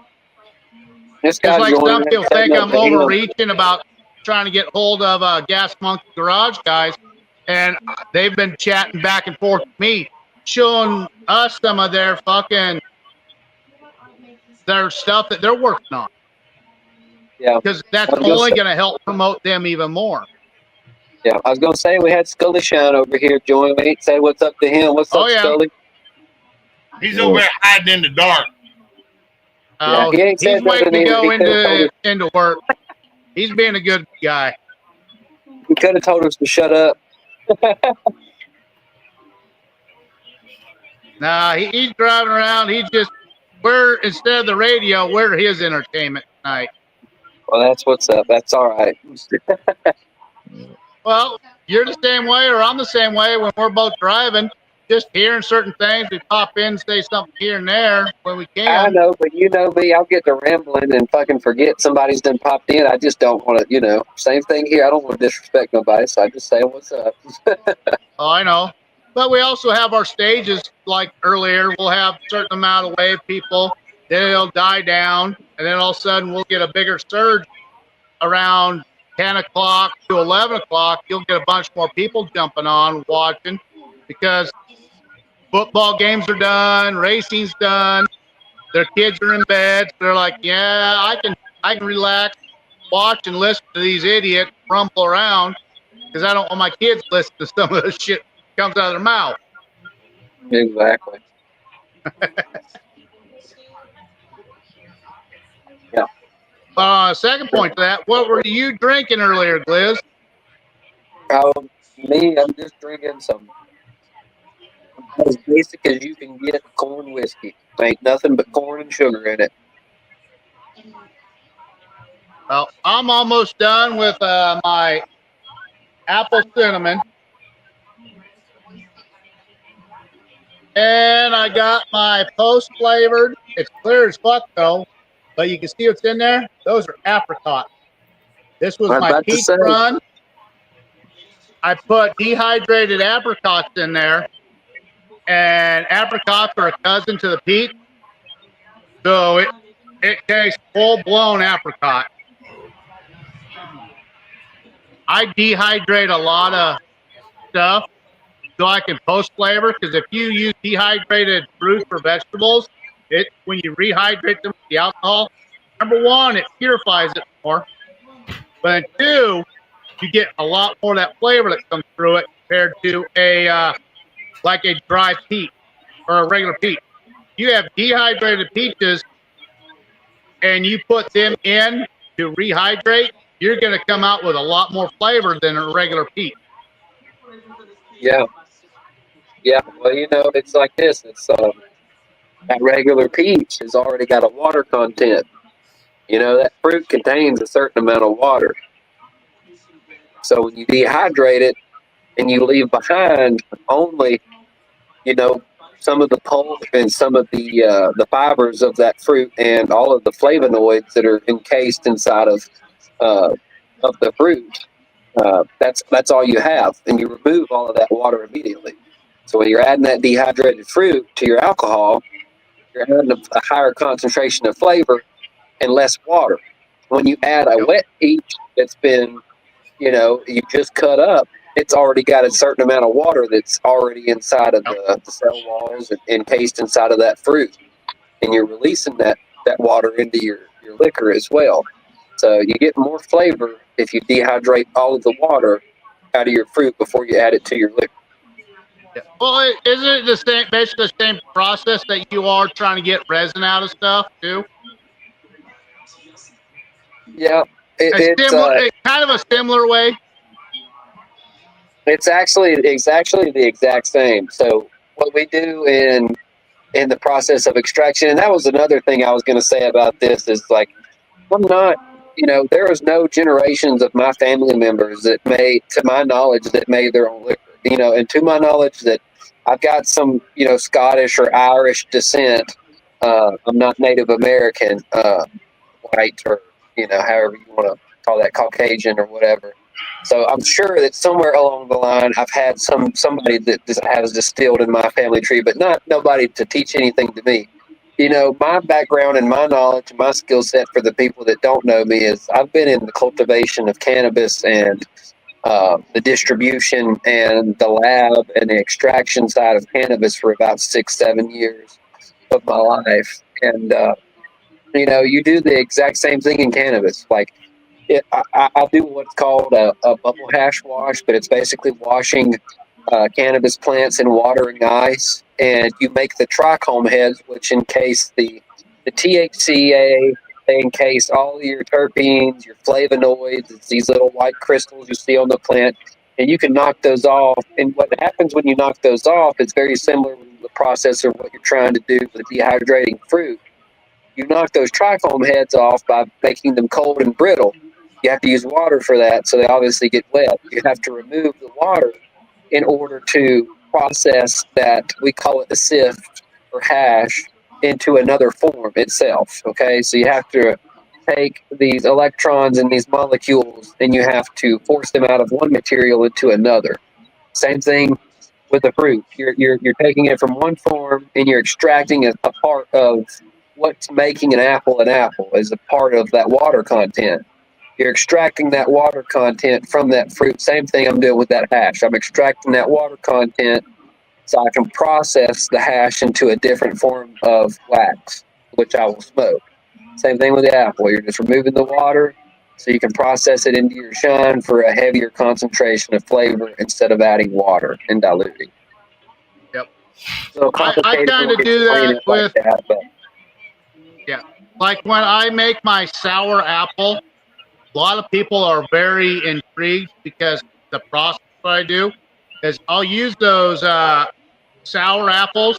I'll dehydrate them first, but then I'll get some concentrate lemon juice, pour that on there, let them all soak back into that, then I'll re-dehydrate that again. And then that's what I put in my jar rig when I do a sour apple run.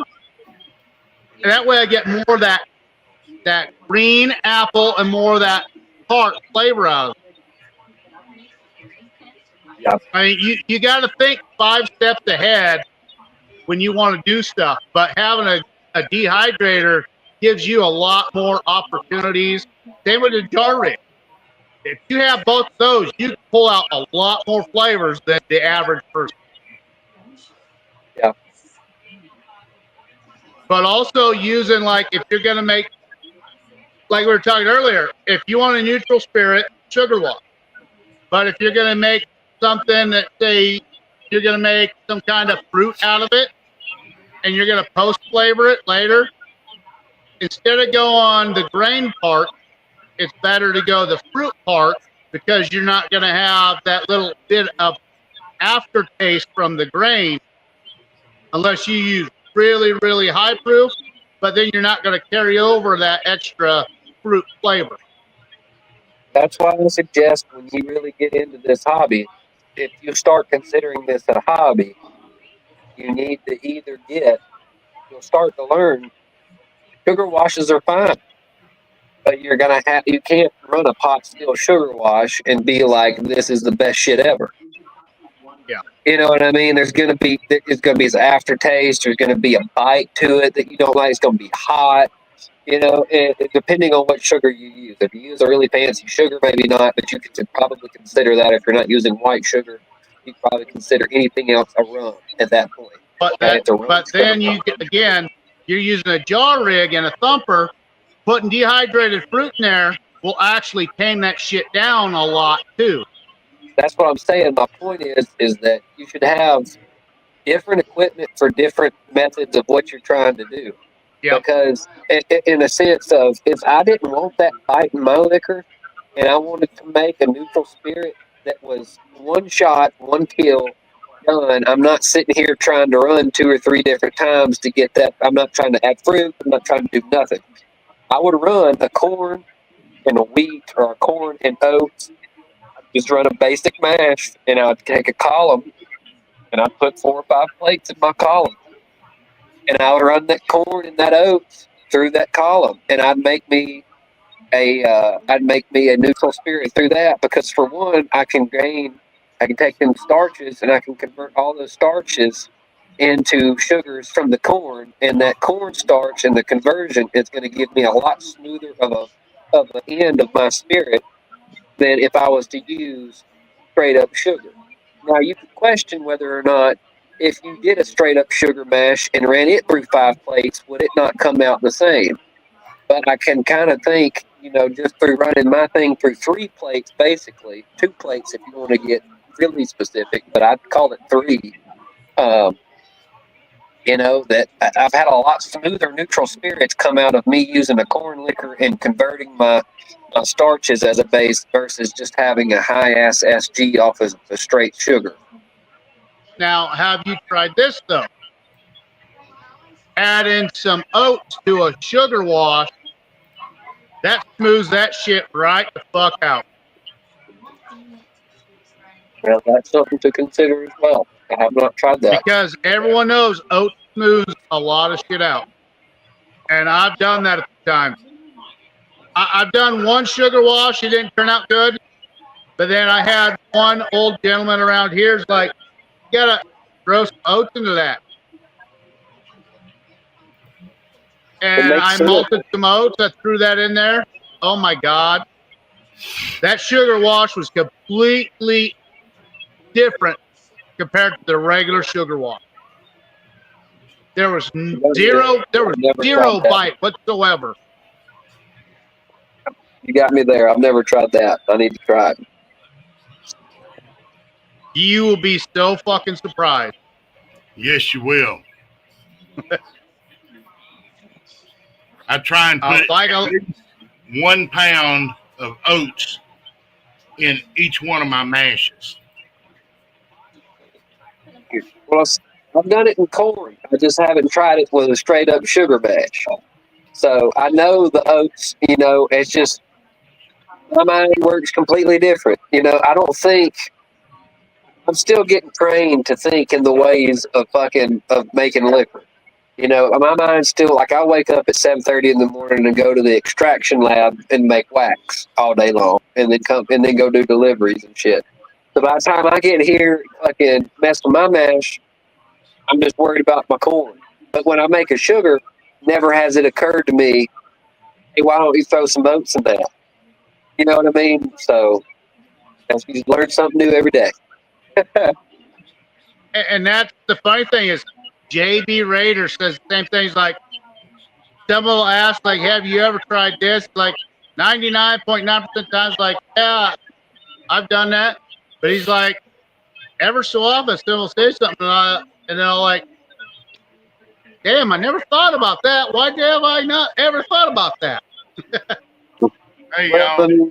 I've also go ahead. I'm tapping All out. right, Earl. I got to get up and take You have a good one.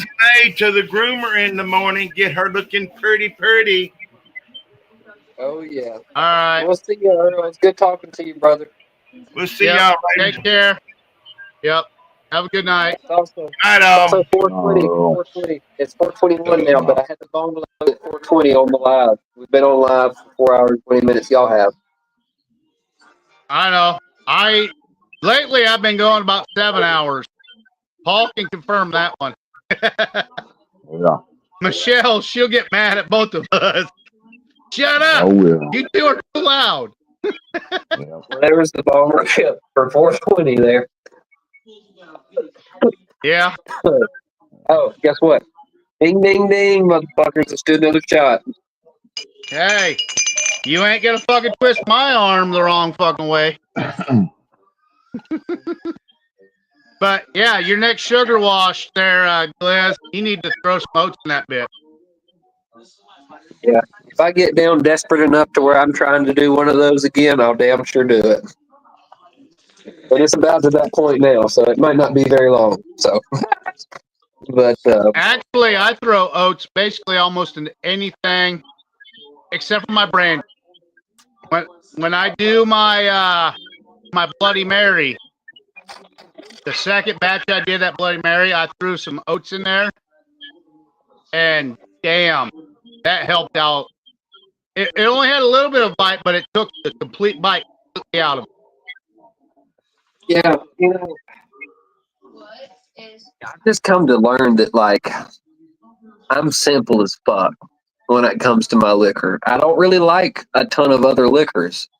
And it just is what it is. Like I like to post flavor some of my stuff. I like stuff that tastes good, But as far as stuff that tastes like liquor, I only like bourbon and I like corn liquor. I like brandies, but a lot of the time it's peach and apple. And it's stuff that I make. I've rarely ever liked anything else that I've bought from everywhere else. So a lot of the times that's also why I just run corn liquor. Like I just have something that's different. I'm trying to fucking get this glare out of the way, but I just have something that's different about me that's just like, hey, I just like the corn liquor. So I make that a ton of times. I don't know, really but add I too was much to it. challenged. I was challenged last year about a Bloody Mary because that was the first time I was at Popcorn Sutton Jam, and no one really knew me. So they're like, you can actually make something that makes people's eyeballs fucking just go wah, or their taste buds go boom. You're just kind of a regular mediocre person. So this year when I brought it there and people sampled it, first thing I told them was like, you're going to sample this. 30 seconds, you got to shut the fuck up, not say a goddamn thing, let all the flavors hit the whole entire palate. I started doing that to every one of them. Even Alfredo did. It blew everyone's fucking mind. They're like, you can fucking literally taste every motherfucking thing that's in there. And it's like, yeah, the fucked up thing is I got a new one now that's going to have bacon flavor. Yeah. See, and that's my thing. Like, I never got into this to, like, I didn't even know, like, I never got into any of this to come to one of these festivals or to come around a bunch of people and send out shine and be like, oh, mine's better than yours, or like I've got such a new flavor or anything. I just got into it because, you know, like I started off in weed because, you know, it's something, first of all, that, like, yeah, when I got high for the first time, it like really was like, I've been missing out. You know what I mean? Like, I really enjoy this. And I was on a lot of ADHD medication and shit. And then you learn that, you know, oh, I can grow this stuff. I can fucking make this myself. Like, I don't have to rely on anybody else to do this. And plus, I was raised in Alabama. You know, my dad was a hunter. He was in the army. He did a lot of shit for himself that, you know, he didn't rely on anybody else to do. And, you know, same thing with the weed to me. So, like, I started off growing myself. You know, I learned how to grow a plant, okay? And then I moved out to Oklahoma. I took over an edibles kitchen. You know, before I took over an edibles kitchen, I learned how to trim somebody's whole harvest. I would fucking go trim their buds at their plant or at their places. I've been to over 200 grow facilities in 3 different states. You know, I've learned this industry in and out. I've grown my own my plants. I've made my own edibles, made my own carts. I've made my own extracts. I smoke my own extracts every single day. And same thing with liquor. I got into doing this just to fucking make it myself. You know, I'm not trying to make the best shine in the world. I just enjoy making it. I enjoy making brandies, and I enjoy talking to you fuckers. So that's why I got into it. I know. But with me is I like those challenges. When I get challenged on, especially when I found out my grandpa used to fucking make shine. Everyone knew he had all sorts of different fucking liquors. Like, he would have plum, he would have apricot, he would have apples. Guess what? I was his little monkey that was in the tree fucking shaking all that shit down, picking all that shit from. So that intrigued me just that much more. So it made me like, I want to make my grandpa proud of me. That's why I push myself to the limit. It's not being better than anyone else, but it's making my grandpa proud of what he started. I can continue. And my thought is, if I get a good enough settlement check, start a small fucking little distillery here. That way I can bring in my friends to the distillery. They can make their own small batch, and they can sit off to the side saying, I have my own fucking jar too. Yeah, that'd be pretty cool. Is that? That'd be pretty cool. Like, have a jar that says Liz Amazing Apple. Or yeah, I mean, if you opened a distillery, I would definitely come make a batch with you, and we would put our names on it. We'd come up with a special mash, and we'd definitely do that. That'd be cool as fuck. Well, that's one of the big things I want to do. I've actually done a lot of research. A friend of mine's been doing some research to help me because they're better in the legal field than I am. And I've found an area. Guy is willing to donate that as long as the name on it says his family's name. He will drill the well. He will build the building. He will pay for the concrete. Okay. So you've already got some sponsors. Here in Nebraska, you can do a mini distillery as long as it's under 3,500 gallons. A year? $500. Okay. How fucking cool is that? The fuck That's no, not it's bad. not. When I already have someone that said they'll pay for, they already own the land. They'll pay for the building. They'll pay for the concrete. They pay for the new well. As long as it's my dad's best friend. As long as it has their last name on the distillery, I don't give a shit. Yeah. Because Yeah. the jars I mean, is where it's going to be at. yeah. Well, I mean, Roy if you run, I Rogers mean, jars, you got 3,500 Cliff's gallons is jars. a shit ton.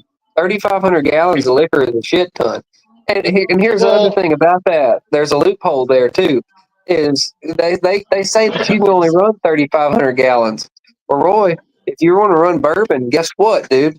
You fucking run half of that. You have run half of that fucking that volume in your bourbon. Like you won't come out 140, let it come out 140. The other shit, what's the rules say about having it come out all at 190? And by the time you proof that down, you've got triple.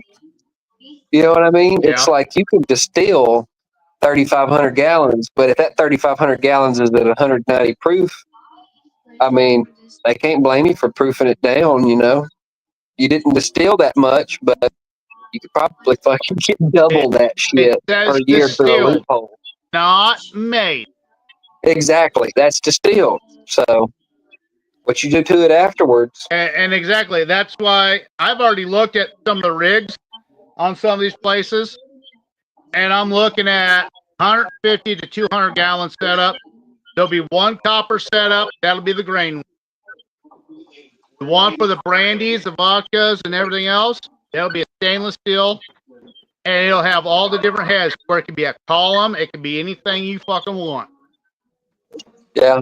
Well, you know, I mean, it's like I said, if you're not going to run a fucking bourbon and you're running anything else, why would you care to not run it as high proof as possible? Because, I mean, you know, I mean, except a brandy. You know, if you run a brandy, you know what I mean? Sure, do it your way, infuse it, fucking post flavor it afterwards. But if you're going to infuse and post flavor it, you might as well run it at a fucking high ass proof and then lower it down Well, and then add your like flavor when I anyway. do my brandies, I like my process that I do right now. I get it out about 145, 146, the highest after the heads and all that's gone. But I'll run it all the way down, fucking 10. Right, but you can That way still I have something down run later. that. You can still run that column. A lot of times, what you do when you go industrial like that, for people that want to run like that, you're not going to use a jar rig anymore, right? You're still going to use a column. You're going to throw like a plate, one plate on your column, and then you're going to add a gin basket after that plate, you know, and then you're going to use that gin basket as an infuser like you would like a jar rig. And you're going to throw the ingredients you would throw in your jar rig in your gin basket. And if you distill again after that, well, guess what? You can either throw another plate and another gin basket, or you can just throw another gin basket on and then go to your condenser. You know, but you still would probably Or, run that on your stainless steel run and just add plates instead of jars and then gin baskets, because you're not going to have jar rigs or I unless can you do make them. like what my setup is right now. Having above the fucking system thumper comes directly right off, goes right down into jar rigs. That way you can fucking pull all that extra flavor off, and then I can use half of that for post flavoring, and then half that I can use as clear. Yeah, but you're really gonna run like a 200-gallon system through a 1 gallon jar. You know, even if you run a 200-gallon pot through a 1 gallon jar, how many times are you gonna have to unscrew that fucking jar and replace what you're trying to infuse in it? It's not gonna be a big enough vessel, I don't think, to cover 200 gallons. You're gonna run through. You're gonna be pumping so much steam through that one system so fast and so All that long. it's the same system I have right now. I just hit a lever and go right to the next one, and it transfers right over to the next That's what I side. was gonna say. You're gonna have to have a line of them. And for Yeah. 200 gallons, you're probably gonna have to have 10 or fucking 15 of them fucking jars on there, dude, at a gallon. I mean, that's 200-gallon pot. Oh That's a big no. ass fucking pot. I'll do the modified what I do here. It would be a 3-jar system on each side. That way I can just pull that much more flavor off of every fucking thing and Dude, not worry these about it. these 2 jars on a 13-gallon rig are dead of flavor and dead of producing any more high volume alcohol. after 9-10 jars. It's on 13 gallons with 2 jars, 2 half-gallon jar rigs. You run a 200-gallon pot and you try to introduce flavor with only 3 jars, you're going to run out of that shit in 9-10 jars. And you're still going to have X amount of jars to get off of 200 gallons. I know, but then that's also cooking all that stuff in there. I put top on there. It seals it back up. That's going to be like baking it. So you're when gonna it bakes it like change them that, 3 you're going to jars keep out all every that so flavor in often. there. That way I can post flavor that later with it. So you're going to sit there and you're going to change those jars out for the whole 200-gallon run. The 3 jars.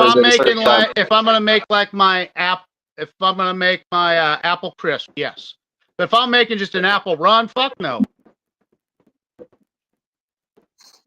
I mean, it makes sense.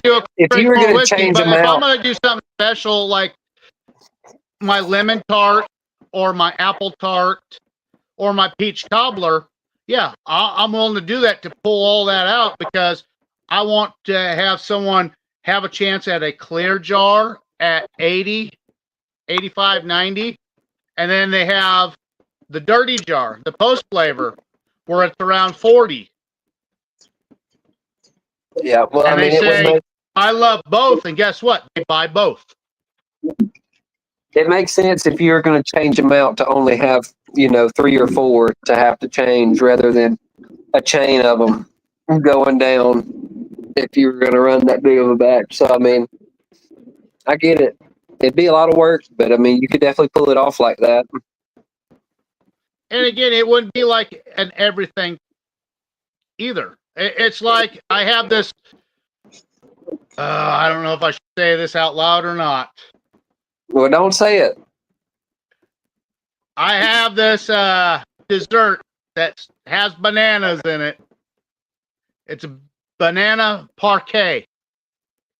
You ever go to Dairy Queen and get one of those? A banana parfait?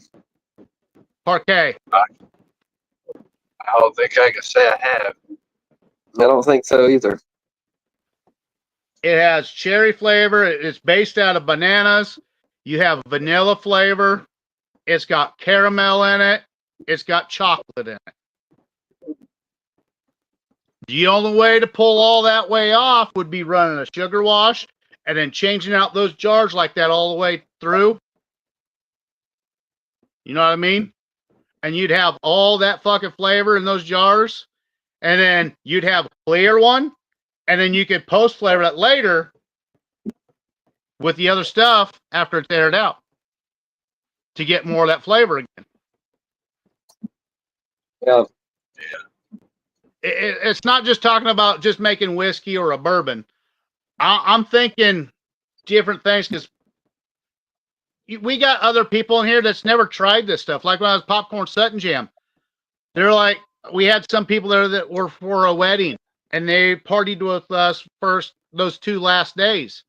They're like, oh yeah, moonshine. Oh yeah, that's strong. I was like, how about this? I pulled out my apple crisp and I had them sipping on that. They were like, oh my God, this is moonshine. I was like, well, yeah, this is different type of moonshine. Moonshine don't mean it has to be 190 proof, 180 proof, 160 clear. You can post flavor that stuff. Yeah. And they were sipping on other people's stuff. They were having a good time. And then they're like, well, what's everyone fucking saying that the best 2 jars? Those are my jars. Those are the clear ones. You probably won't be interested in those because they have more alcohol in them. They fell in love with that fucking clear Bloody Mary and that clear fucking cucumber watermelon ginger. They're like, where the fuck can we get this? It's like, I'm not a distiller. You're gonna have to come here next year. Hey, look, check this out. This is cool as fuck. Moss Smith says, I randomly came across y'all living in Kentucky, but from Massachusetts. I love holler water. So shots to the new viewer who has just discovered us for the first time. See, again, I was rambling. I wasn't paying attention. It's that last new comment. Yeah, I see it now. I'm gonna actually put it on stage. We got some of that holler water down here. You know what I'm saying? Well, this is the last of this jar. Yeah. Well, there's plenty This more where last this the apple came from. cinnamon. I got another gallon and a half inside that from my last run. You don't want to know how much shit I got around here. Yeah. Just a couple. Now I got to go grab me a different jar. I got to go to the living room because that's where I have 2 of my jars set up. I had a stockpile up, dude. I fucking there for a minute though. Like I had did like 5 or 6 runs, pretty back to back to back, and all of my people came and were like, "Hey." Once they figured out that I was making something other than clear, I did a batch of apple pie, and I made about 3 gallons of apple pie. So I made about a case. That got going within 2 days of fucking mixing that shit up. Fucking made a batch of peach cobbler. Made about 2 gallons of it, so it made a little less. I shipped some of that shit off, and the rest of it got bought up. I drank about 1 jar of it, and then it left me with about a gallon of bourbon, and then I had about another 2 gallons of clear. Well, my uncle called, and he got about 3 jars of clear and another quart of bourbon, and then knowing myself, I drank about 3 jars of that bourbon, and now I'm down to about a gallon and a half of clear left. So here we are. I need to do a few more runs.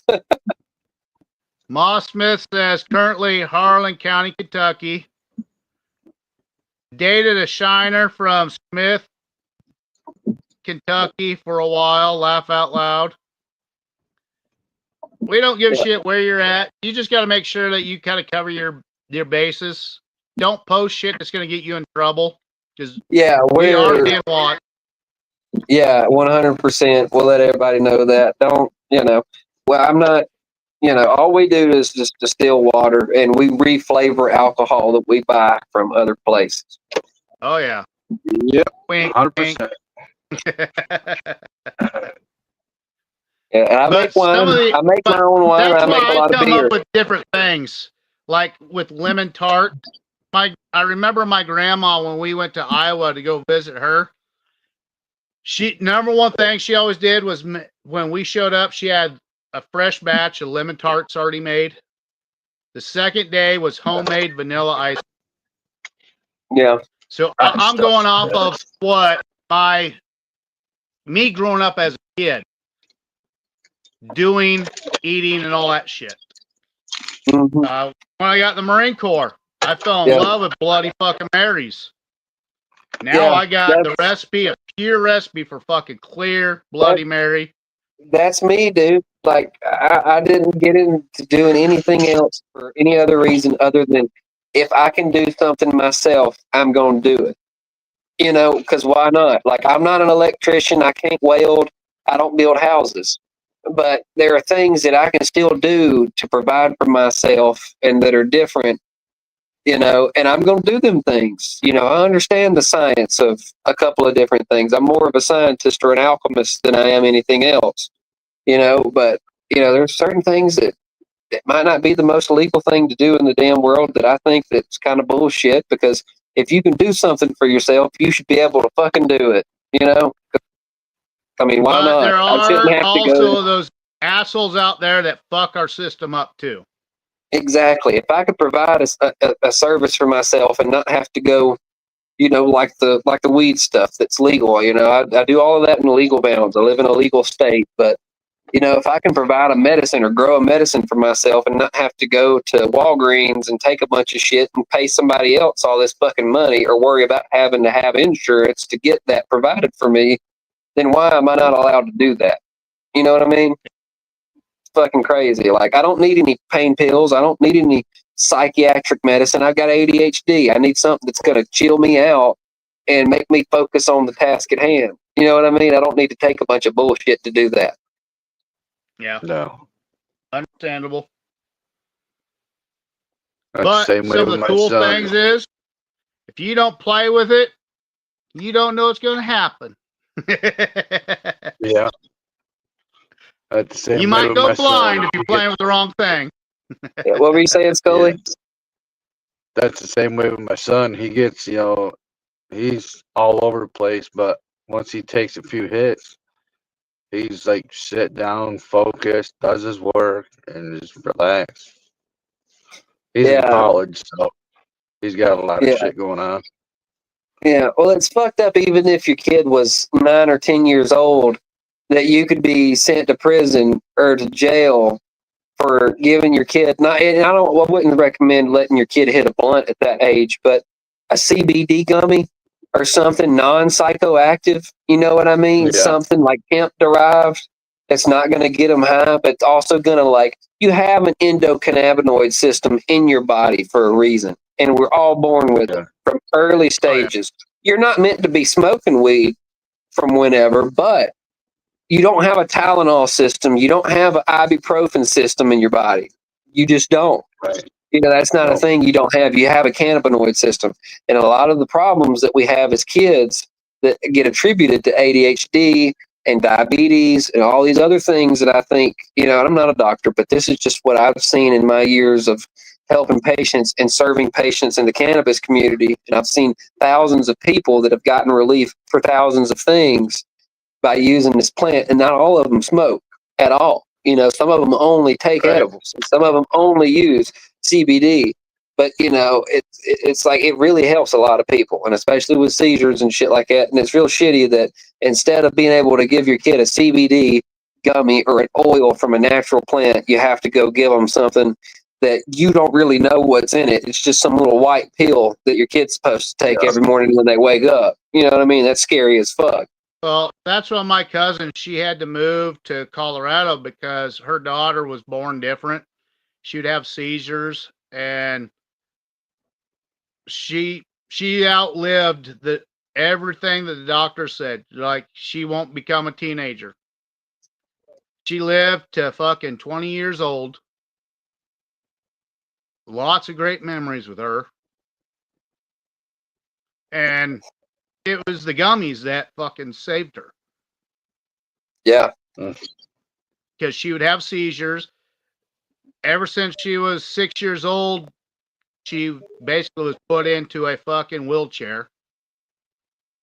I mean, she had multiple things that would go on, but after they moved to Colorado and she started on the CBCs, especially when people just started making the gummies, a gummy every fucking 6 to 8 hours. She had never had a seizure in fucking 10 years. Yeah. Except for when they came back here to Nebraska and they left the fucking gummies at home. Yeah, exactly. I mean, just look at it like this. Like, you've got a system, like I was saying, in your body that, a lot of people did not use and didn't have any nutrients to add to that system to function in their body for a lot of years. And you've got all these diseases as a repercussion of that. You got a system in your body that needs you to uptake a certain nutrients, which is cannabis. You wouldn't have that system any other way. That doesn't mean you have to get high, but you need to be taking some sort of hemp or some sort of something. I haven't been sick ever since I was 18, 19 years old with anything like strep throat. I haven't had the flu. I haven't had a cold. All I've had is COVID, and we all know that was manufactured inside of a lab. So that's fucking different. Nobody's system was prepared for COVID. Okay, that's something that nobody could fight against. But I haven't had anything majorly wrong with me in fucking years. And the only thing that I've done that everybody else is not doing is intaking a little bit of cannabis every single day. And it keeps my immune system high. It keeps my cannabinoid system pumping. My cells, everything is regenerating fine. My metabolic status and shit like that, I'm pretty healthy, and I don't have to eat that crazy because I've got a system in my body that's working, that's not working in a lot of other people because they've got a preconceived notion of this plant that's really you're supposed to have been taking for a long time. Yeah. Hey, you All better right, turn around and fellas. knock on that wood. So, you just talked about it. You don't need to be jinxed. Knock on that fucking wood behind you, dude. I'm good.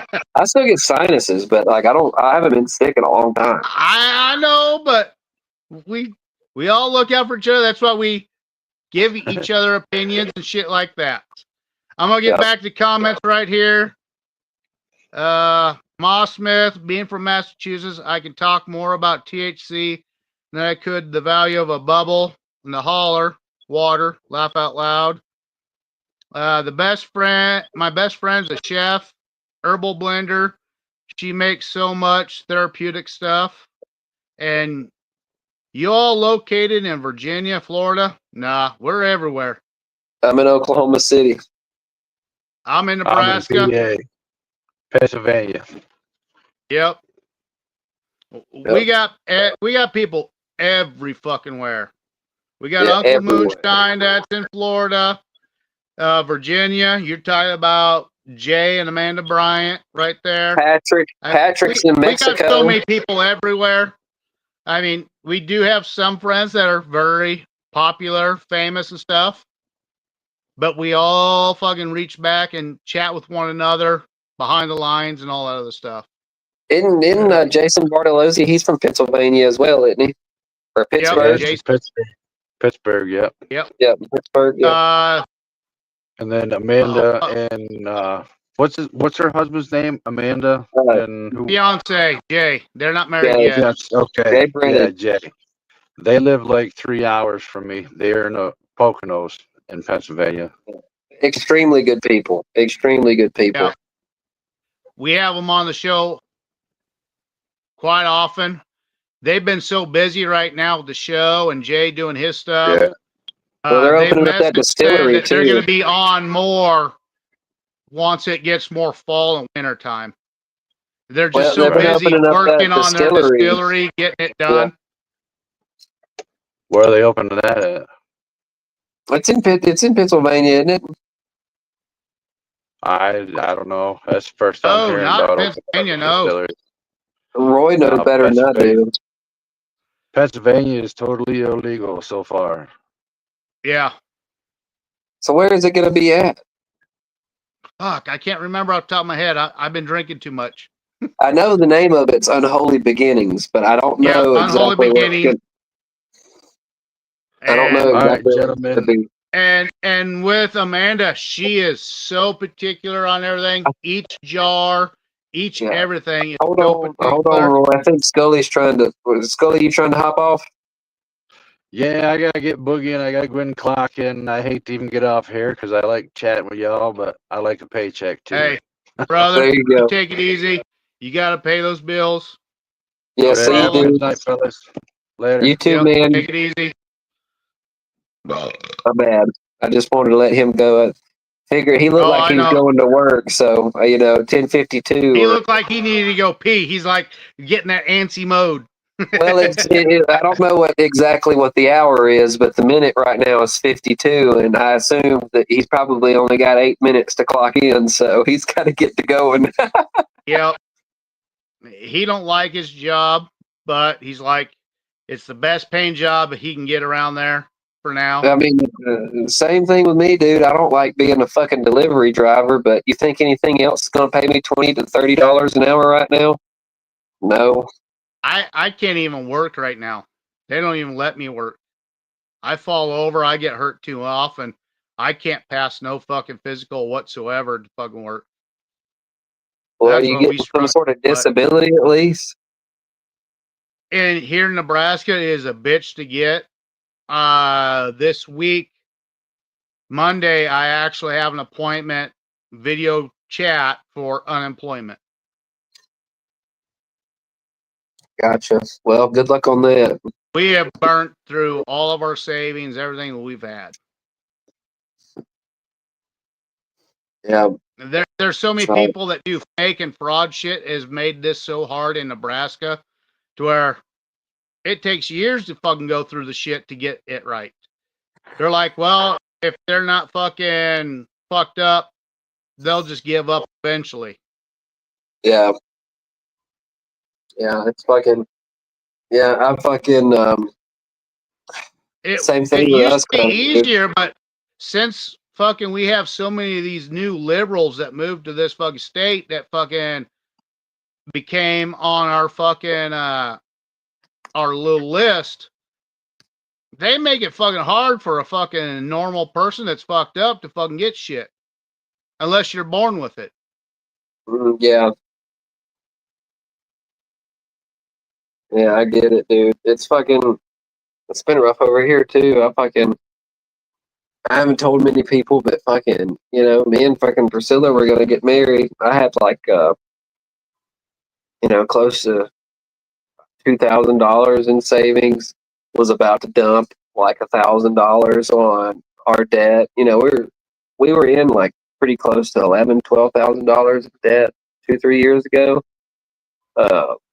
This year, as of right now, I've got about $5,700 left to pay off. So I've paid off most of it. I was gonna dump like $1,000, $1,500 in debt, and we were gonna go have a vacation and get married. Fucking Priscilla and me went to a fucking pool party. She jumps off of a fucking diving cliff and fucking basically rips a tendon in the bottom of her foot and is out of work for like 2 weeks. So I had to use all of the savings, everything I was gonna dump on, like, to get caught up on the debt and shit like that. Back to pay our rent, all that good shit, and got back up again. Okay, got back up again. Was like, all right, I'm about to pay off some of our debt again, and fucking had a package that I'm restarting my jewelry company. So I had a jewelry company a while back, made good money, got fucked over, lost all that money, restarting from scratch. Okay, building a new website, ordering products, yada yada yada. Fucking USPS loses my package, blames it on the shipper. Learned that the shipper did everything they could, it wasn't their fault. Started talking to USPS again, and so I've been tied up for a month with about $1,700 to $1,800 tied up for a month. That's like a fourth of my income per month. Okay, that I was supposed to already have. Had to come up with the missing income on a moment's notice because, you know what I mean. I was expecting that package to come in, didn't fucking come in.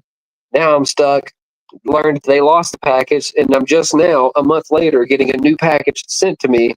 So I'm starting over from where I should have been a month ago, all over again from recuperating from the fucking accident that Priscilla had 3 months ago. So I was supposed to already be out of this hole a month ago, if that makes sense. And now I'm still in the hole for like 4 months deep.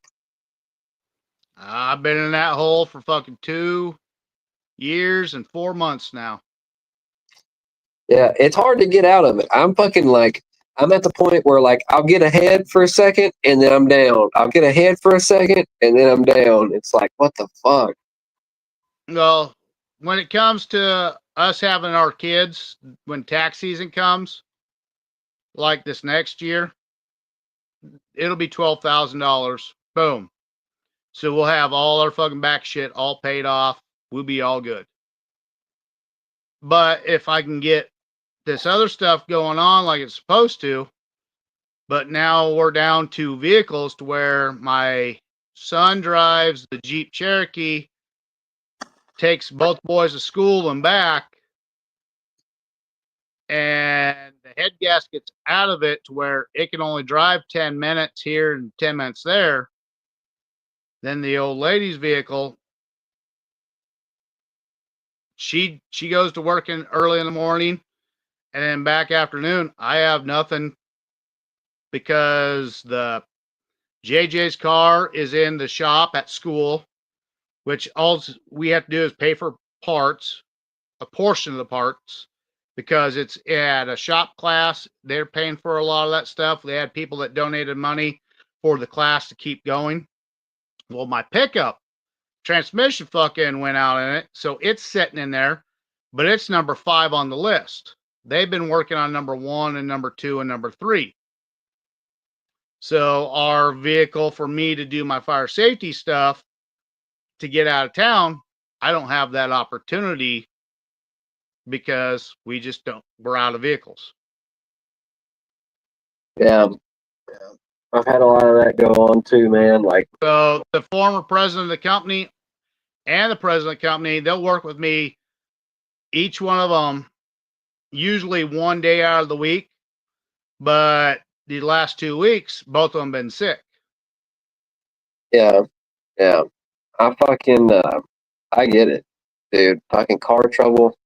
fucking Priscilla had Priscilla got into. All right, so let's start here. My catalytic converter went out.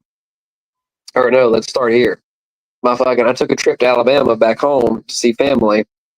My fucking back bumper of my car flies off on the way home. Okay. I didn't hit nothing. I didn't do nothing. Just disconnects. Fucking whatever. Like the wind, some of the fucking buckles to the plastic bumper and the plastic fucking whatever just fucking broke. Whatever. It fucking flies off. I pull over, have to walk, run down the fucking side of the road, grab my bumper. Sunroof explodes also. Don't know what the fuck happened there either. Just fucking exploded. Damn. So I had to pay for those. Okay. In a fucking fast track about 4 or 5 months later down the road, my catalytic converter goes out. I had to pay for that. Fucking 2 or 3 months later, Priscilla gets into a fucking car wreck. Her car is in the shop. We have to pay $1,000 deductible. She gets a rental car. Priscilla wrecks the rental car, and we have to pay another deductible, another $1,000. Okay. Then we get her car back. We do all of that. She gets a separated tire 2 months ago or a month ago. She gets a separated tire. We have to pay for that, an alignment, and some other shit. Then just last week, she gets another separated tire. So we had another $160 to pay. On top of, in the middle of all that, her foot injury, like I told you about earlier. Yeah. So we've had nothing but fucking pile up on pile up of unexpected expenses. It's fucking rough. Oh, I know it is. Yeah, and I'm only 25, so I'm like, what the Well, fuck? how many kids are you guys raising?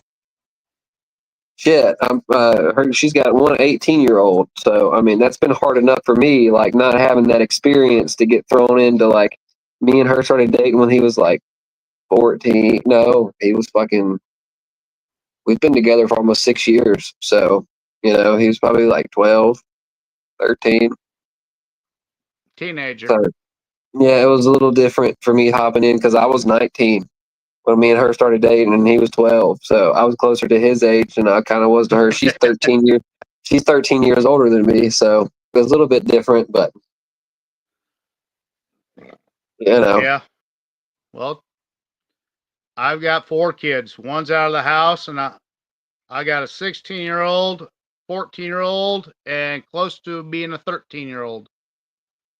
yeah, I can't complain too much. All I've really had to do is pay for half of his fucking phone bill and feed the fucking bastard every now and again. So it ain't really been that bad. But he didn't really have a dad in his life, so not that I'm any fucking sort of a dad, but I can't really complain about paying for some of his food and his phone bill for a little bit. Yeah. Ma Smith says, nice. I got a sister in OC who works at a grow. So you probably know that person. Maybe. Dude, I fucking or had at to do least or at least maybe met the person, you just don't know him. possibly. Like I said, for the say, I hate to do it to you, dude, but it's 11:03 over here. I got to get up at 6:30 in the morning, so I've got about 6 hours, 5 hours, something like that, 7 hours of sleep no if I problem. can go now. But I'll holler at y'all. I was glad I was able to catch y'all on this live. Appreciate you, brother. You take Yeah, care. man. Take it easy. Good luck on your cars and stuff like that. I hope you're able to get back to work soon. Slow progress. Got to go forward. Yeah. Well, holler at me sometime, man. All right. Have a good one. Take care, brother. You too. Bye. Yep. All right. Anyone out there need a link? I'm going to go surfing and see if there's any of our friends, family still out there. I know it is Sunday. Sundays are usually a pretty slow day. So, anyone wants to fucking jump on, let me know.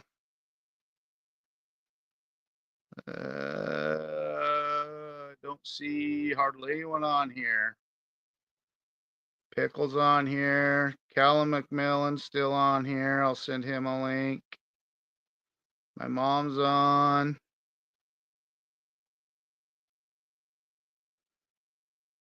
Maya's on there. Don. Aries is going on there. You got Casey. He's on there. My cousin. Amy. Not a whole lot of people on here tonight.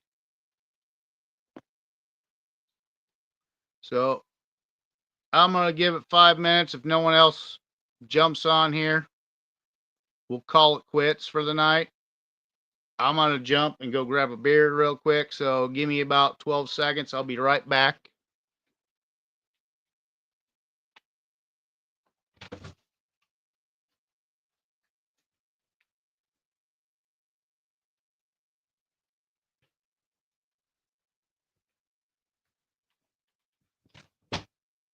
All right. I'm back. Any questions anyone has about anything? Friendship, moonshine, beer, wine, it don't matter. I've basically done it all. Let's see, that jar's gone. Let's open up this beer. Typically, we have a lot more people. It's just this time of the year. You got fall going on. There's a lot of harvest stuff going on. So people are working extra hard, getting all that stuff done. Typically, I'd have 5 or 6 more people on here. But with harvest going on, they're out in the fields half hour before fucking the sun comes up, and they work till sun goes down or even later till the elevators shut down. And we have some of them people usually on here. Earl, he's got things going on. Phil's too drunk. He didn't have no beer, so he got foobarred. Not. Again, it's Sunday. He's spending time with his fiance and kids. So he's got to wake up early in the morning, get to work.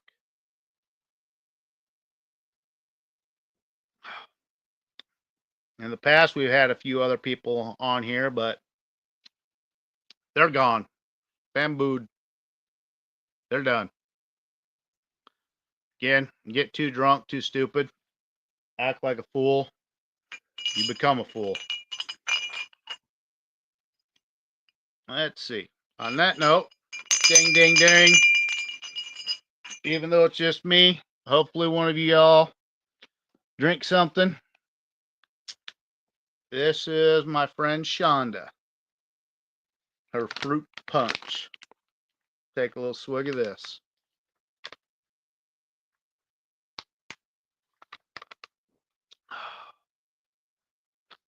That's who I should invite. Apple Rye.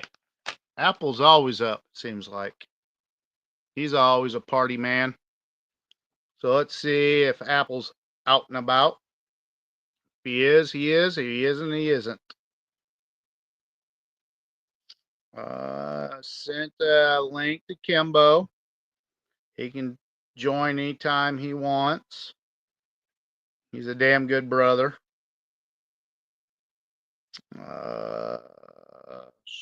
And no. Santa's on. He's most likely playing video games. Little Willie Edwards. He's in bed.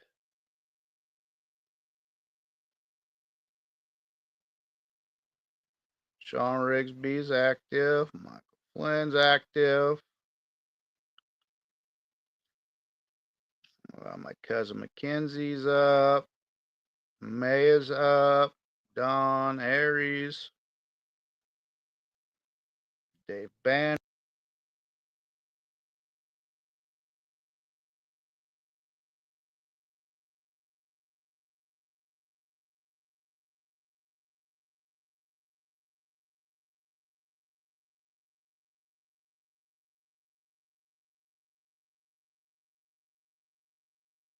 It's enough going through that list. I sent 2 links out.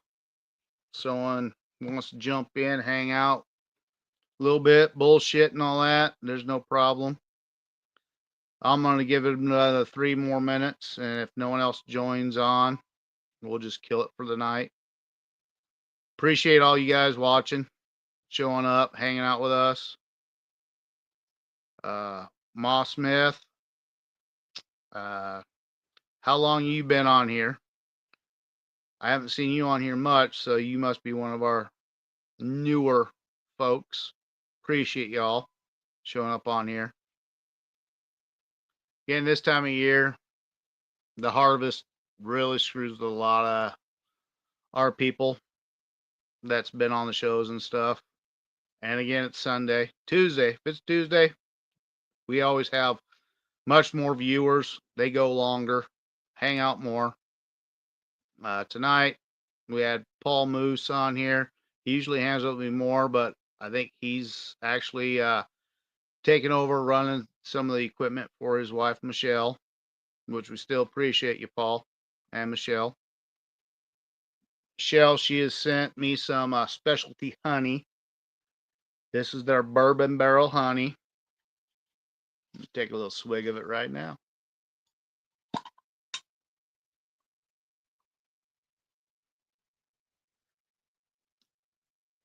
Oh my God, it's so fucking awesome.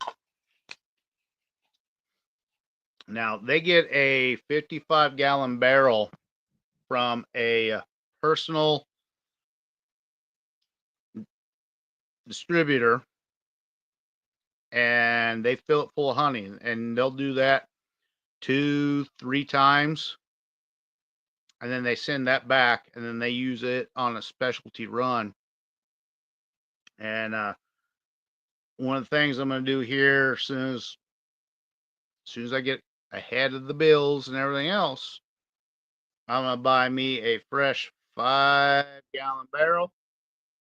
I'm going to use it one time, and then I'm going to send it to Michelle and Paul so they can do their little honey magic with it.